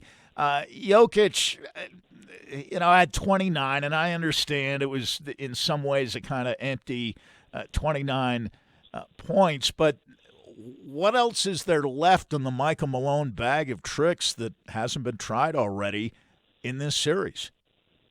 You guys are talking about, like, offensive movement off ball, and sure, I think the Nuggets need to add in more offensive wrinkles in the offseason. With Jokic on the floor in this series, they have a 123 offensive rating. The Mavericks led the league this season overall with a 115. They're scoring the absolute lights out of the ball. They're doing great on offense, but they're giving up absolutely historic numbers defensively in the worst way imaginable. And so, a lot of it is defensively, there is nothing they can do. They've tried blitzing him. He hits the weak side, and the shooters are open. Yep. They've tried switching. He torches Jokic, and there's no backline protection. No. If you bring help on the back line, then he just kicks it out to the shooters again. If you stay home on the shooters and you bring help on Mitchell, he's hitting Gobert on the roll. Like, there's just not enough. I don't like putting things on one player because this is a team sport, and especially in the NBA, defense is systemic. This is on Jokic. This is on Jokic. He has to contain Gobert and Mitchell. I'm sorry, that's the job. Like, that's just where you are. If you had bigger guards, they could get around the screen and contest Mitchell a little bit better on those jumpers. But that's not happening without Harris and Barton back. So the only way that they're going to do better defensively is if Jokic has the defensive game of his life, which you really have no reason to believe is coming. Matt, when you look at that game yesterday, you look at Paul Millsap, and he has 16 points in 35 minutes, and a lot of those 16 points came in the first half. I think he only scored probably like 2 points in the second half. But then you just look at the sequence of events. He blocks the shot from Donovan Mitchell. He's staring them down now, and then Donovan Mitchell comes back and pops a three right in his face, right? A huge three, almost a dagger, the thing that probably sealed the Nuggets' coffin right there. And then later on, the clear path foul. How big of a mistake is that, especially from a guy that's played so much basketball that should be a leader on this team that's so young? Yeah, I don't have the same perspective. I think for me, honestly, with the Mitchell stare down stuff, look, this Nuggets team needs somebody to stare down somebody. They need somebody to have some level of attitude as opposed to just cowering away and being like, let's just jog back on offense, guys. He got burned. He blocks the shot. Mitchell hits him with a dagger three-pointer that Mitchell was going to hit anyway. It was well contested. I don't have any problems with that. On the clear path foul, look, I think it was a frustrating sequence of events. Those rules are always really weird. Yep. Overall, though, Sure. I thought Millsap showed up last night. I thought he did a lot of really good things for them last night. And I think I wind up being like, I would rather he have gone out like that, trying to instill some confidence and trying to play, trying to muster the ability to be the defender that he once was, than to go down meek and meek the way I think a lot of some of the Nuggets have. Our Nugget insider is Matt Moore, joining us courtesy of Budweiser. Matt, last one from me.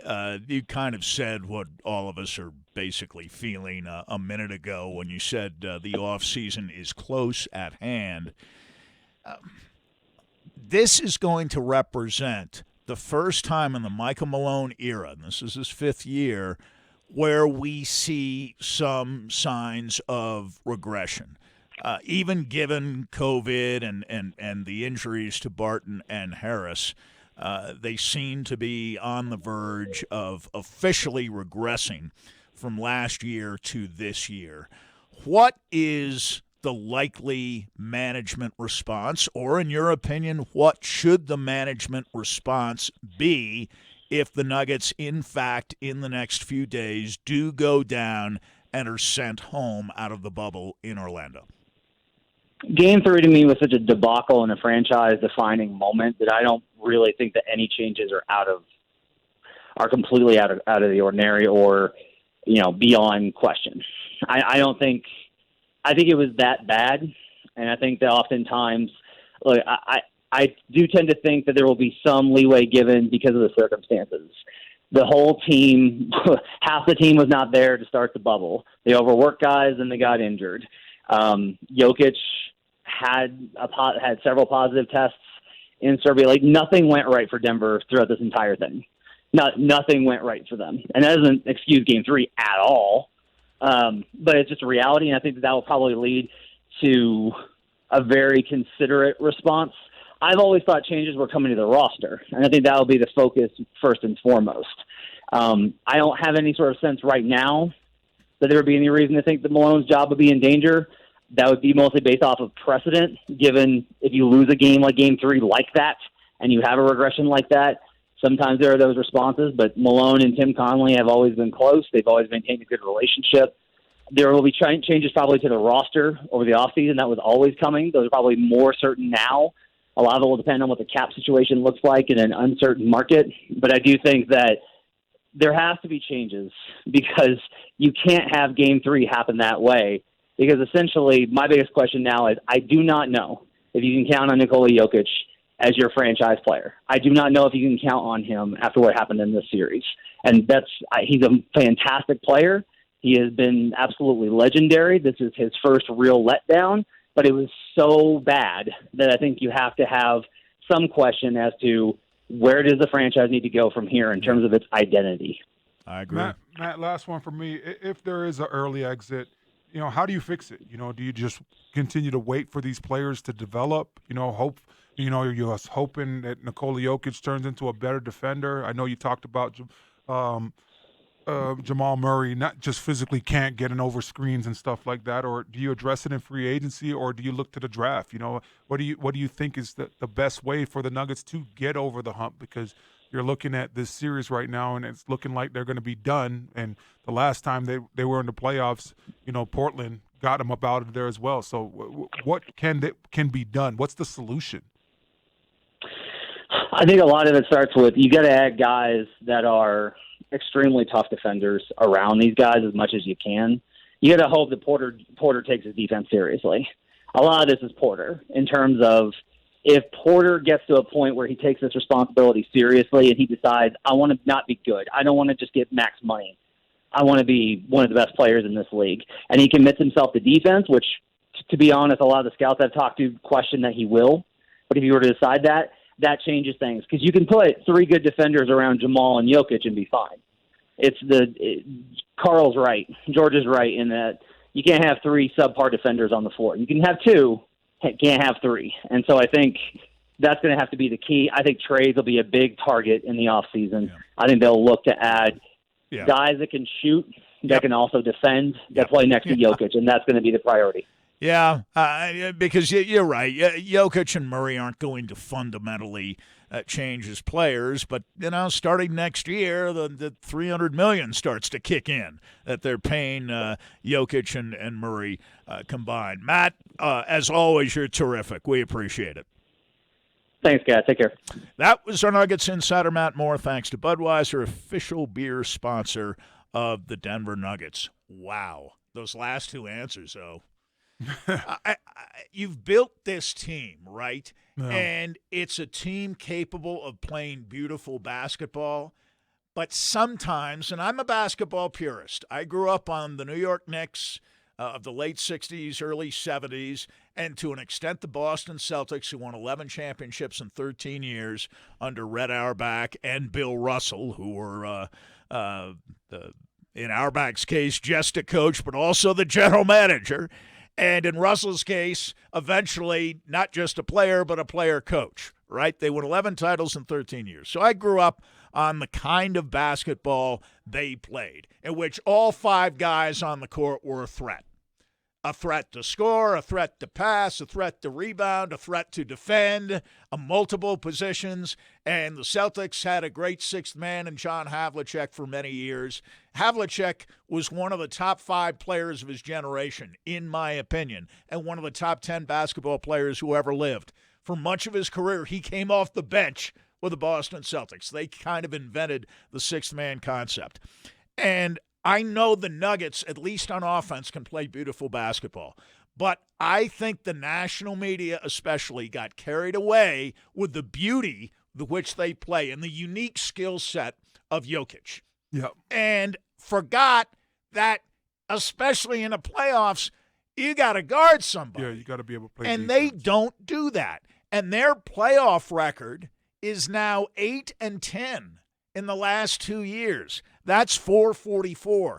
That's close to basically George Karl's career playoff winning percentage. And people said George Karl's a terrible coach in the playoffs. No. Well, then Nikola Jokic or Jamal Murray, I don't care how many points they score, they're terrible players in the play. By that standard, what we're finding out here, it's hard to win in the playoffs. Yeah. Easy to make the playoffs in the NBA and maybe the NHL too, and this year in Major League Baseball. More than half the teams make the playoffs. But it's hard to win once you get there. What's so frustrating about the Nuggets is that when you do get to the playoffs, it's a lot different, During the regular season, you jump on a flight, right after the game, you're playing another team the next night. There's not a lot of film study. You're not dissecting a team. Now in the playoffs, you get days off. You're able to watch film. You're supposed to be able to correct your mistakes. And you're not seeing a lot of corrections for the Nuggets from game to game. Now, did yesterday look better than Game 2, Game 3? Absolutely, it looked better. Did they compete more? Yes, but as far as just the defensive side of things and being able to guard people or being able now knowing what people like to do or how do we trap this guy when he's at the top of the key or how do we force him a certain way, the Nuggets are not doing that. And a lot of guys, I continue to say it, there's no trust with this team. Guys don't trust the other player now that they're going to be able to communicate or talk or help them put themselves in a better position defensively.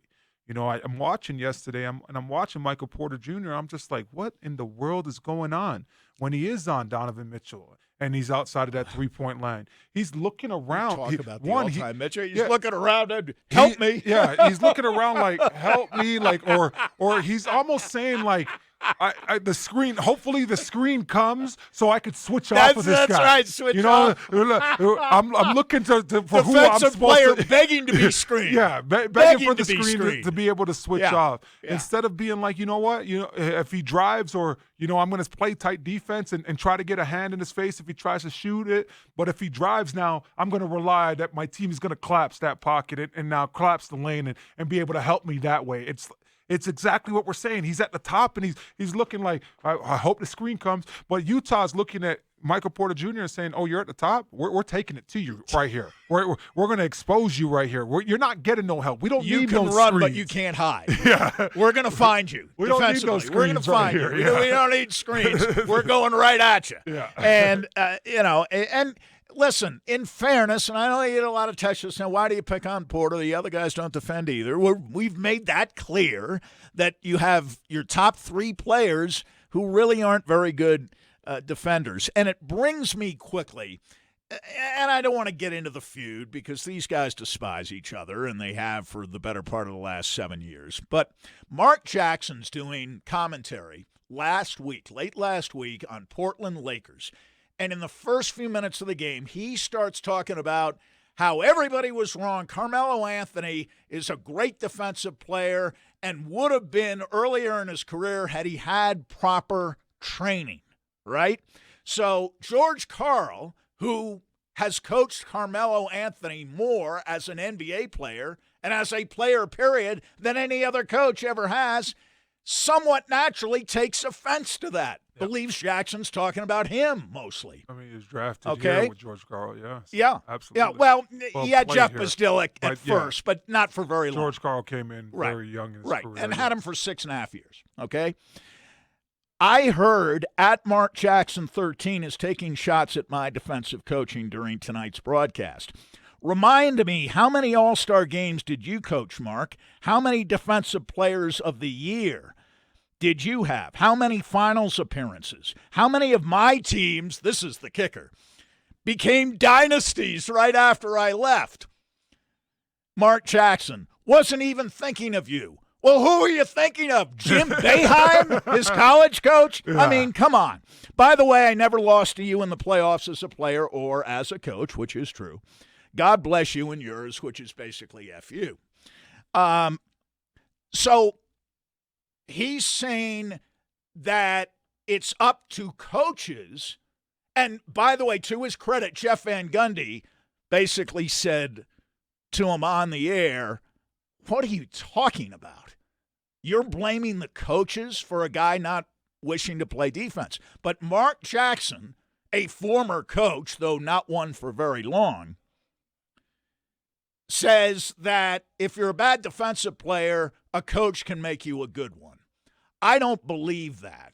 And I also don't believe there are great regular season players or coaches and lousy players, the same players who are lousy in the playoffs, or the same coaches who are lousy in the playoffs. I think you are what you are. My fear with the Nuggets is that the weaknesses now that have been discovered over the last year or year and a half since the Nuggets started 37-15, the year before this one, I think people have found their weaknesses. Oh, absolutely, Sandy. And they'll keep attacking them. Another thing, constantly yesterday during the broadcast, you're hearing people talk about Donovan Mitchell and how he was frustrated last year in his series against the Rockets. And you're seeing the improvement, right? They're talking about last year versus this year, and you're seeing the improvement. They got embarrassed. And now what? He's one of 3 people to score for 50 points and 2 times in a series, right? And you're looking at that and you're saying, man, this guy gets it. He understood his deficiencies last year. He went and worked on it. With the Nuggets, we've been hearing the same thing. They're lousy on defense. And that's the thing that Coach Malone has been preaching, right? And even after games, he says it himself. Defensively, we've got to be better. And now you're seeing it against the Jazz right now in this series, where the lack of defense and just not getting back, not being able to do something where you're shaking it up. So I think with anything, if you're going to be a winning team, teams that get it, You could not like your coach, you could love your coach, but it works. It's a great working relationship, and you understand what's demanded from you of that coaching staff. With the Nuggets right now, I'm watching a team that, yeah, they're very interested in playing offense, and they're special in how they score, and Jokic is a special passer, but for goodness sakes, the last couple years, you've been hearing how lousy they are on the defensive side of the ball, and now you continue to see it. So what were you guys doing in the offseason? What were you doing, after that exit when Portland exited you out last year when you were the number 2 seed in the West? What were you doing now after the All-Star break? We saw how they came out and they weren't playing that great anyways after the All-Star break. But now, even during the pandemic and after that, it's not flowing right now. I do think some of the blame lands on Coach Malone's feet because, hey, you know what? You had some guys out, and you got to be able to move on with those guys. And I think he should have approached the 8 games that you had to end the season off a little bit better, I agree. as far a little more seriously. Yeah,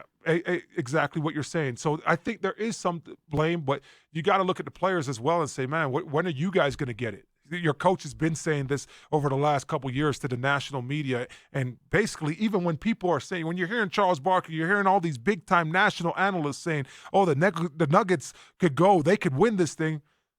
Your coach is still saying at that point, no, well, we got to get better on defense, we got to do this, but yet we're not seeing it now throughout the playoffs. I think the Nuggets have been overrated, and the Avalanche have gotten less attention, so maybe now they're operating with the idea that their core is established. You know what their top guys can do. Hockey's a game where you rely more on the entire lineup from top to bottom. Your superstar doesn't play much more than a third of the game, a little more than a third of the game. For 38 minutes a game, Nathan McKinnon is not playing. So the rhythms of the sport are different. But I see take charge guys, and Texter earlier mentioned a bunch of great individual stars who aren't known for their defense, but Doncic tries. And Harden, especially without Westbrook, has actually played in the bubble pretty well on the defensive end of the court. I've seen Houston's games. Harden's putting out more effort on the defensive end. All these guys, people talk about Paul George, playoff P, didn't have much of a playoff game yesterday, but he does play defense. And, Kawhi Leonard's all defense every year. He's an all-defensive team guy. He plays both ends. LeBron plays both ends. And Jokic, and to an extent Murray at times, have been put in the same category with some of these guys. People are talking about Jokic as an MVP candidate. Not if he doesn't play more than half the game, he's not. If he doesn't play in the defense, in whose league is he ever going to be the most valuable player with his team, losing in the playoffs either in the first round or the second round, never getting past the second round of the playoffs? Chris Paul gets picked apart like George Karl used to for not getting far in the playoffs. No. And I don't think he'll get much further this year, although he's having a great year. But Chris Paul at least tries on the defensive end of the floor. I don't see that with the Nuggets. When we come back, more from Garrett Bowles, and we will talk more about the Bronco injuries. Referenced it. Sternad, according to Mike Kliss, out of practice today with a wrist injury. He will have surgery. He will apparently be lost for the season. And the injuries are kind of piling up at inside linebacker. Don't those injuries always attack one of your positions of weakness? It just seems always to happen that way. When injuries come in waves, they hit the position or positions at which you are weakness. That's next.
point of this either-or analysis, which always strikes me as being simplistic and insufficient, that it's either talent or it's effort or it's coaching.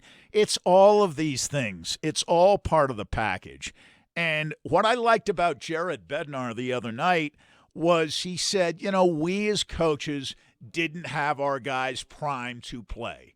The good news for the Avs was that the first line was great the other night, and McKee was his usual excellent self on defense the other night. They didn't have enough of the other guys going. He said they had about half the guys in the lineup, which would be 9 skaters, just 9 guys not going and 9 skaters going okay. Yeah. The 9 skaters going might have been a bit of an exaggeration. I saw 4. 9, he might have been being generous, but he always added and always adds that, hey, that's on me. Maybe we shouldn't have been. He didn't say this, but maybe we shouldn't have been on the golf course yesterday. Yeah, it's hard, right? At the end of the day, when you look at it's the first break, right, for the Avs. You look at the start back to play, round robin. You got to go in there and you got to make sure that, hey, you know what, we could try to get the matchup that we want. I think Arizona was a good matchup for the Avs, obviously, because they won that in 5, right? But you look at now the round robin, and you're dialed in, right? You got to play against Vegas. You got to play St. Louis. You're playing Dallas for seeding, so you're dialed in. Then that first game, especially with how it goes, and the Avs just absolutely crush the Coyotes as far as shots on net. But it's not until the third period till they get one pass, Confer. So you look at that, and you really got to play. You really got to be dialed in, and then you're ultimately able to win it. So you get a couple days off, and guys got to be able to dial back in. Sandy, that's what I'm saying. Not because you got a couple days off, you got to be able to dial back in. And, we're getting this text. I've been going back and forth, and you to an extent. Commenting that it's all of these things. Yes, there is a talent to playing defense, and maybe Nikola Jokic doesn't have the feet to be a great defender. He's not a jumper, so he's not going to block shots. It's just not going to happen. But per Adrian Dater, no Calvert, Grubauer, or EJ tonight. They're all out indefinitely. Wow. That is not great news. But the other guys have to step up. And I thought Francouz played okay the other night. He's supposed to be one of the best backup goaltenders in the league. He now has his chance in the Stanley Cup playoffs. I think they do miss Calvert. Johnson was playing very well. This is as well as I've seen Johnson play in the last 5-6 years. Yeah, and he's been playing tough. Yes. Even the other night taking the puck, but before that, in the Coyotes series, he had to miss a little bit of time, went back in the locker room as well for that. But he's been playing tough. He's been playing through pain. I get it, missing tonight, but, I think he's going to be a guy that they truly miss. And Calvert, man, I'm hoping that he could get back out there because, you're going to need that added depth, those other guys on those other different lines to be able to perform as well. And that fourth line is going to miss him. Definitely. And probably for the fourth line, he's close to being irreplaceable because they don't have anybody like Calvert to move into that spot. But, you can beat Dallas without a fourth line. Although, old friend Blake Como hurt the Avs the other night, the fourth line right wing of the Dallas Stars. So Dallas definitely got more from its fourth line than the Avalanche got from the fourth line centered by Belmar on Saturday. But we'll see what the Avs can come up with, and better performances from Graves and Girard and definitely Zadorov, and even Ian Cole didn't have his best game the other night. We'll get into this more tomorrow. Matt Moore saying, with respect to the Nuggets, all options are open. Yeah, season. Did you that catch last answer. He's like, Last hey, I don't know if answer, hey, Nikola all- Jokic is the all guy you options build are open. around. All options are open. I options are definitely heard open. that. Talk about a right hook out of nowhere, but I'm right there with Matt because the thing about it, when you look at Nikola Jokic, you knew that he wasn't the best defender last year, and I look at the Jazz series and the Nuggets series where it's really going to be an eye opener for the Nuggets because right now you got Rudy Gobert and Donovan Mitchell. They're playing the exact same thing that the Nuggets love to live in, that two-man pick and roll, the two-man game. And they're doing an excellent job. He's the best screener in the game, Gobert. He is the best at setting screens. He is a master. No, he's a really good at that, Sandy. But what I'm looking at is now how they defend it. And now Gobert is just no. I'm saying how the Jazz defend it now. Oh, the Jazz, yeah. Yes. I love how they run the screens, but I'm saying I'm looking at it from the defensive side. Yeah. How do the Nuggets defend it? Right. How do the Jazz defend the two-man game? Right. And you got Gobert that is there's no fear. He hustles up there, tries to get in the face, runs the person off of the three-point line. Forces you to drive. He's mobile. He's a shot blocker. Now Jimmy Jackson, who's a good commentator, said the other day he can't move laterally, but he can do everything else. And he's a shot blocker. But he doesn't need to move laterally because even if you get up there and you don't have the lateral quickness to stay in front of the offensive player, now he has the ultimate trust in his teammates that now they're going to collapse the lanes. Now that they're going to be able to get up and force a 12-foot shot. That he has the confidence that his teammates are going to rally behind him and not just allow the Joker or Jamal Murray to go get a layup. So I think that Matt Moore hit it right on the head. You got to look at all options. You look at last year, the Nuggets, coming out and having that number 2 seed and their exit in the second round last year. Now you look at this year where you got all these people picking them to be in the Western Conference Championship game at least. And you hear it from the Nuggets as yourself. Well, why not us, right? You hear Tim Connelly come up. Why not us? That's how we're looking at it. That's how we're approaching it. Well, now we're seeing maybe a quick exit in the first round, maybe home after 5 when you're looking at this first round. So I think that at that point, you got to look at every option. You can't leave any stone unturned in a situation like this if the Nuggets are home here in the next couple days. It still comes down. I'm looking at the numbers last night, and these are offensive numbers. 49 out of 100. The Nuggets took 100 shots in a 48-minute basketball game, largely because they did on the offensive boards what I thought they would do throughout the series. Last night I was right for the first time in the series. After 3 games, I was right. The Nuggets out-rebounded the Jazz on the offensive glass 17-6. That's what I thought the whole series would be like. It hasn't been, obviously, but last night it was. So the Nuggets ended up taking 27 more shots from the field. Now, I know there was a big free throw discrepancy because the Jazz were driving to the basket and the Nuggets were taking jump shots. So you don't get fouled shooting jump shots, and that was 36-13, but that still gives the Nuggets, when you do the math, an advantage of about 15 in shot attempts. They made 49 out of 100, 49%. They made almost 39% of their threes, 17 for 44. 12 of 13 from the line, 13 attempts isn't much, but they only missed 1 free throw. And they out-rebounded the Jazz 40-37, 17-6 on the offensive glass. And their assist-to-turnover ratio is 25-6. That's better than 4-1. That's great. The Jazz only had 14 assists the whole game, 10 turnovers. So you're looking across the board on offense. The Nuggets were the more efficient, less mistake-prone team. I think they only had 2 turnovers in the first half.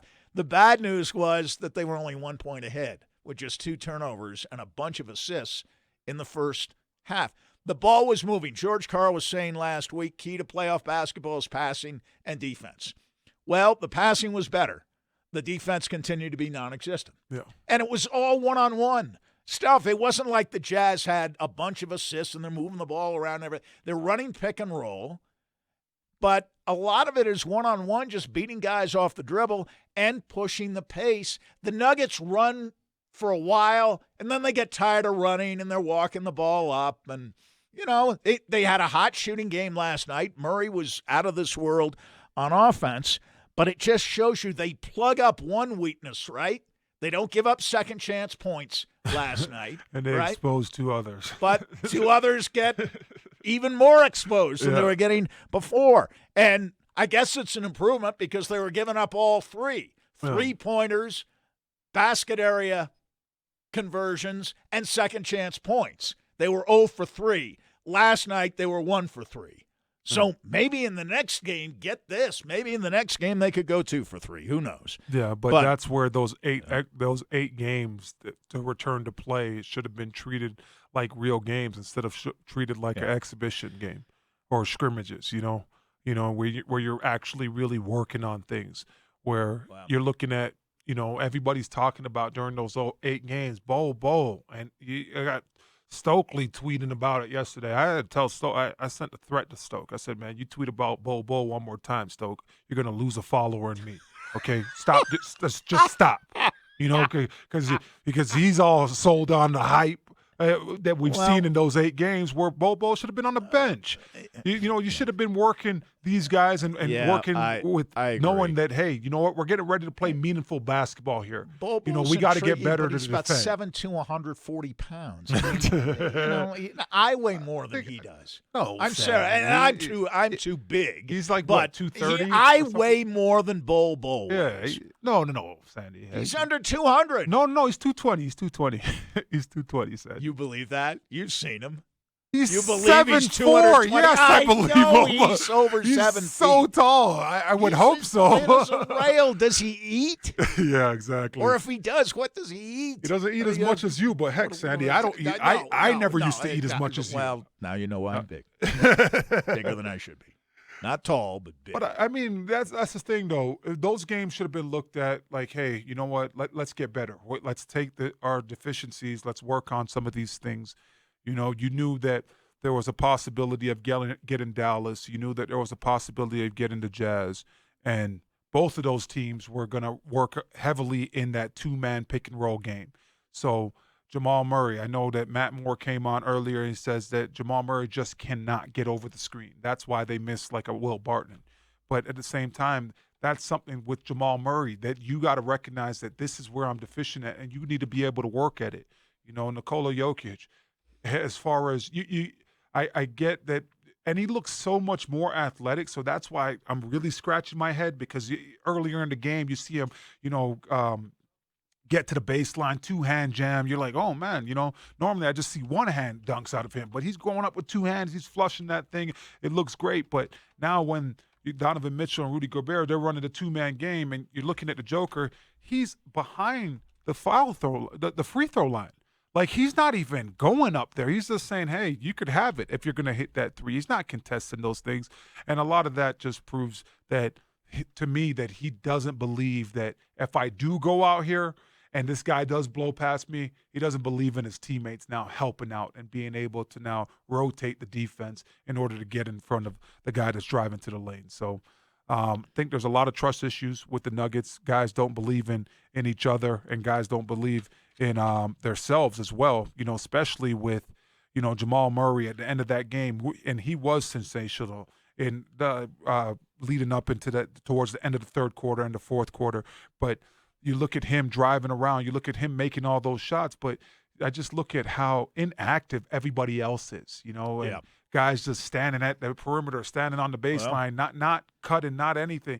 It's almost like even if Jamal Murray does blow by the guy that's on him, which that's highly likely, the other guys with the Jazz, they're going to be in great position now to collapse those lanes and be able to stop him and now make him put up a hard shot instead of getting to the rim and being able to get an easy layup. And that's just guys being more active is going to allow that to happen. So I'm looking at both offensively and defensively, and I know the Nuggets went for a bunch of points. I know Jamal Murray went for 50, and the Nuggets scored 127 in that game, but there's still flaws on offense as well. As big as the flaws are on defense, and we're highlighting those, there's still more that the Nuggets could do offensively. It's just 2 guys. And I mean, Millsap, especially after the good start, had a nice game. Grant, 12 points, 36 minutes. Morris, 7 points, 36 minutes. Porter, 9 points, 23 minutes. Craig, 2 points, 19 minutes. Plumlee, 2 points, 9 minutes. I mean, there's not enough from anybody else. Maybe a little bit from Millsap, but other than Murray and Jokic, they didn't have any scores. And we pointed out with Utah that Conley had 26, Clarkson had 24 off the bench. So it wasn't just Mitchell. Gobert had a nice game with 17 and 39 minutes. So they had 4 or 5 guys involved in the scoring. Let's get to a couple of quick Garrett Bowles comments, and we'll hear more from Bowles tomorrow. Asked late last week if he was bothered last year by the home crowd boos.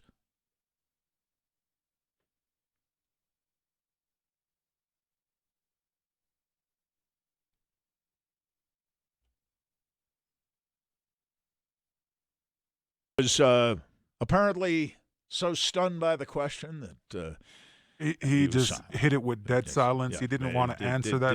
Did not want to answer that. In fairness, he did. He actually gave a rather lengthy response, and I thought that was one of his better answers. A lot of guys, and you'd almost expect Bowles to say this, said, I don't hear the boos. I tune them out. You know this. And if people are booing you in the stadium, Sandy, imagine what's going on in your social media. I've had teammates that I've played with in the past, and just for the sake of it, I'm not going to mention this guy's name, but he was a guy that got flustered, very much flustered, and he would get into Twitter wars and Twitter battles and have back and forth with a lot of people on Twitter, and his wife would log into his Twitter after games and Instagram and Facebook, and she would she would screen a lot of those comments because they came in really bad. And this guy never got booed in the stadium. So I could imagine, what Bronco country might be doing, because I've had games where literally, I mean, you go on my Twitter after the Super Bowl. Oh, man, I didn't even go on Twitter for a couple of weeks because people were just getting after me. And I didn't want to reply and reply the wrong thing because you could get heated in moments like that. But if you're now getting, and I've never been booed here. I never remember hearing me getting booed here. But I could imagine what Garrett Bowles might have been going through for the simple fact that I feel like there was, 13 penalties that he gave up last year? 13 calls, and I'm pretty sure every one of those he was getting booed at. Even if some of those were away, he was probably getting booed with the Bronco people that were at those games. Right, but right. At the same time, football it's you base football around having that short-term memory.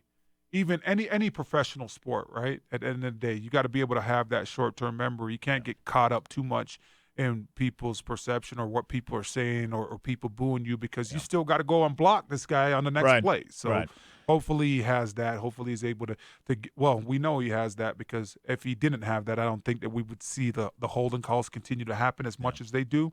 But just hopefully he just hones in on his technique and just gets better and make it so you're just doing everything right.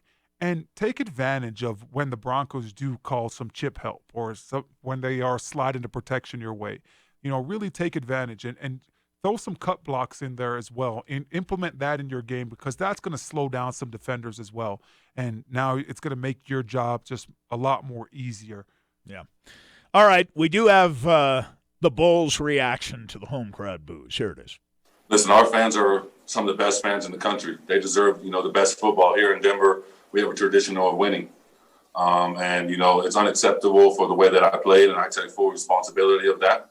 But what I do is, nobody likes to get booed. And so I took that upon myself to get better. I did whatever I can.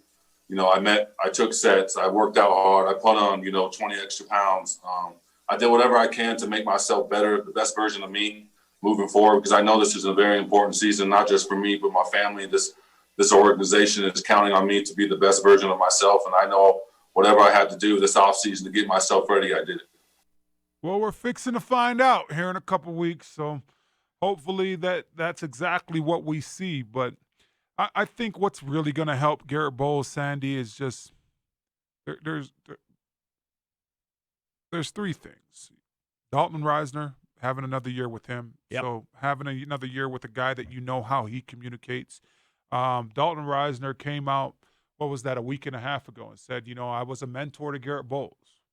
And you didn't hear Garrett Bowles have any type of pushback with that. So you could tell that respect is there. So I think that helps him tremendously this year. Being able to have Mike Munchak, another year of Mike Munchak, a coach that his philosophy, his terminology, that he's going to be able to, there's going to be times that he's going to praise you, and there's going to be times that you're going to get after you. But you hear Garrett Bowles talk about how much respect that he has for a guy like Mike Munchak, and just having a second year with him, I think that's going to really help him out. And the last thing, there's nothing better for an offensive lineman when you know that you have a quarterback back there that it's not like he's sitting back there in quicksand.